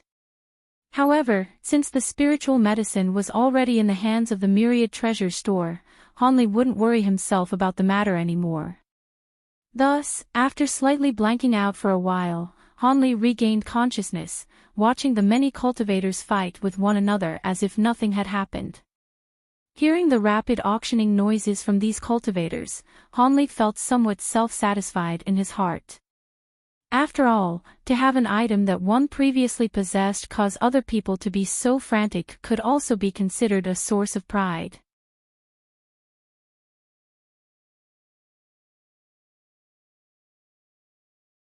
Chapter 226 5 Elements Reversal Formation. Chapter 226 5 Elements Reversal Formation. A few cultivators quickly ran out of spirit stones on hand, and one by one, they started to put up a few rare goods as collateral. In addition, each item became increasingly expensive and rare, causing Hanli to feel overwhelmed. I'll use my 5 elements reversal formation establishment set in exchange for that spiritual herb. It was unknown who suddenly said those nervous words that caused the rowdy and disorderly cultivators to become quiet. It wasn't because this person's voice was loud, but because he uttered the truly famous name of reversal 5 elements formation.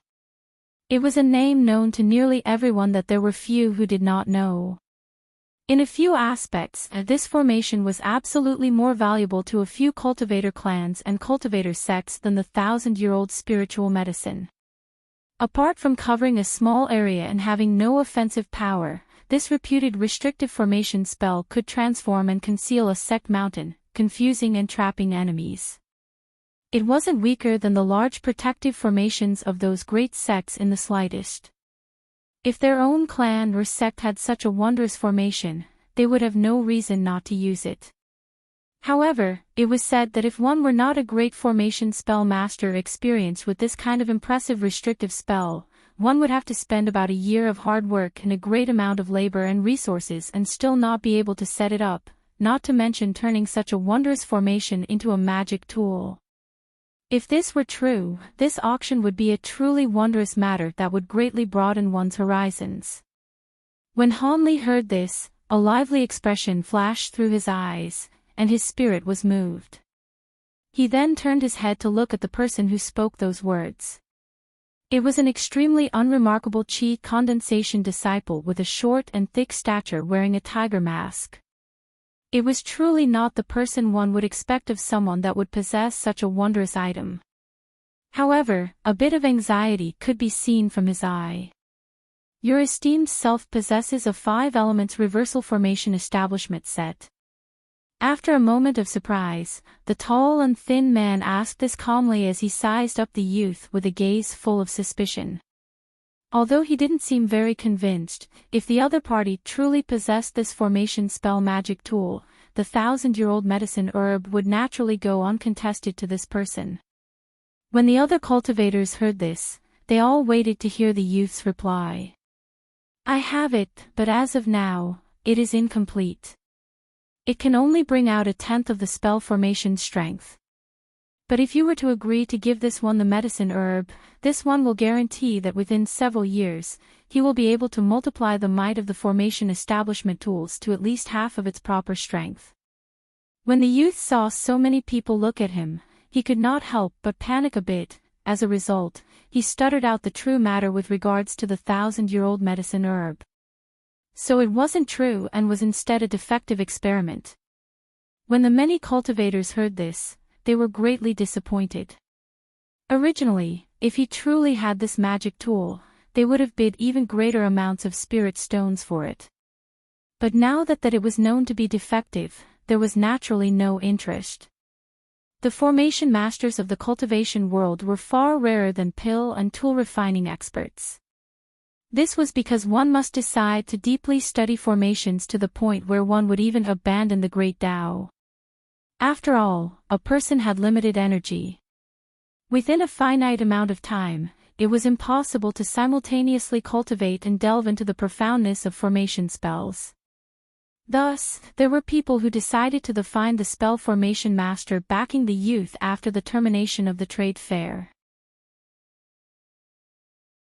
After all, a spell formation master capable of researching such a wondrous formation spell magic tool would certainly be capable of laying out a spell formation on site. As for those from a few clans and small sects, so long as they were able to protect a few vital areas with this wondrous formation, even if it wasn't in the form of a mobile magic tool, it made no difference. Could it be that your esteemed self is joking? We are an auction. Who has any reason to wait several years for results?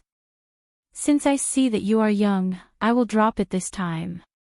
The next time you carelessly bid falsely, do not blame this store's representatives for being impolite. When the thin and tall man heard those empty words, his face immediately sunk, and he replied harshly.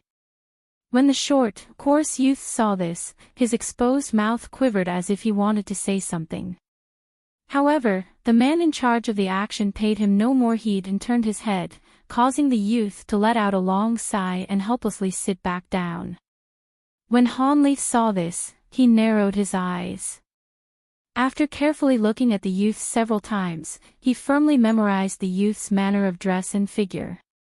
At this moment, the 1,000-year-old herb had reached the price of 2,000 spirit stones with the addition of several false moonstones from a foundation establishment cultivator. That tall and sturdy man who exchanged the iron essence for the puppet beast did not immediately leave. He actually sat leisurely in his chair as if he wanted to participate in the free trade. But instead, the strange person concealed underneath the hood immediately hurried out as soon as the stone doors opened. This caused a few who were observing from the side to be puzzled. Hanli didn't trouble himself over this matter and instead looked after matters pertaining to himself. He originally planned to wait until the period of free trade to look for the short, coarse youth and see whether or not he could acquire the formation establishment magic tool. Although the 5 elements reversal formation establishment tool could only recreate a tenth of its original strength, it was enough for Hanli's purposes. After all, he had heard of the grand reputation of this wondrous formation and was convinced that Immortal's Cave. But Hanli did not expect that when he looked in the direction of the youth, he would be immediately surrounded by 4 to 5 cultivators wanting to discuss some matters with him. This unexpected situation caused Hanli to feel a bit annoyed. At the same time, he was a bit anxious. Could it be that they were the same as him, also wanting to purchase that incomplete formation establishment set? However, Hanli's worry was unfounded. After those people chatted a bit with the youth, they looked at each other in dismay, immediately shaking their heads and leaving. The only person who remained was the short, coarse youth, dejectedly standing there with a hung head.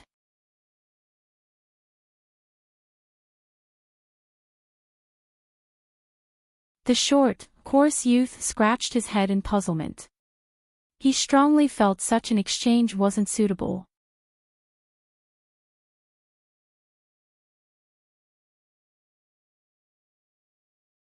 Chapter 227 Making Friends. Chapter 227, Making Friends. Is Senior interested in the art of tool refining?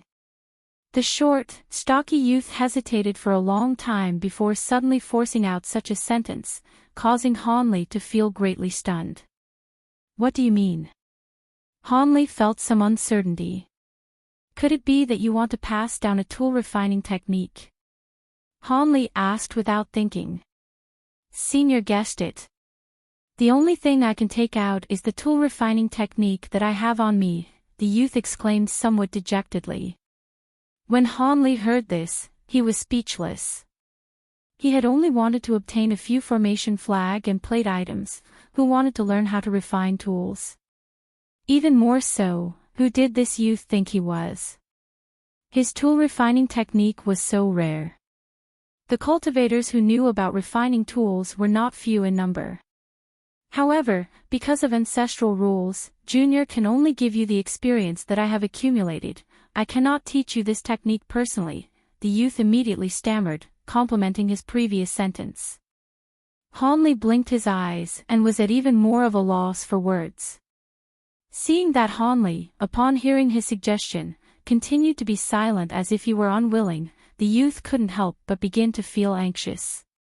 He no longer cared about concealing his identity, and he hurriedly blurted out truthfully, "My grandfather used to be a tool refining elder from the Divine Weapons sect. His technique in tool refining had long since reached great heights. My own tool refining technique was taught to me hand in hand by my grandfather. For Junior to hand over his tool refining heart to you today is already breaking the ancestral rules. As for how much Senior can gain depends completely on Senior's good fortune. However, I can guarantee that they are all secrets that have never been spread to outsiders from the cultivation world." Hanli's expression finally changed upon hearing that this youth was a descendant of a Divine Weapons sect tool refining elder. Didn't this Divine Weapons sect stand side by side with the Heavenly Star sect and the Thousand Wonders Monastery as one of the 3 great sects in the state of Yuanwu? The tool refining techniques there, as well as the formations of the Heavenly Star Sect and the Thousand Wonders Monastery's Tao of Talismans, were all incredibly well known by many cultivators in the neighboring states. In this way, it seemed that the other person's tool refinement insight was truly not average. Although Hanli would most likely not end up learning it, even having it in his possessions could be a bargaining chip. Who knew if in the future he would have some use for it? Hanli made a decision in his heart. However, he still asked, can your 5 elements reversal formation establishment magic tools really be further improved? It definitely can be. My friend has long reached perfection in the Tao of formations. Adding on my tool refining technique, improving this formation establishment magic tool will not pose a big problem. Seeing that Hanli asked that question, the youth knew that he had most likely agreed. Thus, he immediately became joyful and assured Hanli, patting his chest. Hanli nodded his head and did not continue speaking. However, he took the lid off the box in his hand, and immediately a medicinal fragrance filled with spiritual chi filled the soundproof barrier. The youth lightly sniffed it a few times, then used his eyes to closely examine it several more times. The delight in his eyes greatly increased, and he nodded his head repeatedly to express his satisfaction. Seeing this, Hanli gently smiled. He reached out his hand and handed it over. The youth hurriedly and happily stretched out his hand to receive it.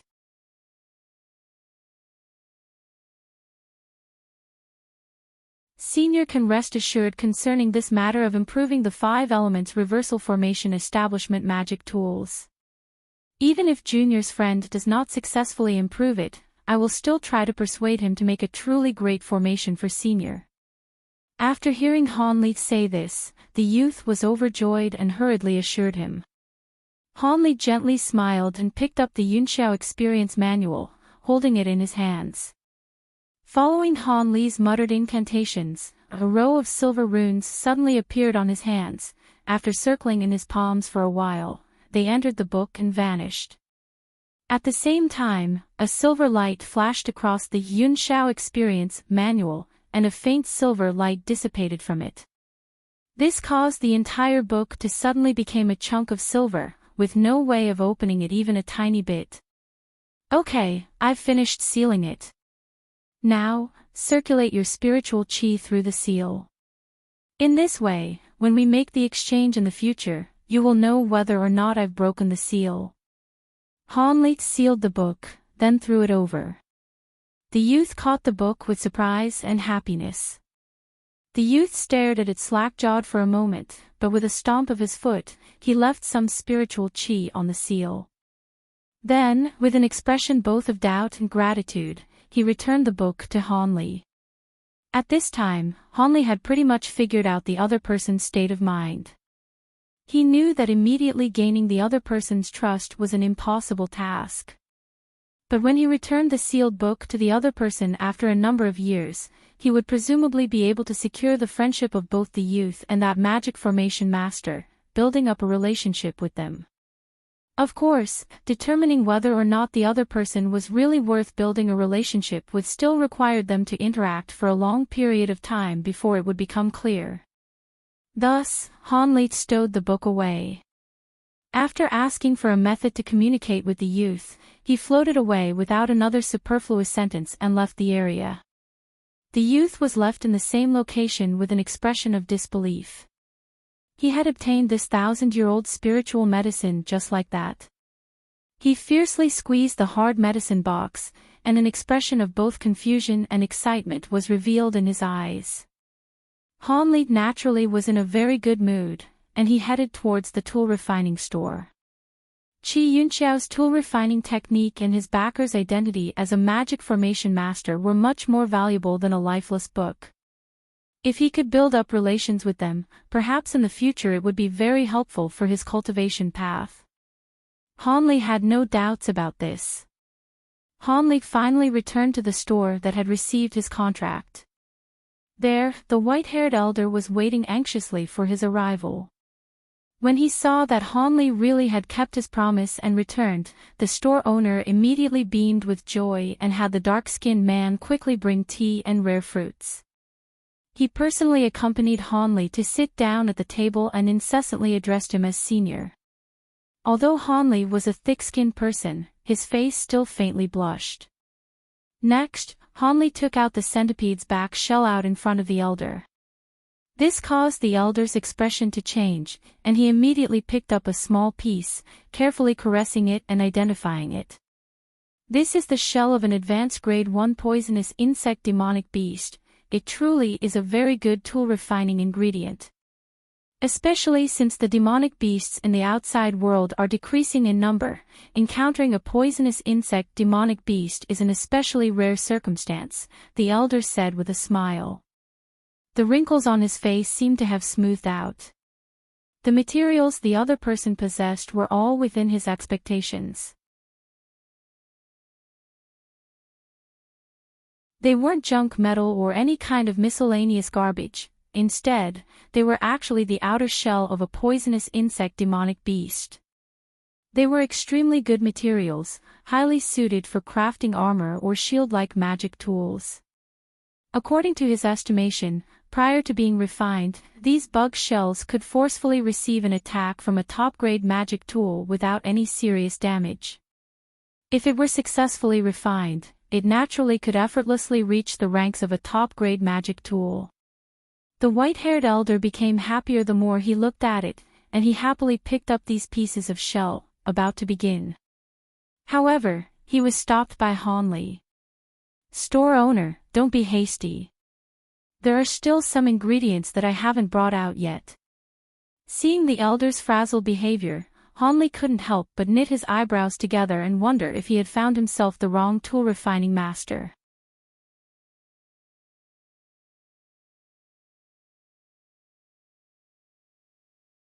Chapter 228 Puppet Cultivator. Chapter 228 Puppet Cultivator, There's More. The elder first stared blankly, but then he immediately became even happier. He laughed giddily for quite some time. Although he didn't know what sort of materials Hanli would pull out next, saving the best for last was a principle of common sense. His gaze towards Hanli was filled with even more expectation. Although Hanli was somewhat doubtful of this store owner's tool-refining methods, he would be unable to find another tool-refining master that he trusted more for some time. Thus, he could only somewhat hesitatingly place the inky flood dragon's raw materials onto the table. However, he had already decided in his heart that if this elder was unable to identify the origins of these materials, it would prove that the other person's experience and methods would be problematic. If that time came, he would at most allow the elder to refine the hard shell in front of him. As for the high-quality materials from the inky flood dragon, he would have to wait to find a superior tool-refining master. Since Hanli had made this plan, he naturally followed the elder's expression and movements even more closely. In the end, when he saw the pile of materials that Hanli had taken out, the elder spat out his mouthful of clear tea onto the ground in front of him with a puchi. This is a flood dragon's hide. Even its horns, fangs. These are its eyes. Heavens, could Senior have single-handedly killed an evil flood dragon? The white-haired store owner was shocked out of his normal behavior. He gazed at the materials in front of him with disbelief, incessantly muttering to himself. No wonder this elder was so shocked. Demonic beasts like the flood dragon had already disappeared from nearby cultivation worlds for a long time. Even if there were some in hiding, this kind of evil flood dragon, which had seemingly evolved into a grade 2 demonic beast, was comparable to a cultivator beyond the foundation establishment stage. Apart from core formation cultivators, how could average foundation establishment cultivators possibly be its opponent? Even if that many cultivators in foundation establishment took action together, the pile of flood dragon materials in front of him was too complete. It was practically as if Hanli had dismembered an entire flood dragon and directly carried it over. Could he have taken ownership of the complete corpse for himself, leaving nothing for the other cultivators? Or did this person have some terrifying method that allowed him to take care of this flood dragon on his own? The elder's imagination began to run wild as he fumbled around with these materials. It was only now that a reverent attitude appeared in his heart towards Hanli. The fact that the store owner had been able to immediately recognize these materials was somewhat beyond Hanli's expectations. He originally believed that even if the other person was able to recognize these items, it would perhaps still require a lot of time and energy for him to do so. But since the elder had so easily identified the materials, Hanli gained some more faith in him. Store owner Sue recognized them so quickly. This actually has assured me a lot. Then, Elder Sue, please begin refining. Hanli politely said after thinking things over in his heart. Okay. Senior, please have faith. When I, Sue, was still an apprentice, I refined a flood dragon corpse once before with my father. My grasp of it will definitely not be small, the elder replied, nodding his head repeatedly. He held one of the inky flood dragon's talons in his hand, unwilling to put it down. Seeing this scene, Hanli felt that it was somewhat comical. However, he also understood that this elder most likely was a person who was obsessed with refining tools. Otherwise, even if the materials were better, he would not have lost his self-control like this. In this way, however, Hanli felt even more at peace, since this meant that this person's mastery of tool refining should be pretty exceptional. Thus, the elder led Hanli to the rear courtyard, bringing the materials with him. After half a month, Hanli finally walked out of the store's front door. He slowly left with a light smile on his face after turning around and gazing at the store. When he was outside of the market's prohibited flying zone, Hanli lifted his hand, and a small, exquisite white boat shot out from his sleeve. It floated in front of him a few feet off the ground and began to gently shake. Hanli gazed at it lovingly for a moment before flicking his finger. An azure streak of magic power hit the boat. Instantly, the small boat slowly expanded in size. After a brief moment, it had become a small canoe that could fit several people. Hanli's figure gently shook when he saw this scene, and he got on the boot. Then, in a flash of white light, Hanli disappeared along with the boat, appearing 30 feet or so in the air. This divine wind boat that was refined using the inky flood dragon's fins and tail is really an incredibly flying magic tool. Although it is far from being able to contain as many people as the masked moon sex heavenly divine moon boat and has no defensive abilities, based on speed alone it should be a very rarely seen flying magic tool. In this way, I will never have to use the leaf-shaped magic tool that travels as slowly as a turtle. Hanli said to himself as he stood on the bow of the ship. A trace of happiness was revealed on his face. Hanli suddenly sent his spiritual power into the small boat's frame. In an explosion of bright white light, the divine wind boat immediately became a streak of white and shot forwards. Its speed was extremely fast, more than enough to cause regular cultivators to stare, tongue-tied. Hanli sat at the front of the ship, gently closing his eyes and reveling in the sensation of speed that he had never before experienced. He reckoned that even if he were to fly at half the speed of the divine wind boat, he could return to his cave in little more than an hour. Then, he would prepare to set up the weakened 5 elements reversal formation. Once he finished, he could cultivate in peace. Just as Hanli was thinking this, he suddenly felt a strong burst of spiritual chi flying speedily towards his divine wind boat from a location below him. Although he didn't know what was attacking him, based on the immense spiritual chi that he felt, if it were to hit the small boat, the outcome would be the destruction of the boat and his death. Hanli was both surprised and furious, and he abruptly opened his eyes wide. Then, the small boat below him suddenly doubled in speed, whizzing numerous tens of feet away. At the same time, a huge column of yellow light passed through the location where Hanli was just in a moment ago, flying into the distance without scattering. This caused Hanli's expression to become gloomy. Could there be people who knew I would pass through this place and set up an ambush for me ahead of time? Hanli could not help but think this in his surprise and fury. Then, he immediately pulled out two azure-red dual-colored spheres, gently touching them together. A pang sounded out.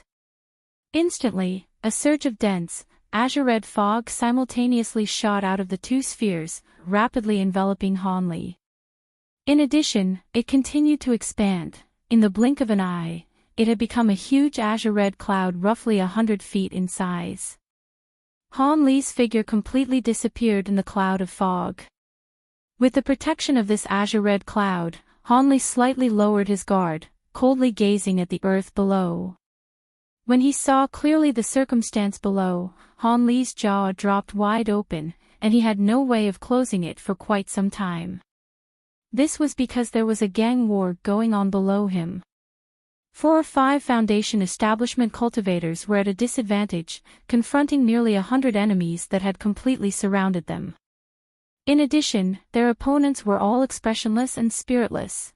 They were actually all tiger and leopard mechanical puppet beasts. There were even a few humanoid mechanical puppets, very similar to the one in Hanli's storage pouch.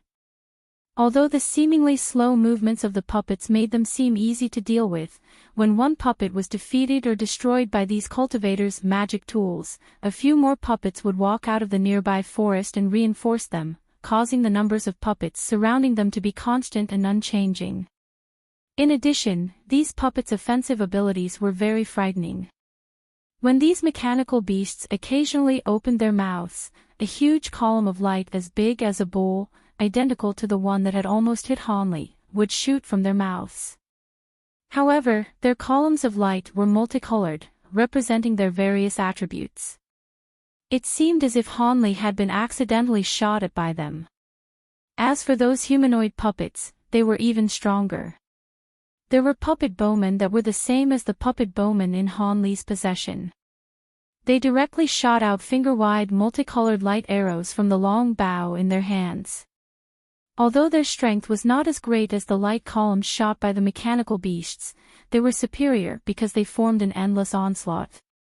If it weren't for the fact that these cultivators had combined their efforts to set up a huge barrier, perhaps they would have long since died under the indiscriminate barrage of light arrows and columns. However, what gave them the greatest headache was still those spear and saber-wielding close combat puppets. Not only were those puppets wearing heavy armor, the weapons in their hands all shone with light, indicating that they were all genuine low to mid-grade magic tools. Although there were only 10 of them or so, they attacked incessantly after thoroughly surrounding the barrier. Under the onslaught, the barrier began to crumble, and its brightness fluctuated. If it wasn't for the fact that there were 2 cultivators pressing their hands to the barrier and replenishing its magic power at all times, it would have most likely been broken through numerous times already. It wasn't that the cultivators really couldn't do anything about these puppets. They were, after all, Foundation establishment cultivators. Not only was their magic power very deep, the magic tools they possessed were also frighteningly powerful. In this small amount of time, 30 or 40 puppets had already been demolished by their attacks. However, no matter how strong the magic tools in their hands were, the number of puppets in the forest seemed to be inexhaustible. They continuously supplemented the existing number without stopping, and so the battle became one of attrition.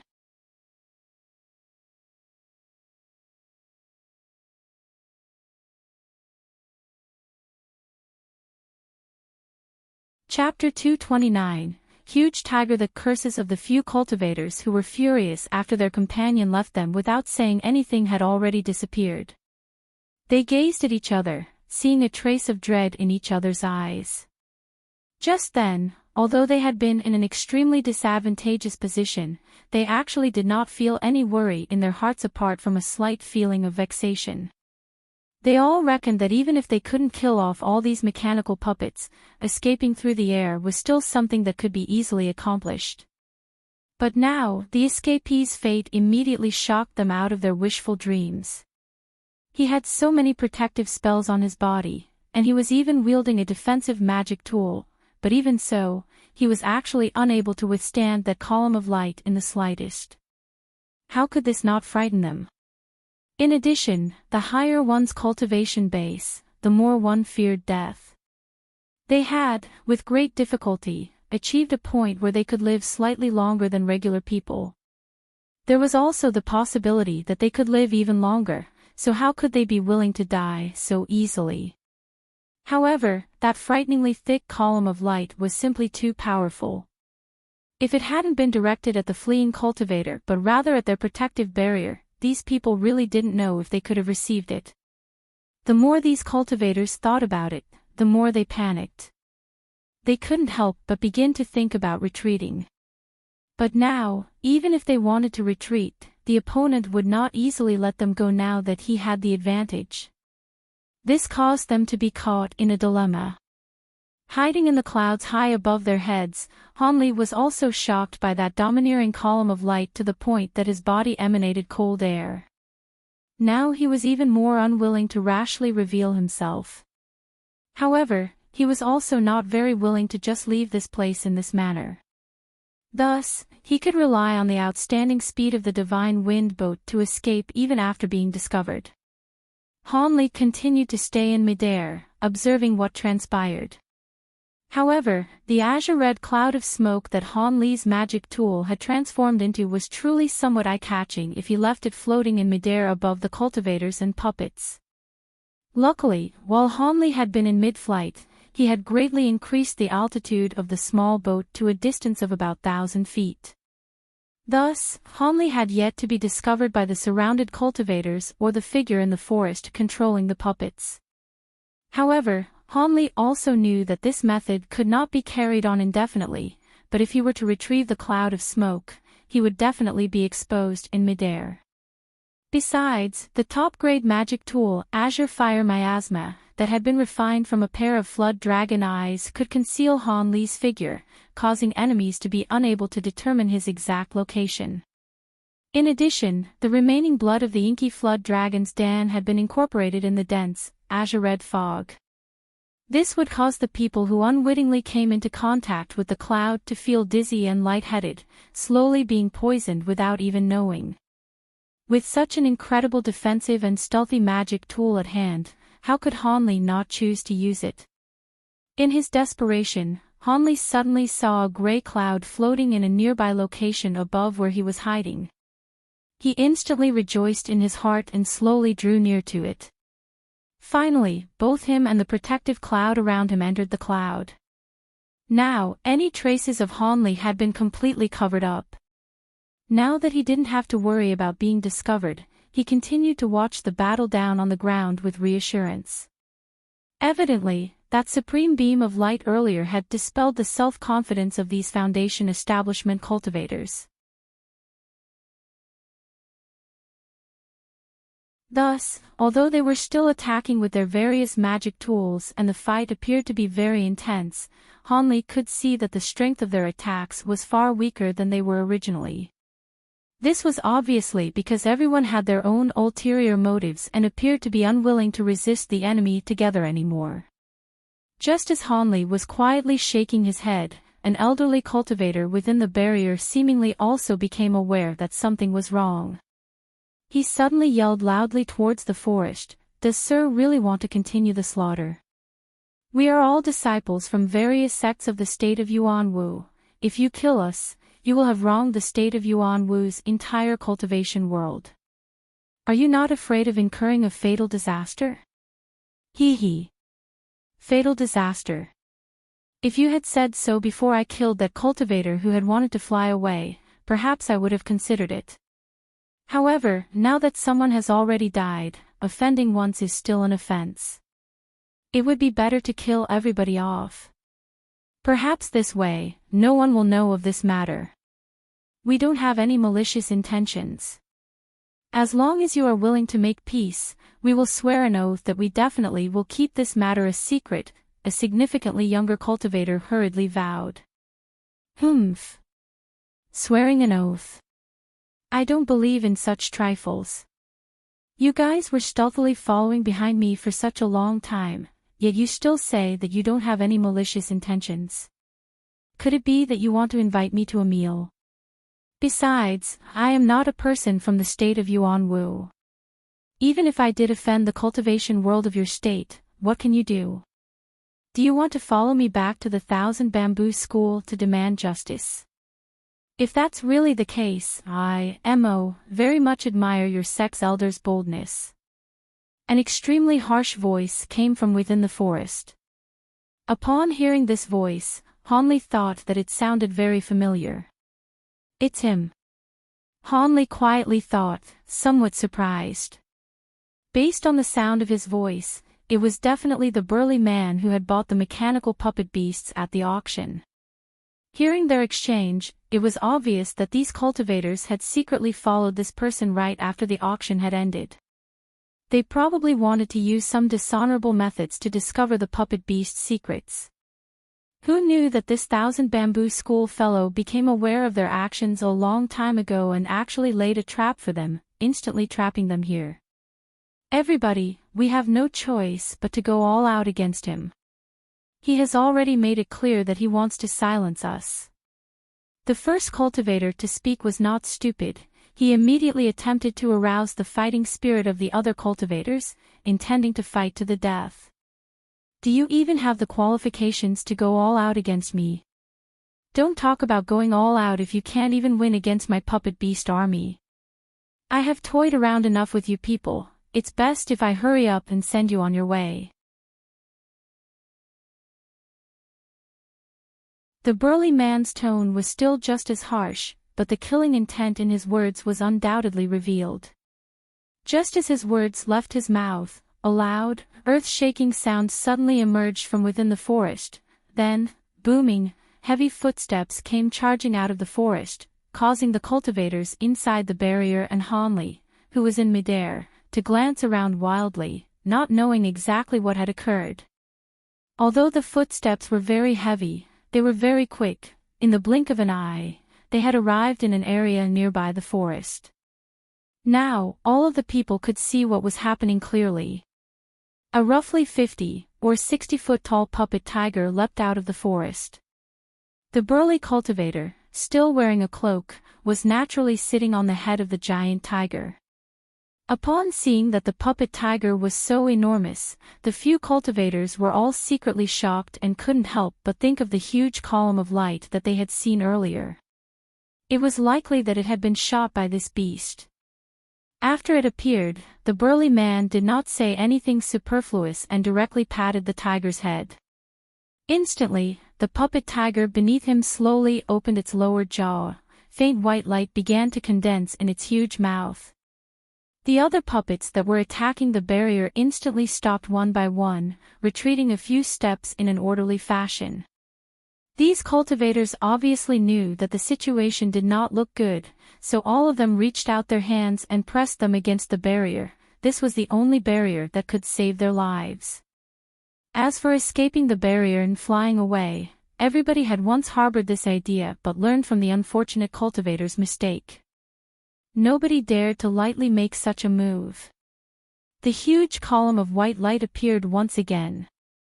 This time, the domineering light column was actually forcefully blocked by the cooperative efforts of the few cultivators with the help of the barrier, temporarily creating a stalemate. Although Hanli was very high up in the sky, by virtue of his extraordinary eyesight, he could still clearly see that these cultivators did not appear happy even though they had successfully blocked the column of light. Instead, their faces became pale after pouring such large quantities of their spiritual energy into this barrier.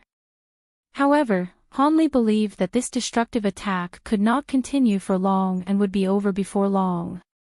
The few cultivators inside the barrier also seemed to understand this principle, so they each continued to grit their teeth and bitterly hold on. As expected, the column of light was maintained for a brief moment before gradually thinning, then disappearing from the tiger's mouth.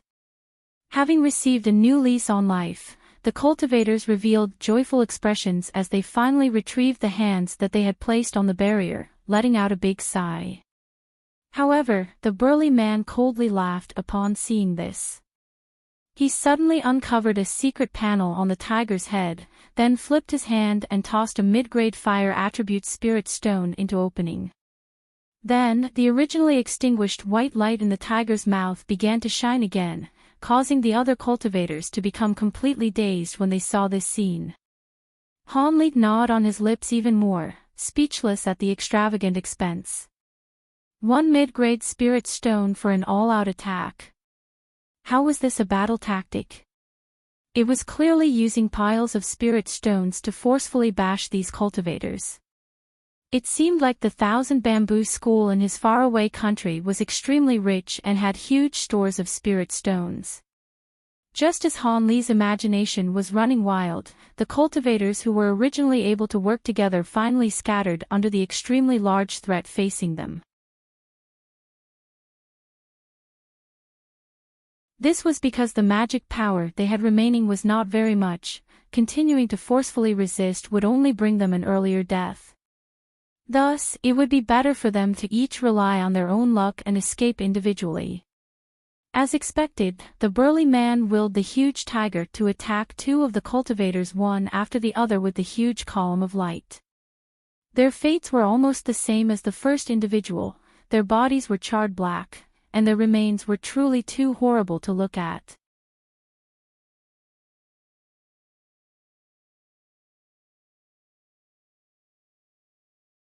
Chapter 230. Trapped. Two cultivators flew off into the distance to escape. In the blink of an eye, they disappeared into the sky. The burly man sat astride the tiger and coldly looked at them as they departed. It seemed he didn't want to pursue them at all. Hiding in the clouds, Hanli felt a bit bewildered. A moment ago, it seemed this person was vicious and merciless. There was no way he would let them off so easily, unless... Could he have something up his sleeve? As Hanli was casually making a few guesses, he suddenly heard the ice-cold voice of the burly man. Your esteemed self, you've been watching this scene for quite a long time. Are you waiting for an opportunity to dispose of this elderly man? When Hanli heard this, he was greatly startled.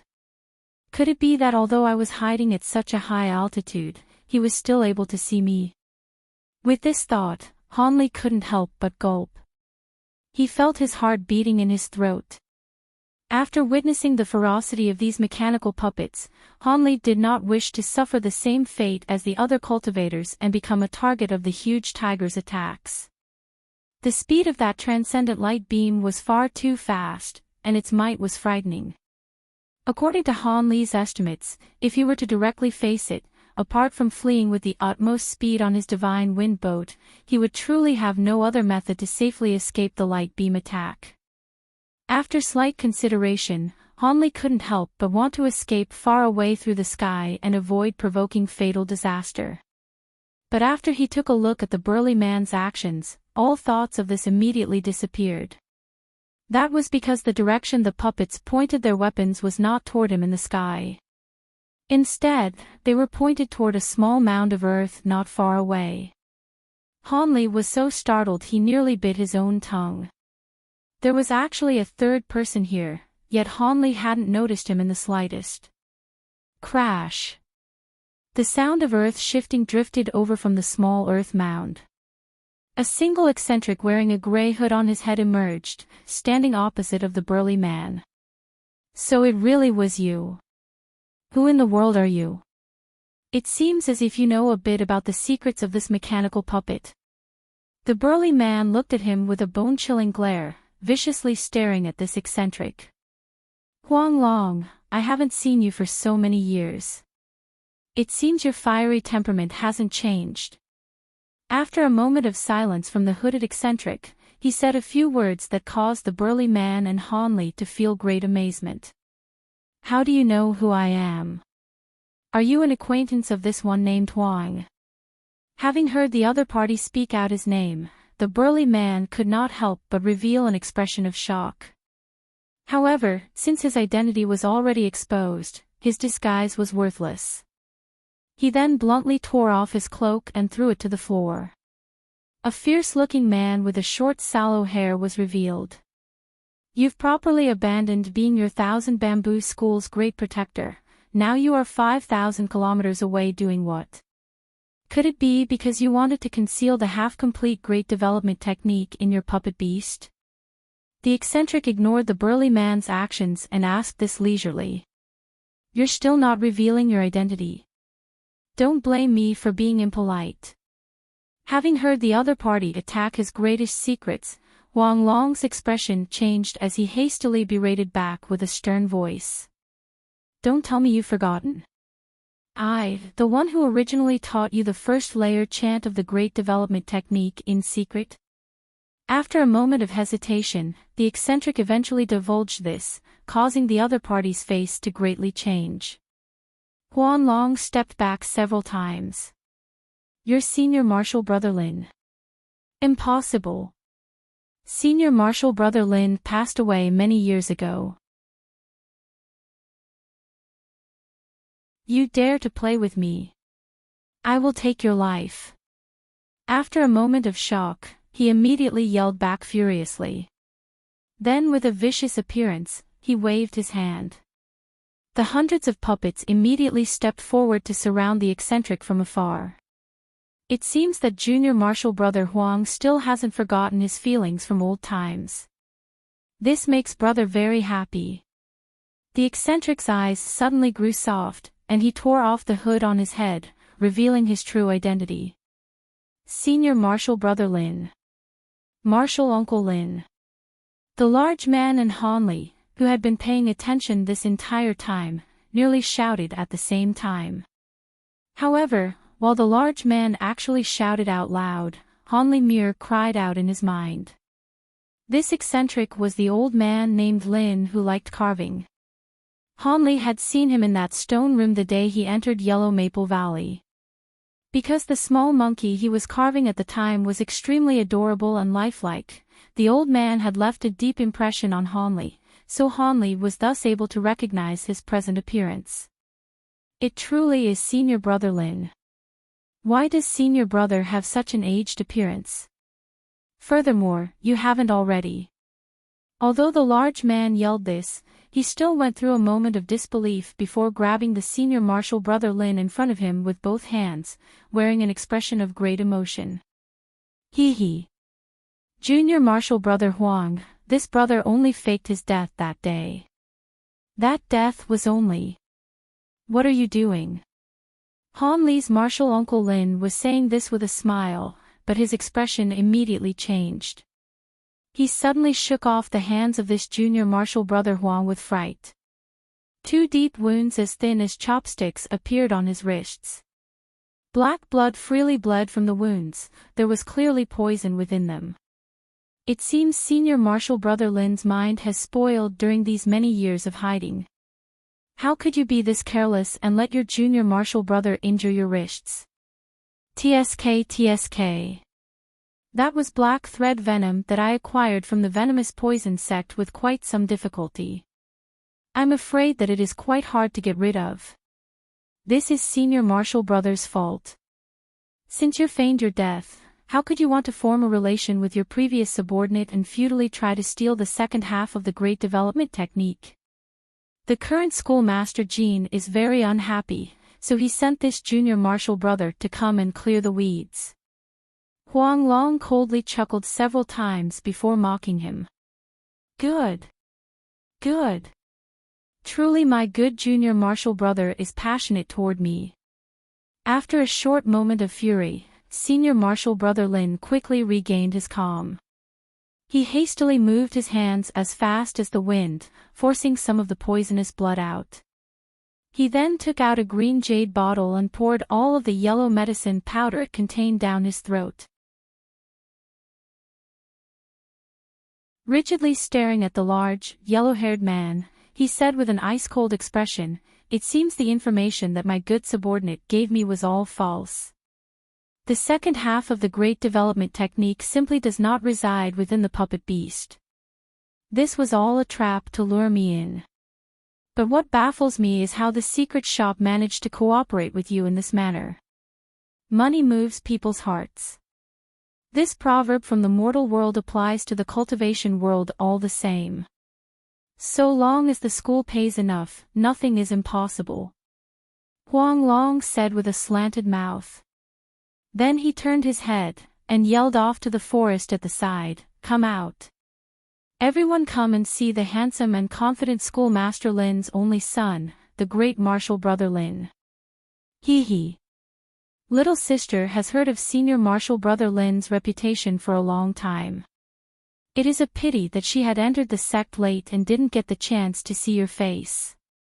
Humph. What senior martial brother Lin? I only see the corpse of an old dog.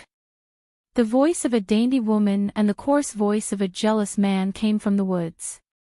A man and a woman then walked out side by side.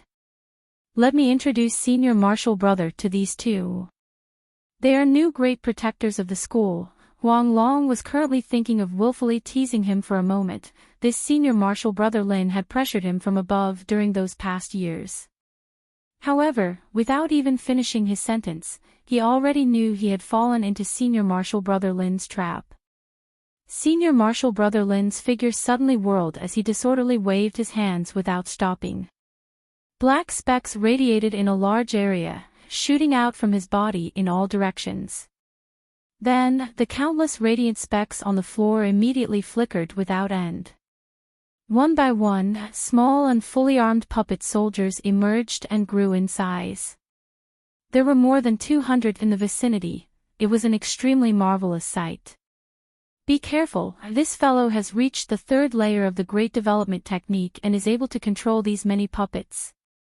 We must all tangle him down by any means or else he will escape. So long as the poison in his body flares up, even with his heavenly skill, he can only wait to be captured. After Huang Long said this, he ordered his subordinates to attack. After the man and woman glanced at each other, they also released 200 puppets and began to attack. Suddenly, a new wave of puppet attacks was launched. All kinds of light arrows and beams were shot out endlessly. At the same time, there were many armed puppet soldiers and puppet beasts tangled in combat. This scene caused Hanli, who was viewing this from above, to be dumbstruck. Although he couldn't see clearly what had happened towards the end, he was able to vaguely make out about 70 to 80%. That senior martial brother Lin whom he had met before formally entering the sect actually originated from the Thousand Bamboo School. Furthermore, he was the child of a schoolmaster. But it was clear he had already lost his influence when he chose to conceal himself at Yellow Maple Valley until now. But because he sought to acquire this great development technique, Martial Uncle Lin had become the subject of the new schoolmaster's wrath. Members of his former sect were sent to thoroughly exterminate him. When Hanli clearly understood this relationship, he could not help but sigh. Then he looked at the frenzy below.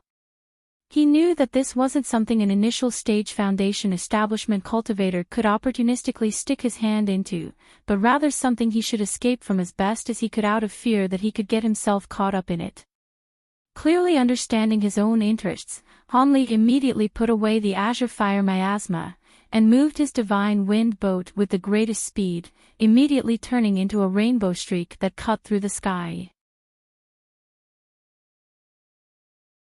Hanli's extremely large movements were naturally noticed by the four below, causing them to grow greatly frightened.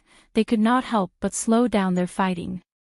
None of them expected that someone had actually been eavesdropping on their conversation all along. It seemed that the person who had heard their secret wasn't weak, but after seeing Hanli tactfully flee into the distance without intending to help anyone, the four looked at each other and wordlessly agreed to continue their battle.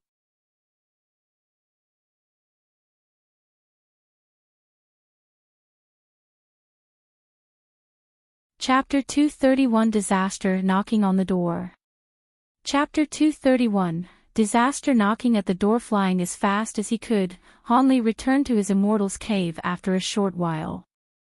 Without doing anything further, he took out the formation establishment jade slip that Qi Yunxiao had given him and immersed his consciousness into it, carefully reading the method of using the formation establishment magic tools.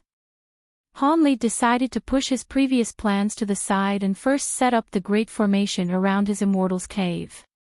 After all, those cultivators were fighting not too far away. He did not feel safe. The setup of the 5 elements reversal formation was quite simple. After precisely inserting the formation flags and burying the formation plates, he was required to place down several small-scale magic formations with spirit stones outside of the formation center to provide the large formation with sufficient spiritual power. Like that, the large formation was able to immediately function. Furthermore, the formation's master only needed to know a few simple control commands and use the master formation flag on hand to ceaselessly shift and control the formation patterns, trapping enemies within illusions. Hanli inserted the formation flags and buried the formation's plates. Then he begrudgingly embedded several mid-grade spirit stones. These were half of all the spirit stones he possessed, and the loss caused his heart to ache for the majority of the day. But because he didn't want to reduce the power of this great formation, he could only resign himself to parting with his wealth. Though if he were to exchange some spiritual medicines of a certain age at the market city, Hanli would be able to acquire a great amount of spirit stones, but the odds of others discovering his secret and putting him under torturous interrogation would increase threefold. If he were not cautious and careful, he could have been attacked from all sides like that scene he just witnessed. After testing the large formation's operations, it seemed quite effective, but the specific defensive trapping ability could only be tested during an enemy trespass. But regarding its ability to completely shroud the vicinity of the Immortal's cave for several acres without the slightest of abnormalities, Hanli found it to be greatly worth it. Hanli, now feeling completely safe, returned to his chambers and started to think about his cultivation. If he wanted even the slightest chance of entering the cycle of core formation, he would have to possess a top-grade cultivation technique, talent that 1 in 10,000 didn't even possess, as well as the greatest of fortunes. The problem of foundation establishment fundamentally didn't compare. After all, foundation establishment only required sufficient aptitude and 1 or 2 foundation establishment pills. With this, the odds of entering foundation establishment were rather large. As for core formation, even with all of the above-mentioned circumstances, cultivators truly capable of entering core formation were few in number. Thus, every time a core formation cultivator appeared, almost every clan and sect would convene to celebrate without reserve. Furthermore, news of this would spread quickly throughout the cultivation world. The reason why the Masked Moon sect had become the #1 cultivation sect in the state of Yu, apart from having over 1,000 foundation establishment disciples, a number that far exceeded that of other sects, was because they had more than 10 core formation experts. This allowed them to look down upon the other 6 sects with disdain. Hanli knew that his own aptitudes were disastrous, far below that of other formation establishment disciples.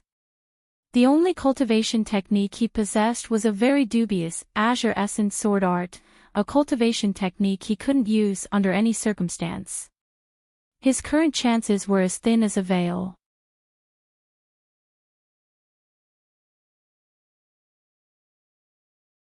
But after he returned to his home, they were actually able to find him. Furthermore, from their overbearing manner, it seemed they had some sort of misunderstanding. Could it be that when he flew away yesterday, they were able to track him? During this time of desperation, Hanli's mind was actually clear and his mind produced several scheming responses one after another. The people inside had better listen well. Hand over the one who has escaped into your cave. So long as you hand over that person to us, we will not disturb this dwelling's master any further. These is no reason for your esteemed self to offend our 1,000 bamboo school and invite calamity by defending strangers.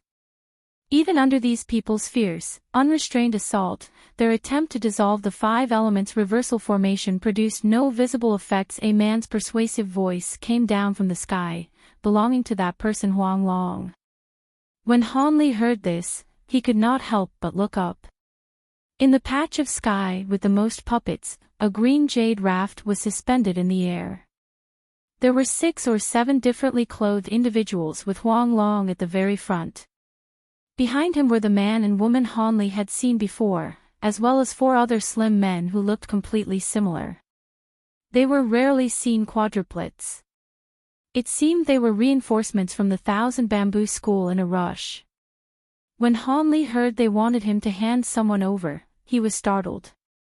With complete doubt, he looked toward the center of his 5 elements reversal formation and saw a still person lying face down near the entrance of his cave. It was unknown whether he was dead or alive. When Hanli saw this figure, the doubt in his stomach disappeared. He inwardly cursed without end. It seemed this senior martial brother Lin ran over here to escape and somehow entered Han Li's cave by mistake. As Han Li had attracted so much trouble toward him, how should he respond? But seeing how the great might of this damaged formation actually resisted such a berserk attack, Han Li felt much safer and wasn't as panicked as he was originally. Thus, after he wrinkled his brow, Han Li held the formation flag in hand and entered the formation spell, walking towards senior martial brother Lin. Han Li used both his hands to forcefully turn senior martial brother Lin onto his back. After carefully looking at his face, Han Li's expression immediately became unsightly, unable to say a single word. That was because he had no words to say to a dead man. With a jet-black face and trails of blood from his 7 orifices, this senior martial brother Lin had long since stopped breathing. Han Li let out a sigh. After a moment of hesitation, he reached out into the body's bosom. Han Li wanted to find the puppets in senior brother Lin's storage pouch as he was greatly interested in these types of unfair methods of combat. But just as Han Li's hand opened the corpse's jacket, a faint green ball of light seized the opportunity to suddenly fly out and throw itself toward Han Li's face like a shooting star. Han Li shouted "Aye" with fright, and his body fell backward. Just as the ball of light was heading toward Han Li's face, Han Li's right hand suddenly flashed with white light and shot forth like lightning, tightly grabbing hold of the green ball of light. The light ball that he grabbed seemed to moan in pain. "Junior martial brother, please spare my life. Junior martial brother, I was completely wronged by the Chiu clan and was forced without any other option. So long as junior martial brother is willing to release me, I guarantee that junior martial brother will receive enormous profit." Senior martial brother Lin's repentant voice entered Han Li's mind and promised great reward. "Did you try to possess my body just now?"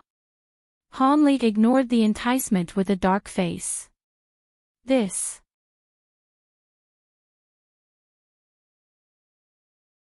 It was just as junior martial brother described it.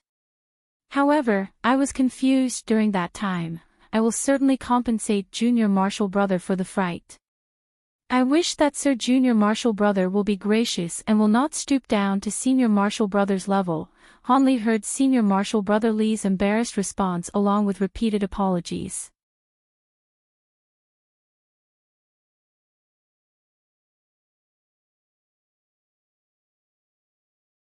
Chapter 232, Great Development Technique. When Han Li heard the other person's words, he didn't actually open his mouth to say anything. Instead, he lowered his head and began to think while he tightly grasped the other person's primordial spirit with a single hand that glowed with white light. After a long while, Han Li lifted his head up and said coldly, "If your primordial spirit's invasion had taken me by surprise, would you have had mercy on me? Your magic power is much deeper than mine, even though we are both at Foundation establishment. More likely than not, I would have been consumed by you." Han Li's words were overflowing with ill intent. "I can tell you a secret and give you an exceptional cultivation technique." Senior Martial Brother Li was greatly frightened and began to send transmissions through his primordial spirit. Secret cultivation technique. Could this be the great development technique of your Thousand Bamboo School?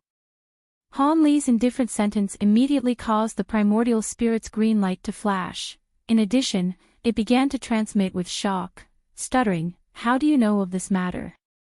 You're the person who was snooping yesterday." At this time, Senior Martial Brother Lin finally realized what had happened. "Okay, since you know that I am not clueless about your situation, you should obediently tell me everything. You wouldn't want me to immediately destroy your primordial spirit."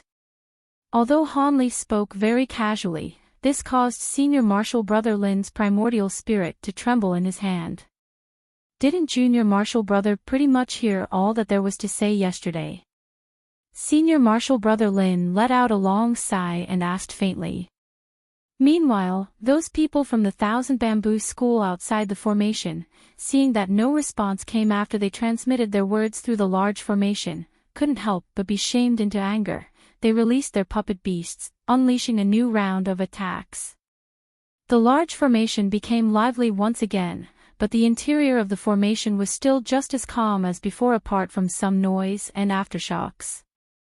Junior Marshall Brother, what strange formation is this? It can actually withstand this fierce attack, it truly is unbelievable. Senior Marshall Brother Lin interjected upon seeing this scene. He purposefully acted surprised and spoke. Don't worry about my formation, and don't recklessly change the subject either. I have absolutely no interest in the internal strife of your Thousand Bamboo School. All I want to know is whether you have a portion of the Great Development Technique and if you gain any remarkable abilities as you cultivate it. If you want to purposefully stall for time, I will immediately destroy you, Hanli said, his tone suddenly becoming cold as he knitted his eyebrows. Next, the white light on his hand abruptly flourished, and with a gentle force of his finger, he instantly caused Senior Marshall Brother Lin's primordial spirit to cry out repeatedly that he wouldn't dare.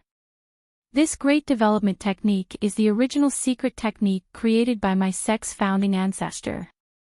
It is a secret technique specifically used to greatly increase one's divine sense, as well as to split one's primordial spirit. This is also a necessary cultivation technique for our Thousand Bamboo School to cultivate in order to use the puppets.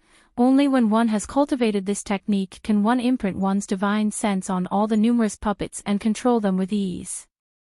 Otherwise, even if I were to refine more puppets, what use would they be to me if I couldn't control them all at once? Senior Marshall Brother Lin said unhurriedly, not daring to procrastinate after tasting Han Li's methods. Since it is a basic cultivation technique of the Thousand Bamboo School, why would you still need to scheme about it? You even mentioned something about another half. What was your fight all about? Han Li continued to ask expressionlessly. There's not much to hide. Although the Great Development Technique is a foundational cultivation technique of my Thousand Bamboo School, the fundamental teachings of our school cannot be easily spread to the public. Thus, the Great Development Technique that the Thousand Bamboo School's disciples cultivate is only the abridged version of the first layer. Although it is easy to cultivate, even after completely cultivating it, it is still far from the strength of the first layer of the actual Great Development Technique. In addition, the real manual for the Great Development Technique can only be cultivated by the high-level cultivators in the sect. The people outside must have all cultivated the first two layers of the actual Great Development Technique to be able to control nearly 100 mechanical puppets at once. Because I have cultivated the third layer of this technique, I am even better than them and can control 300 at once. However, only the schoolmaster and his successors have the right to cultivate the Great Development Technique past the third layer. During a rebellion within the Thousand Bamboo sect, my father was plotted against by the current schoolmaster, Jean Nantian. Even the entire Great Development Technique manual was forcefully taken away. I, as the young schoolmaster, was taking care of business outside of the school at the time. Because I had no way to resist the situation, I could only find a substitute to fake my death and left, hiding in the state of Yu, 5,000 kilometers away.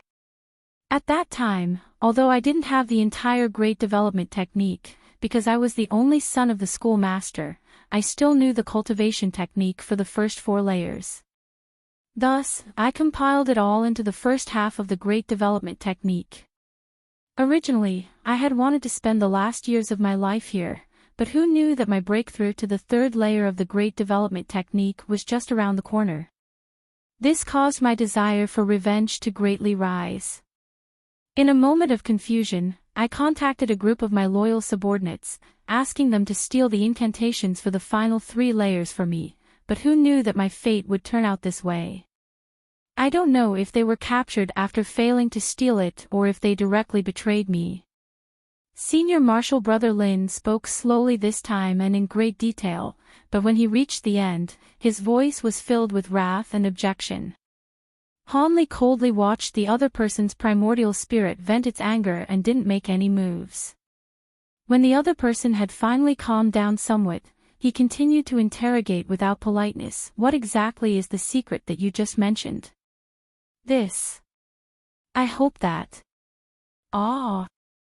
Stay your hand, I'll speak, I'll tell you right now. Senior Marshal Brother Lin's primordial spirit hesitated a little bit as if it wanted to bring up some conditions. However, Han Li didn't even give him the opportunity to speak any further. He directly gave the other person another taste of suffering, almost shattering Senior Marshal Brother Lin's primordial spirit. This caused the other person to immediately change his tune, panic-stricken. If you won't do this the easy way, we'll do it the hard way. It's best if you don't raise any conditions before telling me everything that I want to hear. Han Li's tone was cold and bone-piercing. Senior Marshal Brother Lin had been completely shaken by Han Li's vicious tactics. He said hurriedly with fright, in actuality, this secret is related to the Great Development Technique. In addition, it has been widely spread in the upper echelons of the Thousand Bamboo School. It's only that nobody knows whether or not it's true. However, when my father was still here, he secretly told me that there was a 50 to 60% chance that this secret was true. I don't know when it started, but in the upper echelons of our Thousand Bamboo School, a rumor was secretly spread that anyone who cultivated the Great Development Technique to a high enough layer could form their core much more easily than regular cultivators, and it would be easier for them to break through the bottlenecks in their cultivation. This was because the previous schoolmaster's heir's success rate of forming his core was extraordinarily high. After a brief pause, he still told Han Li the secret. It can raise one's chances of entering the core formation stage. The originally cold-faced Han Li finally changed his expression. Yes, if Junior Marshal Brother is willing to help me find a corpse so that I can refine and control it, I am willing to share the incantation for the first 4 layers with Junior Marshal Brother. Afterward, we can join forces and devise a way to take the remaining layers from the son of that thief surnamed Jean. Then, we can reach core formation together, wouldn't it be much faster? He began to move his non-existent mouth again, attempting to entice Han Li. Han Li snorted and remained silent. He lowered his head and entered deep contemplation once again, causing Senior Marshal Brother Lin to instantly feel uneasy yet again. There is only a 50 or 60% chance that it can raise one's success rate for core formation. Han Li suddenly raised his head and muttered, his eyebrows tightly locked together. Junior Marshal Brother, a 50 to 60% chance is already pretty good. After all, this is related to the formation of a gold core, you should at least try it. Senior Marshal Brother Lin added hastily upon seeing this. In reality, what his father had told him was not actually a 50 to 60% chance, but rather a 30% chance. As his words were leaving his mouth, the success rate had been doubled. Is this great development technique easy to cultivate? Apart from increasing one's divine sense, can it increase one's cultivation base? In addition, how long has Senior Marshal Brother Lin been in the foundation establishment stage, and how long have you been cultivating this great development technique? Han Li suddenly asked coldly, raising his eyebrows. Cultivating speed is decent, and it can add ever so slightly to your cultivation base. I successfully reached foundation establishment over 100 years ago. At that time, I was only 20 years old. I started cultivating the Great Development Technique after reaching foundation establishment. Why does Junior Marshal Brother ask these questions? Senior Marshal Brother Lin had never thought that the other person would suddenly ask a train of questions. After staring blankly for a moment, he could only stammer and answer the first 2 questions because he had not had time to prepare his defenses. However, he answered the last 2 questions very clearly. Han Li's expression relaxed as if he were very satisfied with the other person's responses. However, the right hand that was holding on to Senior Marshal Brother Lin's primordial spirit suddenly flashed with bright white light. Then, he tightly closed his fingers. The primordial spirit in his hand only had time to let out a tragic yell before it instantly became dots of starlight, forever disappearing from this world. What a terrible coincidence. The thing I hate the most is being possessed by other people. This reminded me of some unpleasant things.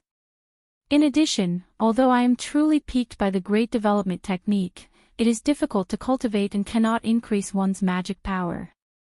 How could I cultivate it as my primary cultivation technique? If my magic power hadn't even been cultivated to the peak of the foundation establishment stage, what use would the great development technique be to me even if I were to cultivate it diligently? This fellow's natural talent was pretty good, but after cultivating this great development technique for nearly 100 years, he was still only at the peak of the third layer, and because he was distracted, his magic power hovered around that of the mid-foundation establishment stage. A fish and a bear's paw, how could they be so easily linked together?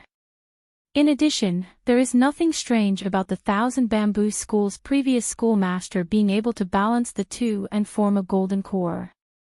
Since he could become a head of a school, he definitely would possess a peerless innate talent and could be considered a 1 in 10,000 genius.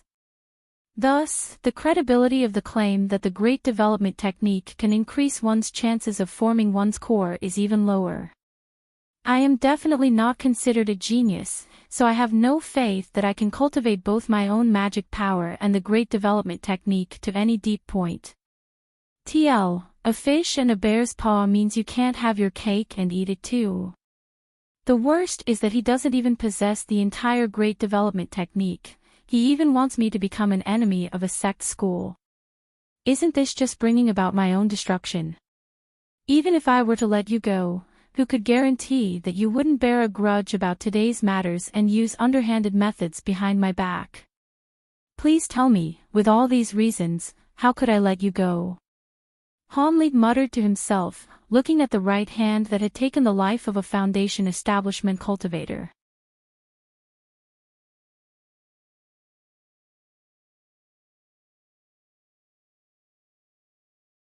Chapter 233, Lei Wanhe. As it stood, this was the second cultivator whom Hanli had eliminated after his primordial spirit abandoned his body. Within battles, most cultivators wouldn't separate their primordial spirit from their body as it required a certain amount of time to perform. During this period of time, one could not move about freely.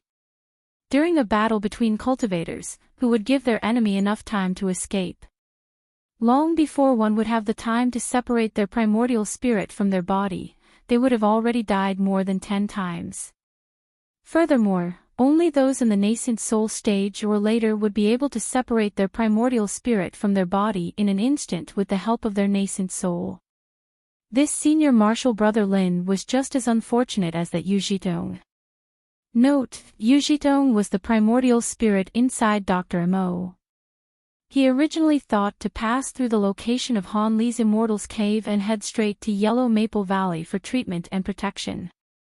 However, he accidentally burst into Han Li's Great Formation and was completely trapped in the shifting illusions of the formation, unable to escape in the slightest. He helplessly looked on as the poison spread through his body and could only detach his primordial spirit from its corporeal vessel. This also caused Senior Marshal Brother Lin to hold resentment towards the Great Formation's master. Because he required a flesh body to be revived and assumed Han Li to be his killer, he thought to seize Han Li's body regardless of the consequences. However, he didn't think in the least that Han Li would be so swift that he could stop Senior Marshal Brother Lin's primordial spirit even after being caught off guard and exterminate him. Now that this person was already dead, Han Li naturally didn't think about the dead man's words in the slightest. He now had to deal with the great problem that was lying outside of his Immortal's Cave. Although the attacks of the Thousand Bamboo School were frightening, Han Li didn't see a single trace of damage on his Great Formation, putting him at great ease. Furthermore, he was confident that these people wouldn't dare to stay here too long. Although this place was remote and could be considered the outskirts of the Taiyu mountain range, it was still an area within Yellow Maple Valley's influence. After performing such loud movements, Hanli did not believe that they weren't afraid of the consequences. He reckoned that even though their current attacks weren't effective against the Great Formation, they had already reached the stage where it was hard to stop halfway. Hard to stop halfway. Originally, after riding a tiger, it is hard to get off. Actually, Hanli wasn't against the idea of handing over Senior Marshal Brother Lin's corpse to send them on their way. However, the trace of one's primordial spirit leaving their body was far too obvious. When they acquire the body, they would only pursue the matter even further. Thus it would be better to make like an ostrich and hide within the Great Formation. In any case, the other party couldn't break through this 5 elements reversal formation. With this said, Hanli could only praise himself. He actually had such foresight to set up his Great Formation at the very first chance. Otherwise, he would certainly have become their prisoner without the slightest of resistance. However, although there currently appeared to be no problem with the Great Formation, Hanli didn't dare to return to his immortal's cave and sleep. He simply took a stone chair out from his home and sat down and rested his eyes. Since these people used puppets to attack, Hanli was somewhat worried about a persistent attack. After a whole 2 hours of indiscriminate attacks, the Great Formation finally showed the first sign of change.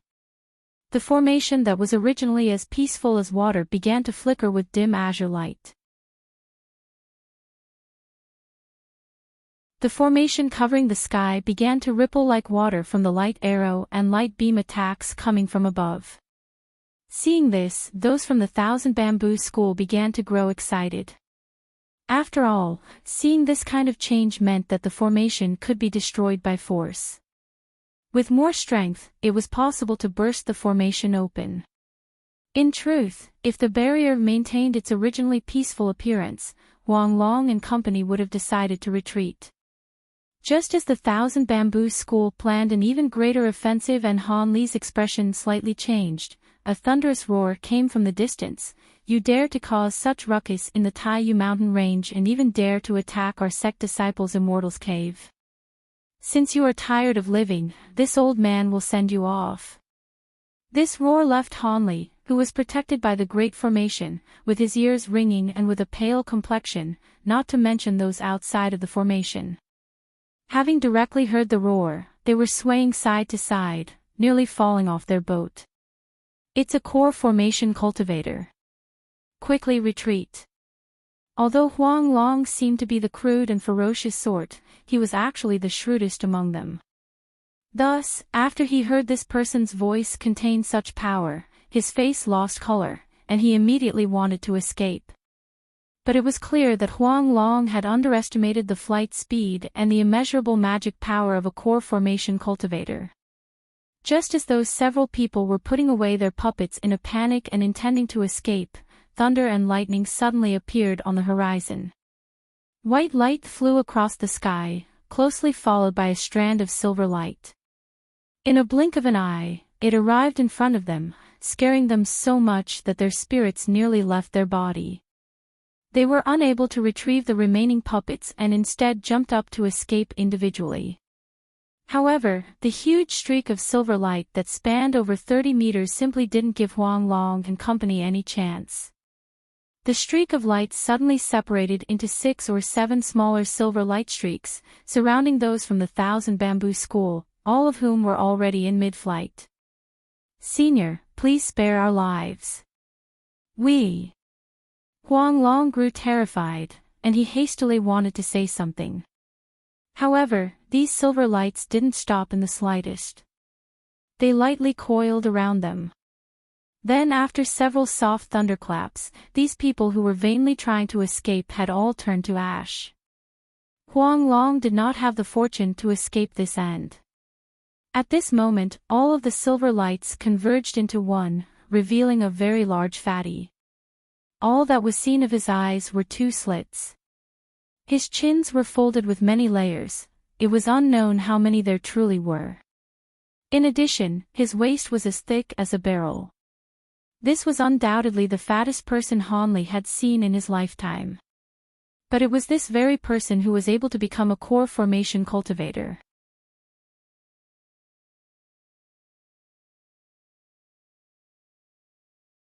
After the fatty finished his inspection, he nodded his head, but his following words caused Hanli to inwardly shiver. However, before his body had completely decayed, his primordial spirit should have left his body. Perhaps Marshal Nephew Hanli has seen it. The fatty threw the corpse onto the ground and calmly asked Hanli.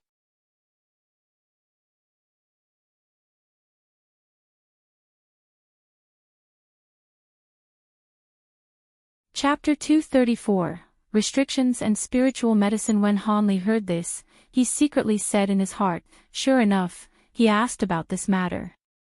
However, he still appeared stunned outwardly and exclaimed, "Primordial spirit? This disciple has not seen any sort of primordial spirit. Could Senior Marshal Brother Li's primordial spirit have left his body before he died?" Hanli had decided in his heart long ago that as long as the other person asked about the primordial spirit, he would insist that he didn't know anything. Could he really tell his Marshal Senior that he had extinguished the primordial spirit after it tried to possess him? "You didn't see it." The fatty gazed at Hanli for a while with an enigmatic smile. His gaze caused Hanli to feel unsettled, and his heart thumped repeatedly. Since you didn't see it, Senior Marshal Brother Lin's primordial spirit could have been lost inside the Great Formation and dissipated on its own," the fatty said indifferently, his face twisting after a moment. Hearing this, Hanli let out a sigh.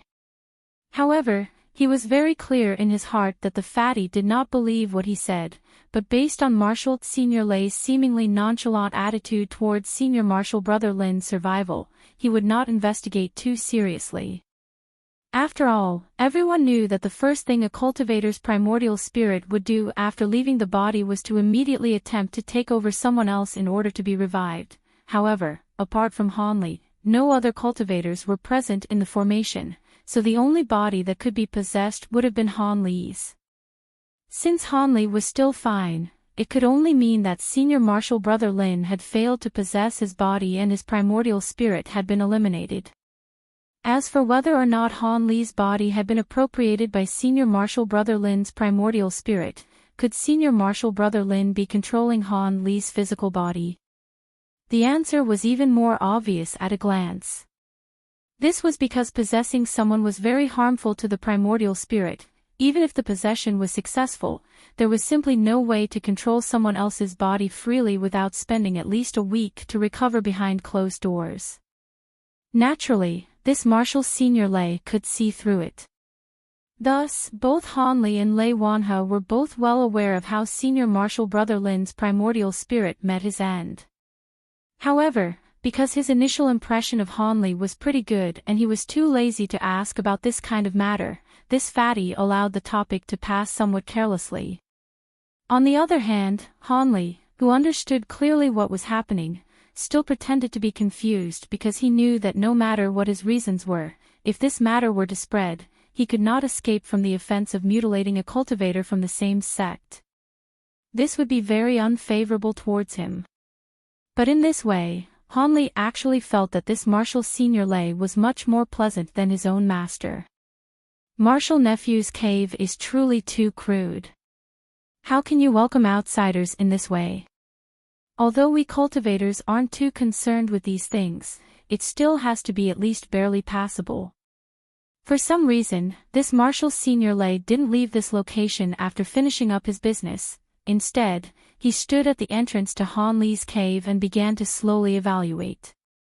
Upon hearing this, Hanli bitterly laughed for a moment. He had only used a few days to leisurely construct this cave. How could he find time to be meticulous? However, Hanli thought of another matter after hearing his Marshal Senior mention this. Thus, after laughing briefly, he respectfully said to Lei Wanhe, "Marshal Nephew has a few matters that I want to ask Marshal Senior Lei about." Can Marshal Senior Lei come into this disciple's cave and rest for a moment so that this disciple can slowly explain it to Marshal Senior Lei? In addition, this disciple has a few mature medicinal herbs. I want to ask Marshall Sr. to appraise them so that this disciple can use them to refine pills with reassurance. Medicinal ingredients. The fatty's expression originally did not change when he heard that Hanli had some questions for him and wanted him to enter his cave. However, when Hanli mentioned that he had a few old medicinal herbs, a trace of a smile appeared on his face, and he nodded in agreement. Thus, Hanli invited Lei Wanhe into the hollow, large entrance hall. Then, he said he would go and retrieve his spiritual herbs and asked Lei Wanhe to wait for a brief moment. Afterward, he hurried into his storage room and retrieved 2 600 or 700-year-old herbs, then returned to the lobby. Hanli didn't carry those few spiritual medicines inside of his storage pouch with him at all times to preserve their medicinal properties over a long period of time. Using jade boxes or other similar magic tools to store spiritual medicines was only a temporary method. Over long periods of time, its medicinal strength would still slowly leach away. Thus, practically every cultivator's cave had a secret storage room. Only in this way could one guarantee the medicinal properties of the spiritual medicine would not be lost. However, because Hanli was worried that this Marshall Sr. Lei's spiritual sense was extraordinary, thus allowing him to see the items hidden in his storage room as well as the spirit wellspring, he had activated the 5 elements reversal formation spiritual sense blocking magic much earlier. Now, if this Marshall Sr. Lei wanted to snoop around, he would most likely be very disappointed at this moment. That jade slip had made it very clear that breaking off one's spiritual sense was very simple to implement as an additional ability, so when this ability had been refined into the set of magic tools, it was similar in strength to the complete formation, not weaker than it in the slightest. This was also the only effect in which it was comparable to the complete formation.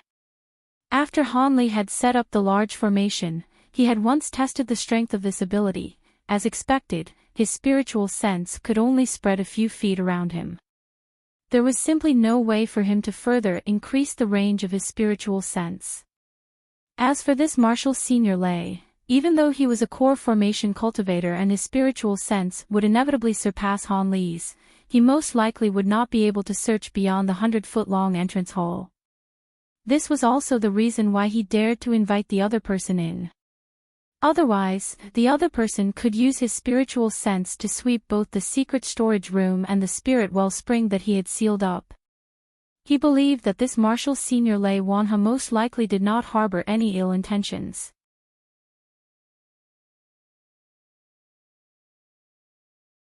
However, it would probably have been worse if he hadn't invited this Marshall Sr. Lei into his cave at the beginning, which would only serve to increase the fatty's suspicions. After all, if a Marshall Sr. were to arrive in front of a junior's cave but wasn't invited into the cave, it would truly be somewhat out of the ordinary. Even if the other person were to overlook it initially, once they thought about it carefully after the fact, wouldn't it be even more of a disaster? In addition, there were some things that Hanli actually wanted to ask this fat Marshall Sr., and he genuinely wanted to develop some connections with this person. After all, he was a core formation cultivator. If Hanli were to build up a positive relationship with this Marshall Sr., it would be very beneficial to him in the future.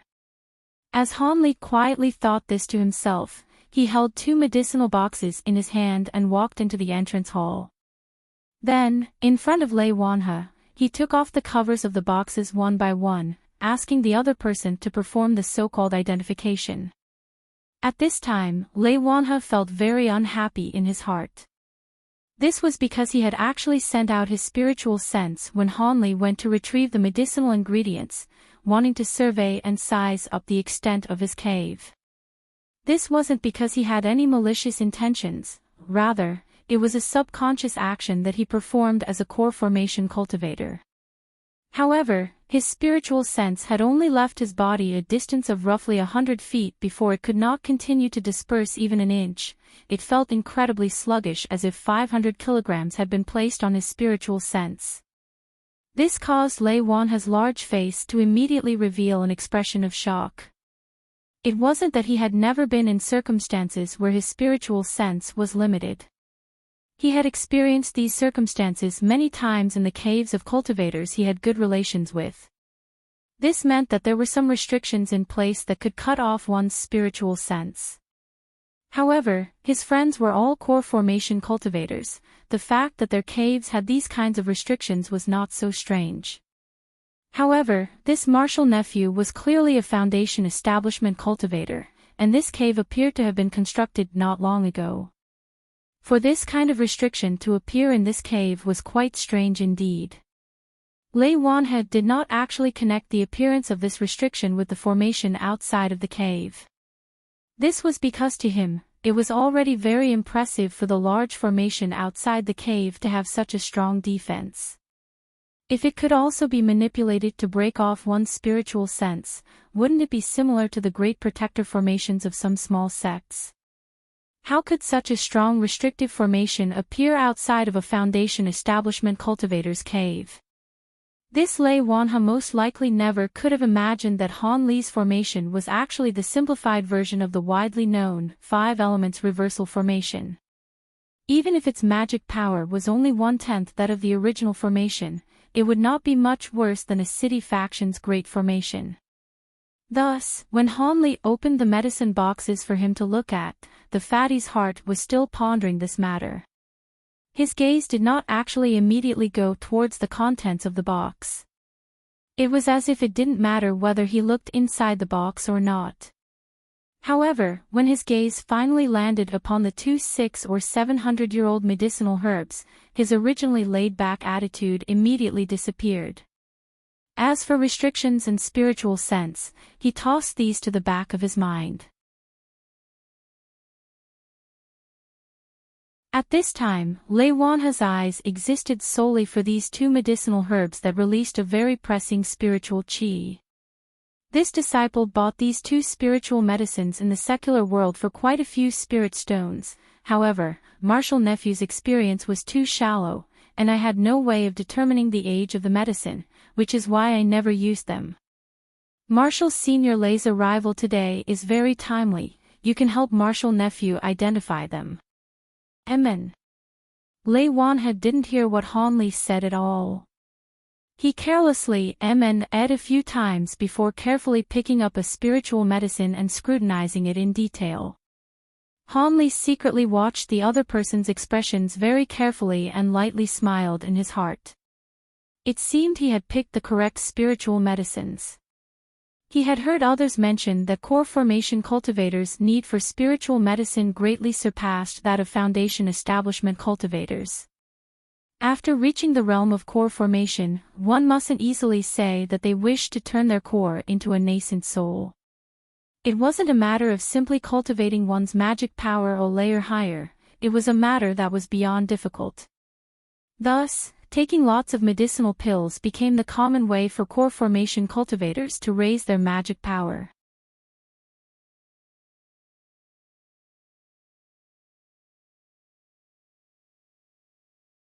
Chapter 235. Han Li's intentions. The common medicine pills of this world were of no use to a core formation cultivator. Only medicine pills refined with medicine ingredients that were aged over several hundred years and a few spiritual medicines that were born from heaven and earth could increase the speed of their cultivation. Thus, core formation cultivators would have to travel far and spend a majority of their time to search and scrape together extremely rare medicinal ingredients. This was also why when Li Huayuan saw the great amount of spiritual medicines Han Li took out from the forbidden area, he fundamentally thought of every means to immediately accept him as a disciple. He was truly too covetous toward these spiritual medicines of heaven and earth. Actually, even if Li Huayuan hadn't been the one to bring the group to the forbidden area and it was instead Lei Wanhe or another core formation cultivator, it was unlikely they would have let a portion of Han Li's spiritual medicine slip by. In most cases, they would have used a similar trick. Li Huayuan, on the other hand, was truly a bit stingy and only made Han Li an in-name disciple. However, taking medicine pills was only of assistance toward progressing one's magic power. They still had to seclude themselves in meditation and absorb spiritual qi for a time. Bitter and diligent cultivation was the true way to turn spiritual qi into one's own magic power. Otherwise, if one took medicine pills and didn't spend time to refine spiritual qi afterwards, it would be of no effect and wouldn't increase one's magic power in the slightest. After all, external spiritual qi and one's magic power were fundamentally two different things. There were also ancient records of people who took heaven-defying medicine pills, resulting in their bodies exploding. As a result, wanton use of medicine pill beyond one's limits could be extremely dangerous. In addition to increasing magic power, when one encountered a bottleneck, using the spiritual power of the medicine pill to break through was a common action taken by many cultivators. Its common use further proved its efficacy. Cultivators who could break through bottlenecks without drawing the support of medicinal power were far too few in number in the cultivation world. Furthermore, they were all geniuses who appeared only once every 100 years. Those possessing heavenly spiritual roots were the ones with the greatest aptitude, but when those possessing mutated spiritual roots came across a bottleneck, they had no method to break through without using medicine pills. They were similar to those possessing ordinary spiritual roots in this aspect. This cultivator Lei Wanhe happened to have come across this sort of bottleneck. Thus, in order to refine supplementary medicine pills, he had gone on a search in the secular world and had just returned. However, on this trip, he didn't have much luck at all. Apart from 2 medicinal herbs that were slightly older than 400 years old, he had ended up empty-handed. This caused him to hold a belly full of grievances.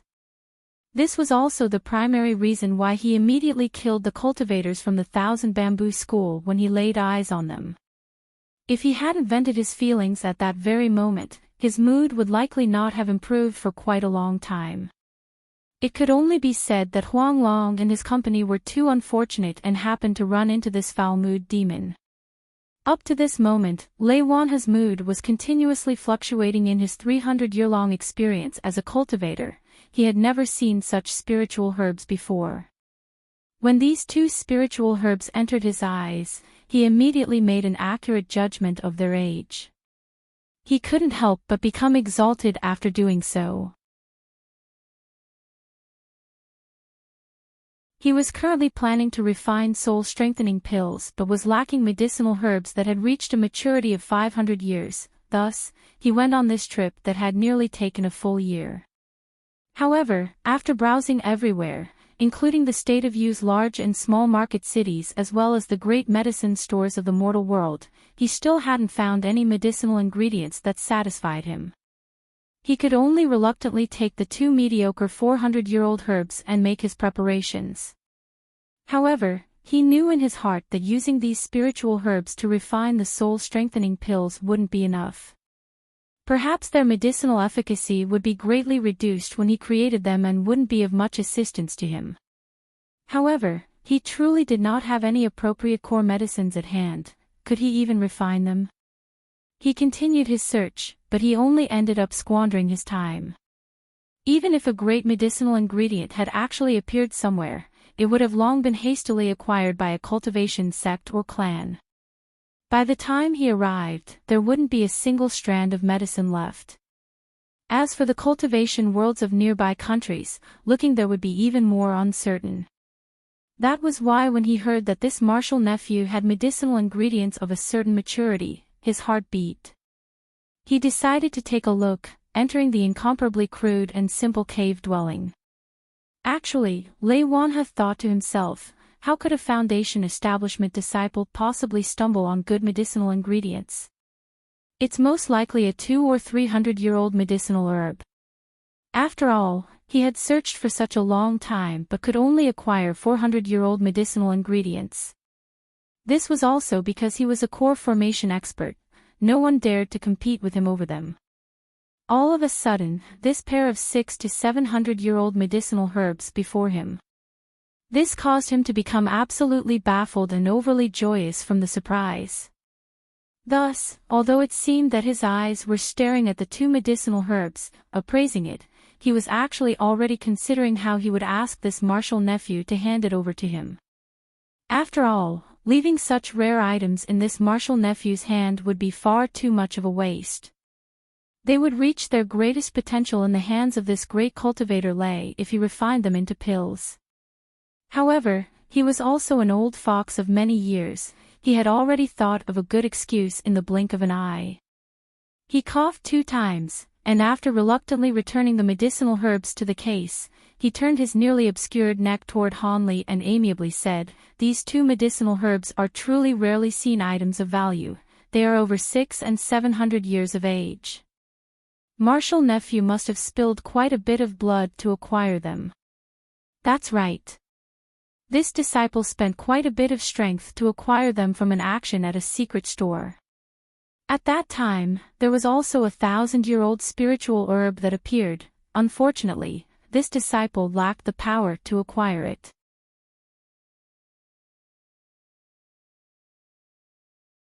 He could only helplessly look on as others bought it. This caused disciple to feel rather regretful." Han Li replied with half-truths. A secret store even had 1,000-year-old herbs. When the fatty heard this, he nearly jumped up from his stone seat. Hearing Han Li speak of this regretful affair, he felt so much distress. It was as if his heart was being gouged out. To think that a core formation cultivator who racked his brain on how to find spiritual herbs and spiritual medicines and visited secret stores of all locations and even 7 or 8 clans, could miss such a fortuitous event such as this? If he had been there, no such treasure would be able to escape his grasp. Even if he had to spend more spirit stones, he absolutely would be willing to. As he thought of such an extremely rare and great opportunity, he looked at the brat before him who had let it go. Panting with rage, the fatty wanted to boldly hold Han Li's neck in his hands and interrogate him. He would do this despite clearly knowing that the other party was a Foundation establishment disciple who couldn't afford such an extremely expensive item. Fine. A miss is a miss. Perhaps there will be another opportunity in the future. The fatty eventually calmed himself down and had no choice but to reluctantly say a few words of comfort toward Han Li. After all, he still planned to acquire his 2 spiritual herbs. He couldn't let these herbs slip from his fingers. "Martial nephew Han, how do you intend to use these 2 spiritual herbs? Could it be that you're thinking of handing it over to the sex pill refining experts? But as your martial senior, I must warn you that the pill refining experts in our Yellow Maple Valley are truly terrible. If you were to deliver such precious items to them, they would absolutely extort you. Your losses would be truly great," the fatty advised, using the sincere and earnest manner of an elder. "How could I give it to them to refine?" Disciple intended to use these spiritual medicines to exchange for a few items. After all, just to buy these medicinal herbs, this disciple nearly lost a family fortune. "How could I easily squander them?" Han Li shook his head. His words caused Lei Wanhe to feel greatly surprised, making him choke on his previously prepared script. However, the fatty had a second thought. This martial nephew wants items in exchange for the medicinal herbs. Is that all he wants? On the basis of my own status as a core formation expert, apart from those extremely scarce pill and tool refining ingredients, how could I not satisfy this disciple? This is a good opportunity to fairly and honorably exchange for it. With this thought, Lei Wanhe's eyes grew more squinted from smiling, making him appear increasingly more amiable. What items does martial nephew Han want? The collection that this martial senior has procured over the past several hundred years is not small. Perhaps I have items that will satisfy martial nephew, the fatty happily stated as he blinked his small eyes. Ah! Could it be that martial senior wants these spiritual herbs? If it's like that, this disciple can give a herb to martial senior as a junior's filial offering. At this moment, Han Li appeared to have realized this and quickly spoke with reverence. When Lei Wanhe saw that Han Li was so quick-witted to actually not bring up the matter of the exchange and instead immediately offer an herb as a gift, he could not help but feel greatly happy. Han Li also became increasingly more pleasant to look at. However, the fatty's goal was both of the herbs. There was still one herb left, and he would hate to have to let it go. As a result, Lei Wanhe waved his hand and grandly said, "Martial nephew Han, what is this? Could it be that I, Lei Wanhe, am someone who covets the items of his juniors? Do not hesitate to say what you need. Marshal Senior will immediately find it and exchange with you fairly." "I absolutely won't let Marshal Nephew suffer any losses. Do you want to exchange it for a top-grade magic tool? Or any medicinal pills that you currently need?" When Han Li heard the other party's grand words, he grew greatly happy. He had maneuvered in such a large circle, waiting for these words to be spoken out loud. However, with his outward appearance hesitant, he said in embarrassment, "I will not hide this from Marshal Senior Lei. Disciple is very interesting in the Tao of pill refinement. However, the storage room in Yulu Hall doesn't have any practical pill refining recipes." Disciple later found out that the pill refining skills of ancient times has nearly died out. The current pill refining skills of my fellow martial disciples and seniors were all either bitterly researched for several tens of generations or happened to be discovered from ancient ruins. Each are as precious as one's own life and are not easily acquired. Thus, Disciple intended to use these two spiritual herbs to exchange for pill formulas that he could use for himself.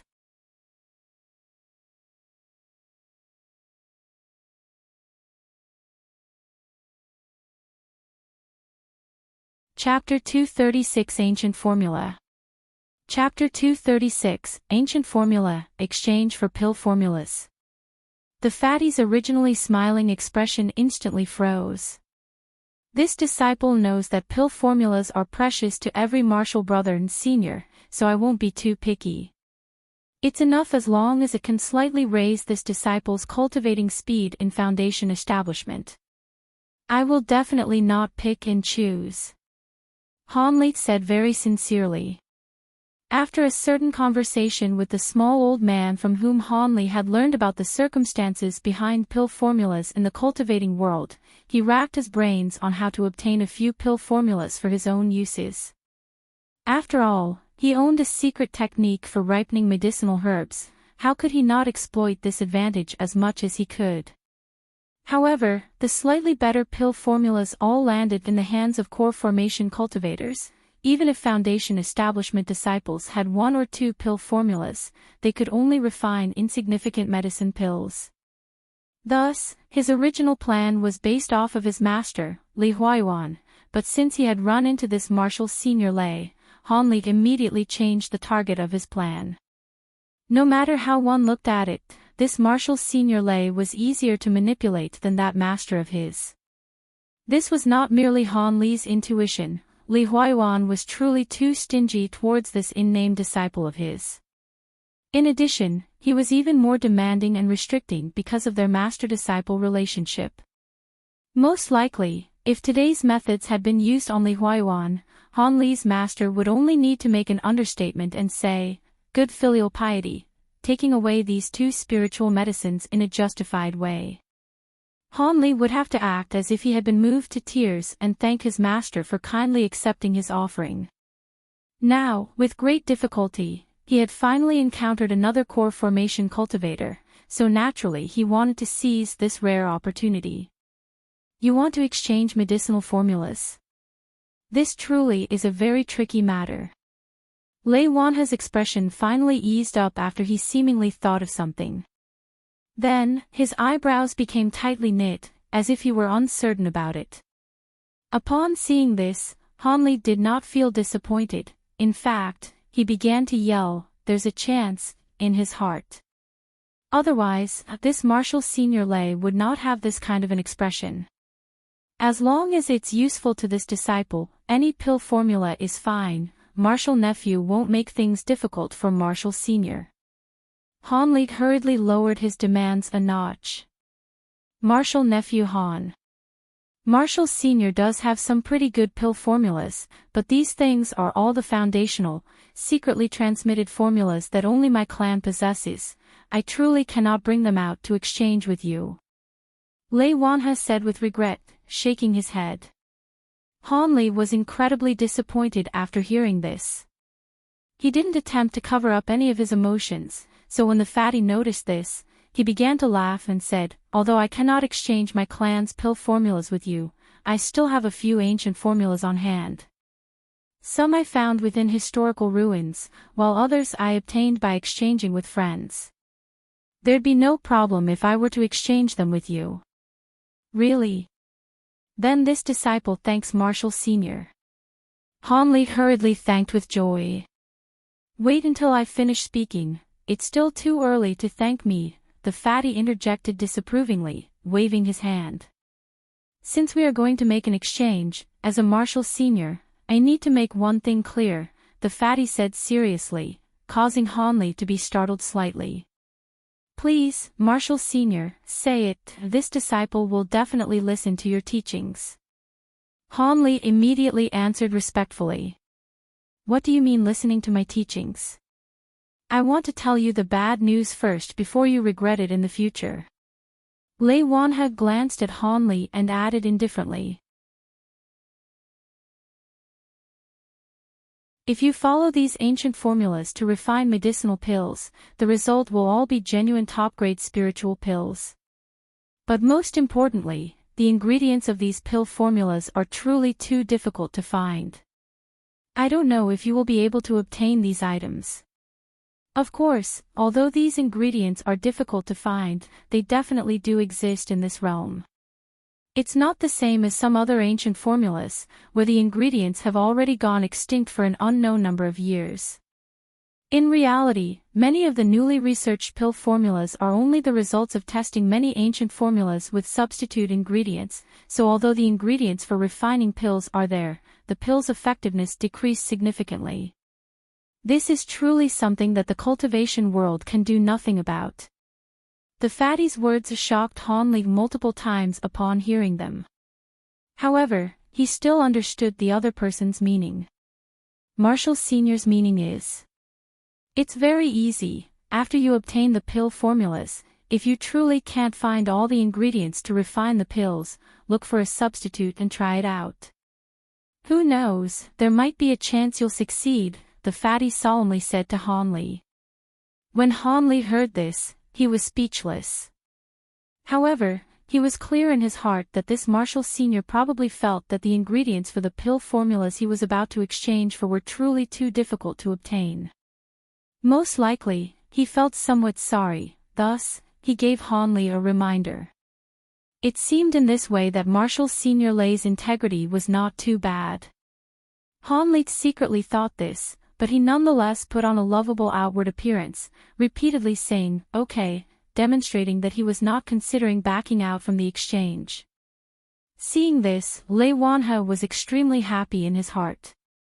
He still felt that he had taken advantage of this Marshall nephew too much and felt somewhat sorry. After thinking for a moment, he spoke once again. "How about this, you have 2 spiritual herbs here. We'll exchange 1 herb for 1 formula. This Marshall Sr. can't let you take too much of a loss." When Han Li heard this, he stared blankly for a moment. However, immediately afterward he began to exult with joy, and his positive feeling for this Marshall Sr. Lei instantly increased greatly.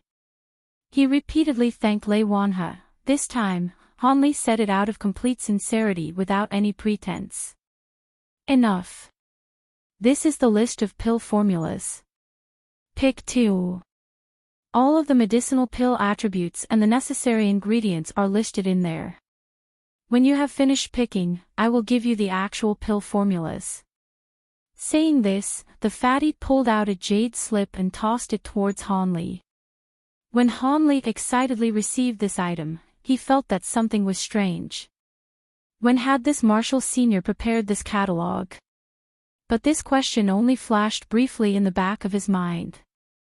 Han Li received the jade slip, then very carefully scanned it, looking for any appropriate pill formulas.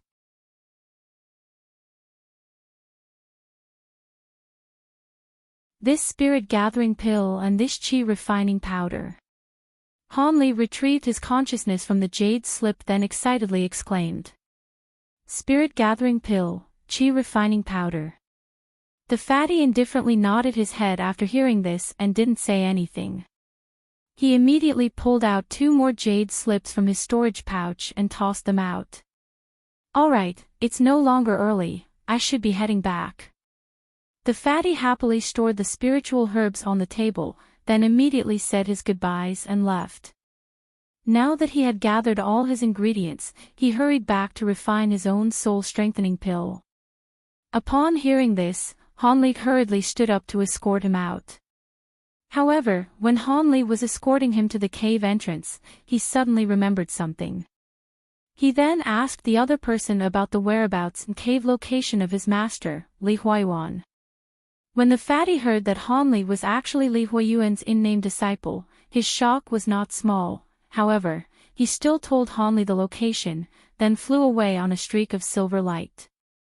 Hanli watched Lei Wanhe completely disappear before happily pulling out the jade slips with the pill formulas on them, playing around with them for a while. After a long time, he turned around, wanting to return to his cave.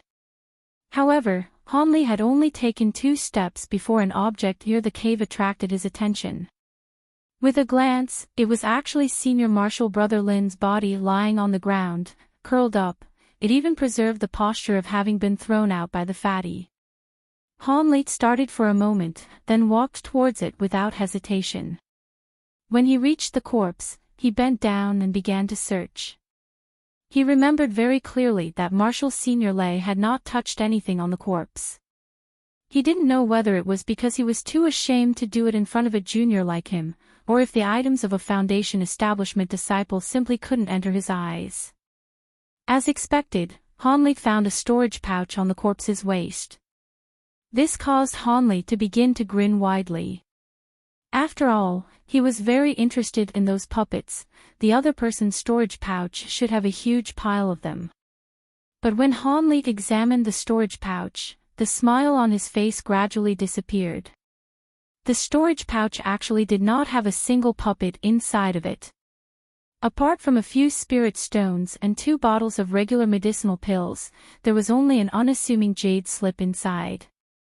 This caused Hanli's fired-up mood to immediately be extinguished. He clearly controlled so many puppets that day. How could all of them have disappeared? Could they all have been destroyed? Hanli muttered to himself with an unhappy expression on his face. Hanli's guess was actually pretty much correct. On that day, Senior Marshal Brother Lin had controlled numerous puppets and was able to fight evenly with his opponents. However, when the quadruplets from the 1,000 Bamboo sect killed the 2 escaping cultivators, they hurried over to harass him. Senior Marshal Brother Lin, seeing that the circumstances were not good, immediately detonated all of his puppets. He then took advantage of the confusion and rushed out into the forest. Thus, not even a single mechanical puppet could be found in his storage pouch. In his disappointment, Hanli carelessly pulled out that jade slip. Then, as if it were a routine, he sent his consciousness into it, then carelessly gave it a few cursory glances. All of a sudden, Hanli's eyes greatly widened, and the lazy expression on his face instantly froze. This was because as soon as his divine sense entered the jade slip, 3 golden words emerged: Great Development Technique.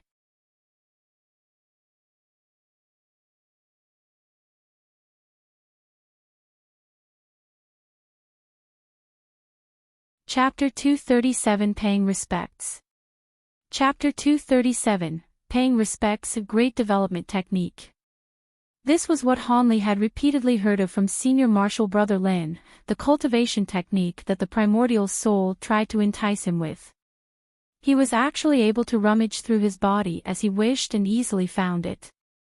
This caused Hanli to feel ecstatic beyond belief.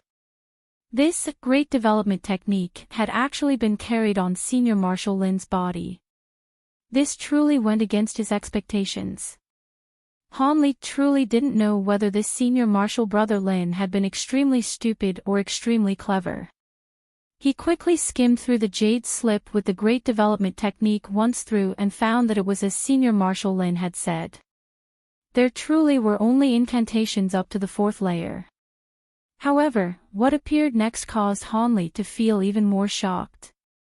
After he finished completely looking through the Great Development Technique, a scripture called the True Puppet Insights appeared immediately afterward, completely instructing him on how to refine puppet beasts and soldiers of all grades. It was a very detailed and extraordinary puppet creation collection. After Hanli looked through it for a moment, he immediately withdrew his excited consciousness and wore an extremely happy expression. But after he looked at the jade slip in his hand, he soon thought of something, and his expression suddenly became strange. The Great Development Technique and the True Puppet Insights were a pair. If he simultaneously cultivated them, they would be flawless together. So long as he cultivated the both of them to a certain layer, he would surely be like Huang Long, a single person who relied on a great amount of puppets to remain unwavering against several cultivators of the same strength level and didn't give them the slightest opportunity to resist. This kind of power that suppressed other Foundation establishment cultivators caused Han Li's heart to thump. However, he was very clear that there was a certain flaw. It was very possible that it would interfere with his own cultivation and cause his originally indistinct chances of core formation to be completely null. This was a matter where the gains did not make up for the losses. As for the odds that the Great Development Technique could promote core formation, Hanli simply did not trust that kind of baseless nonsense. Hanli lowered his head and pondered for a moment. This was a very hard choice. He shook his head and first put away the jade slip into his storage bag before deciding to deal with it in the future. After all, deciding whether to cultivate the Great Development Technique along with the puppet creation technique that had dropped from the sky was a bit too sudden. This was a matter to be thought over after his heart calmed down. Regardless, this harvest had caused Hanli to be excited. He suddenly thought that although the storage pouches of Huang Long and his fellow disciples had all been thoroughly decimated by Lei Wanha's lightning attribute sword light, there were a few puppets that they had not retrieved in time still standing outside the formation. These were good items that would be a waste not to acquire. With this thought, Hanli left the great formation in a good mood. As expected, not far from the formation's outer boundary, he found many palm-sized puppet soldiers and mechanical beasts that had shrunk since nobody was controlling them. However, there weren't as many as Hanli had imagined, only about 20. The rest had been turned to ash by Lei Wanha's sword light. But even if that was the case, Hanli collected them one by one while in high spirits. In one moment, he managed to sweep up so many good items. Hanli still wished to continue, wishing for hundreds of more puppet soldiers to appear before his eyes so he could gather them all. Hanli found this attitude of his to be laughable. This greed was truly insatiable. After a few words of self-mockery, Hanli returned to his immortal's cave and prepared to study the ancient formulas. The next day he would go to where his master, Li Huayuan, lived and see whether or not he could get some decent cultivation techniques. The morning of the next day, Hanli stood on his divine wind boat and flew straight toward the eastern part of the Taiyu mountain range. Yesterday, Lei Wanha had told him that his master's immortal's cave was located at the peak of a particular mountain. It also seemed that Li Huayuan was busy with something inside his immortal's cave. If there was a moment to go find him, now was the time. With the speed of the divine wind boat, Hanli didn't have to spend much time to find the region that Lei Wanha had pointed out. As expected, the location was well hidden by an azure mountain and green rivers. Hanli stood at the mountain peak above a huge waterfall and took out a sound transmission talisman from his bosom. He softly spoke a few words and then threw it out. The talisman then turned into a stream of fiery light, rushing toward the huge waterfall and disappearing from sight. After the time it took an incense stick to burn, the curtain of water separated, revealing a large cave. Then, from within, a slim Confucian scholar who appeared over 30 years old flew out. When he saw Hanli, he immediately gave a warm greeting. "Are you junior martial disciple Han? This one is master's eldest disciple, Yu Kuan. You can call me Senior Marshal Brother Yu. After the Confucian scholar said this, he flew down with great ease, arriving by Han Li's side. He then looked at Han Li with a wide smile. I pay respects to eldest Senior Marshal Brother. Han Li shouted this out of extremely caution. When this eldest Senior Marshal Brother Yu Kun saw Han Li's expression and his well-behaved greeting, his smile became even stronger. He said even more amiably, Don't call me eldest Senior Marshal Brother. Eldest Senior Marshal Brother. That is far too formal. Just address me as Senior Marshal Brother Yu. I have already heard of Junior Marshal Brother's situation from Master. Junior Marshal Brother Han was actually able to acquire such a large harvest from the trial by blood and fire. That truly was a remarkable feat. Yu Kun repeatedly praised him. Han Li played along with a few forced laughs. He didn't know why this person was so courteous to this unnamed disciple. It caused him to be quite uneasy. I originally heard that junior marshal disciples' aptitude wasn't very good. But now, I see you have actually reached foundation establishment. This is truly a matter worthy of celebration. Yu Kun seemed to have been long aware that Han Li had reached foundation establishment. As a result, he hadn't expressed any surprise toward Han Li's success in entering foundation establishment. However, he still incessantly congratulated Han Li. This caused Han Li to become even more suspicious and vigilant. That's right, Master is still waiting inside the cave for junior marshal disciple. It's better to not let our elders wait for long. Let's first enter the Green Ripple Cave. It seemed Yu Kun had just thought of something. After he patted the back of his head, he said this with a chuckle. When Han Li saw the other party's expression, the corner of his mouth twitched, but his face maintained a solemn and respectful expression. He agreed at once and flew through the water curtain. After he passed through the water curtain, a small, naturally formed valley appeared before his eyes. Not only was it as beautiful as a spring day, but the trees were green and the water clear. Furthermore, there were a few remarkably strange small animals jumping about in an adorable manner. This is... Han Li's mind tumbled. The scene before him, could it be that his own master, a respected expert, was fond of raising small animals? The thought barged into Han Li's mind unexpectedly. Hee. What? Is Junior Marshal Brother surprised? You're not the only one who reacted this way. Every visitor that comes is astonished. However, these weren't raised by Master but rather are the treasures of Master's wife. You mustn't harm them by any means, else the mistress will absolutely end you. Yu Kun chuckled, revealing an I already knew you would be greatly surprised expression. Master's wife. That's right. Although Mistress San is only at mid-stage foundation establishment, the master dotes on her very much. You must act good-natured and get along well with her. Yu Kun said this as he shrugged his shoulders. Yu Kun brought him further into the large cave, where much to Han Li's surprise, he saw not only his master, Li Huayuan, but also a young, beautiful, 27 or 28-year-old woman. Nothing needed to be said about his own master's ice-cold face, but when he saw Han Li, Li Huayuan revealed a slight smile. Although Han Li thought the young woman was beautiful, how could he dare to look in front of Li Huayuan? He only took a quick look and stepped forward, respectfully saluting, disciple Han Li greets master. You've come. This is your master's wife, greet her as well.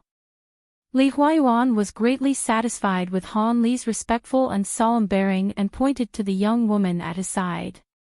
Disciple pays respects to master's wife. Han Li inwardly sighed.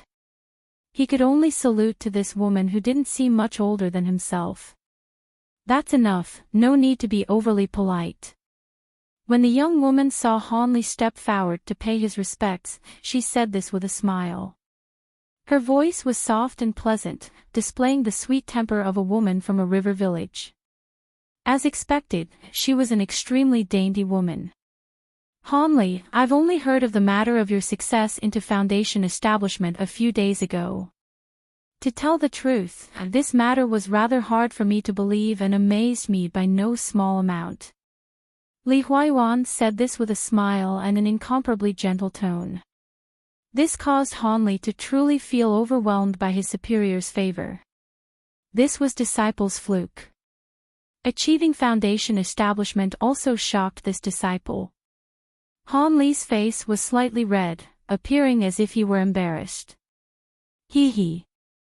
Great luck also reflects one's own aptitude. Otherwise, wouldn't those born with outstanding aptitudes have even greater luck? Li Huayuan shook his head and said this with a smile. Ah! This. Not once did Han Li think he would feel so embarrassed and be rendered speechless.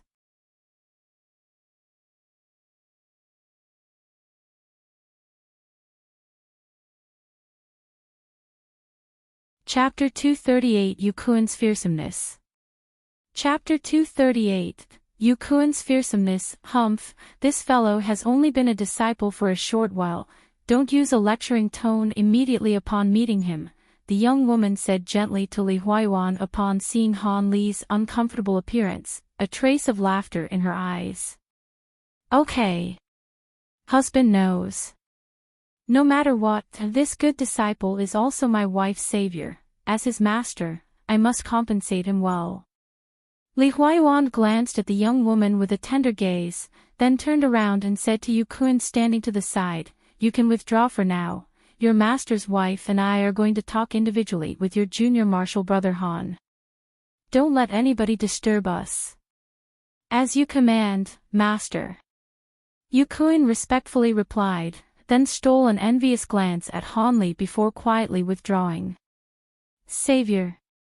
Reward. Now, Han Li was truly stunned. He really didn't know when these two words had suddenly become related to him. When had he earned a reward for saving someone, and how could he himself not know about it? Seeing Han Li's confused appearance, the young woman couldn't help but laugh and said, "Lord husband, why don't you explain it to him? Your disciple doesn't know anything yet, don't let his head be filled with fog." Hearing the young woman's words, Li Huayuan lightly smiled, and explained to Han Li, nodding, "Han Li. By now you should know the reason why I accepted you as my disciple back then. There's no embarrassment for me to talk about it. As your elder, I truly did covet your spiritual medicines. Thus, I used the excuse of receiving you as my disciple to take away a half of your portion. Otherwise, you should have received 2 foundation establishment pills, not just 1. However, although I confess that I caused your rewards to decrease for no apparent reason, you could have in turn also used my reputation to your advantage, and people wouldn't lightly offend you. This could be considered my way of making things up to you. After all, with regards to your natural talent back then, even if you were to have an extra foundation establishment pill, it seemed like your chances of successfully establishing your foundation were non-existent." Li Huayuan said, his expression nonchalant as if he did not feel that there was anything inappropriate about what he had done. But soon after, the situation changed. Not long after I obtained these spiritual medicines and was about to refine them into pills that could increase one's magic power, an accident suddenly occurred while my wife was cultivating, plunging her into danger. Luckily, I hadn't used your spiritual medicines yet, and thus I was able to temporarily preserve her life. In the few years afterward, I was able to use the remaining spiritual medicines to refine a pill that could save her, causing my wife to finally recover in the past few days. Because of this, when I told my wife about the origins of these spiritual medicines, my wife immediately expressed that I must reward you. After all, her life was preserved solely because of your spiritual medicines. You could also be considered her savior. When Li Huayuan talked about the young woman's life-threatening condition, his expression changed, as if he were reliving the dangerous circumstances of those times. It seemed as if he really dearly loved the young woman beside him. After I heard her say that, I felt that what she said was very reasonable, and so I wanted to officially accept you as my disciple before you reached the foundation establishment stage. But who knew that before I could make a move, I had already received the news that you had successfully established your foundation. This really surprised me. After all, I had previously said that as long as you entered the foundation establishment stage, I would officially accept you as my disciple. Thus, this could no longer be considered some kind of reward.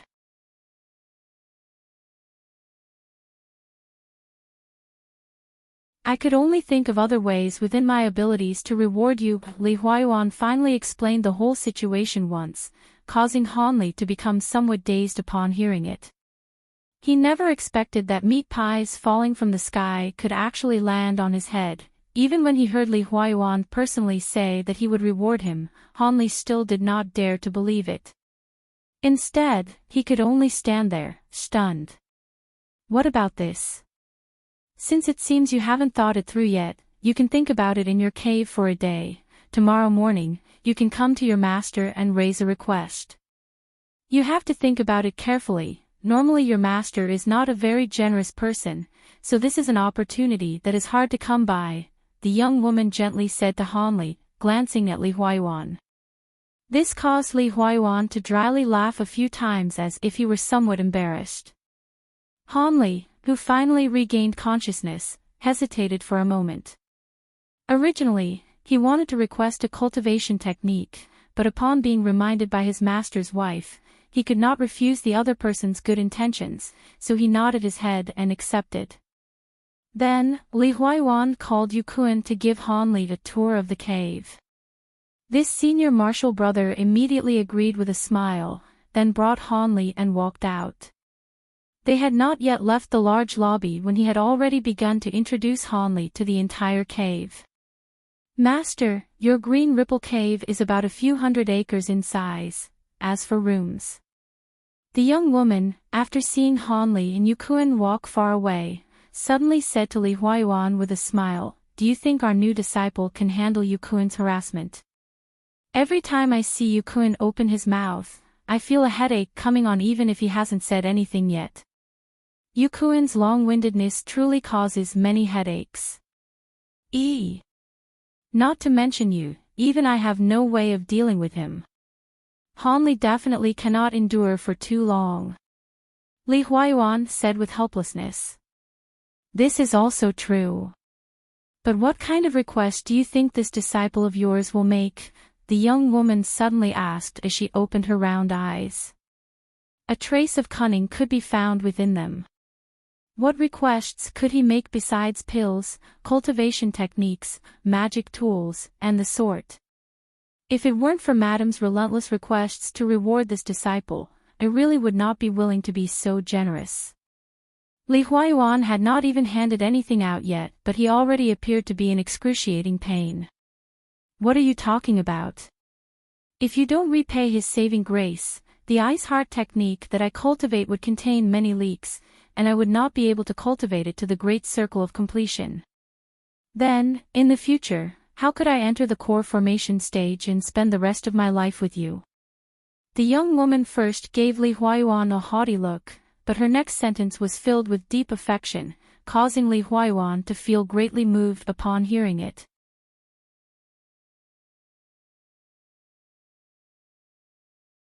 He thumped his chest and expressed that he would definitely fulfill Han Li's requests and that he would not allow any troubles to be left in the way of his wife's cultivation. Han Li naturally did not know that the huge meat pie that fell on his head was actually related to the young woman's cultivation technique. At that moment, he was following senior martial brother Yu, wandering around, but in his heart, he still felt that the arrival of this kind of good fortune was too sudden. This caused him to feel strangely unsettled.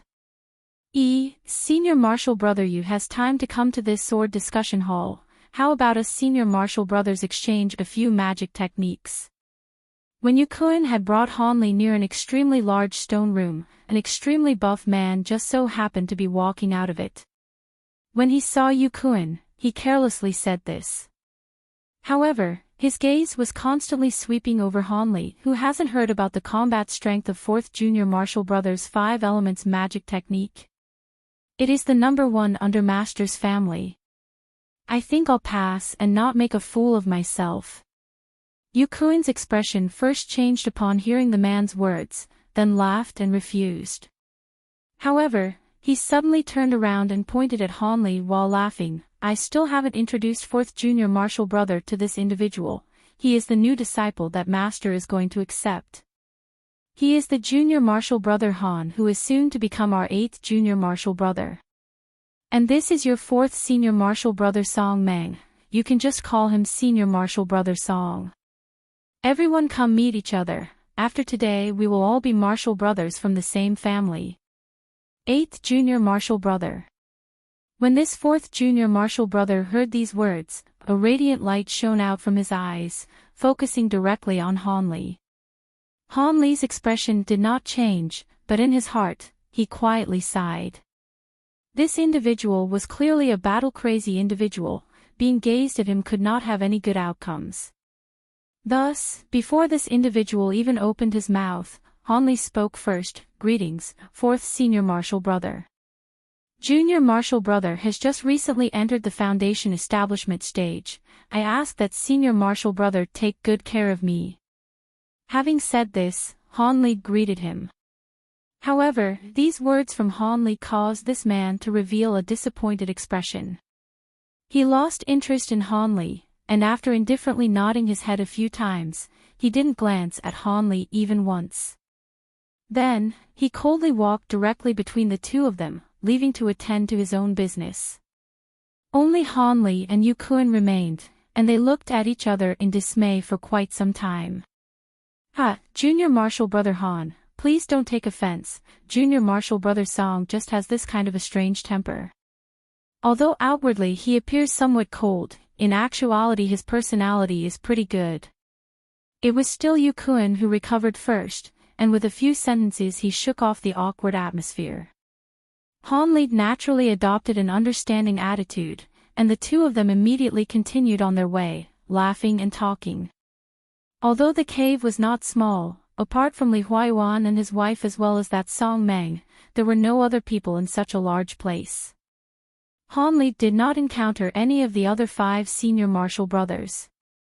Afterwards, Hanli learned that the other 5 were all like him and had their own caves outside. They would occasionally come to pay their respects to Li Huayuan and his wife.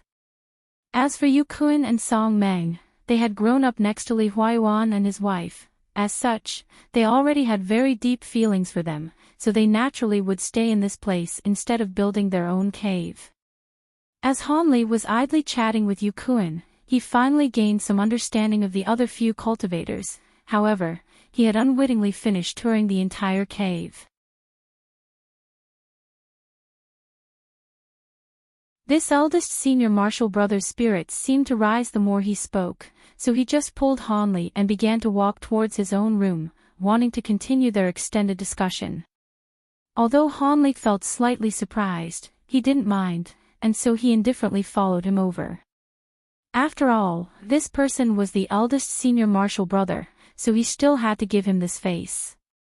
In the beginning, he was intently listening to this eldest senior martial brother, hoping to find a few pieces of useful information.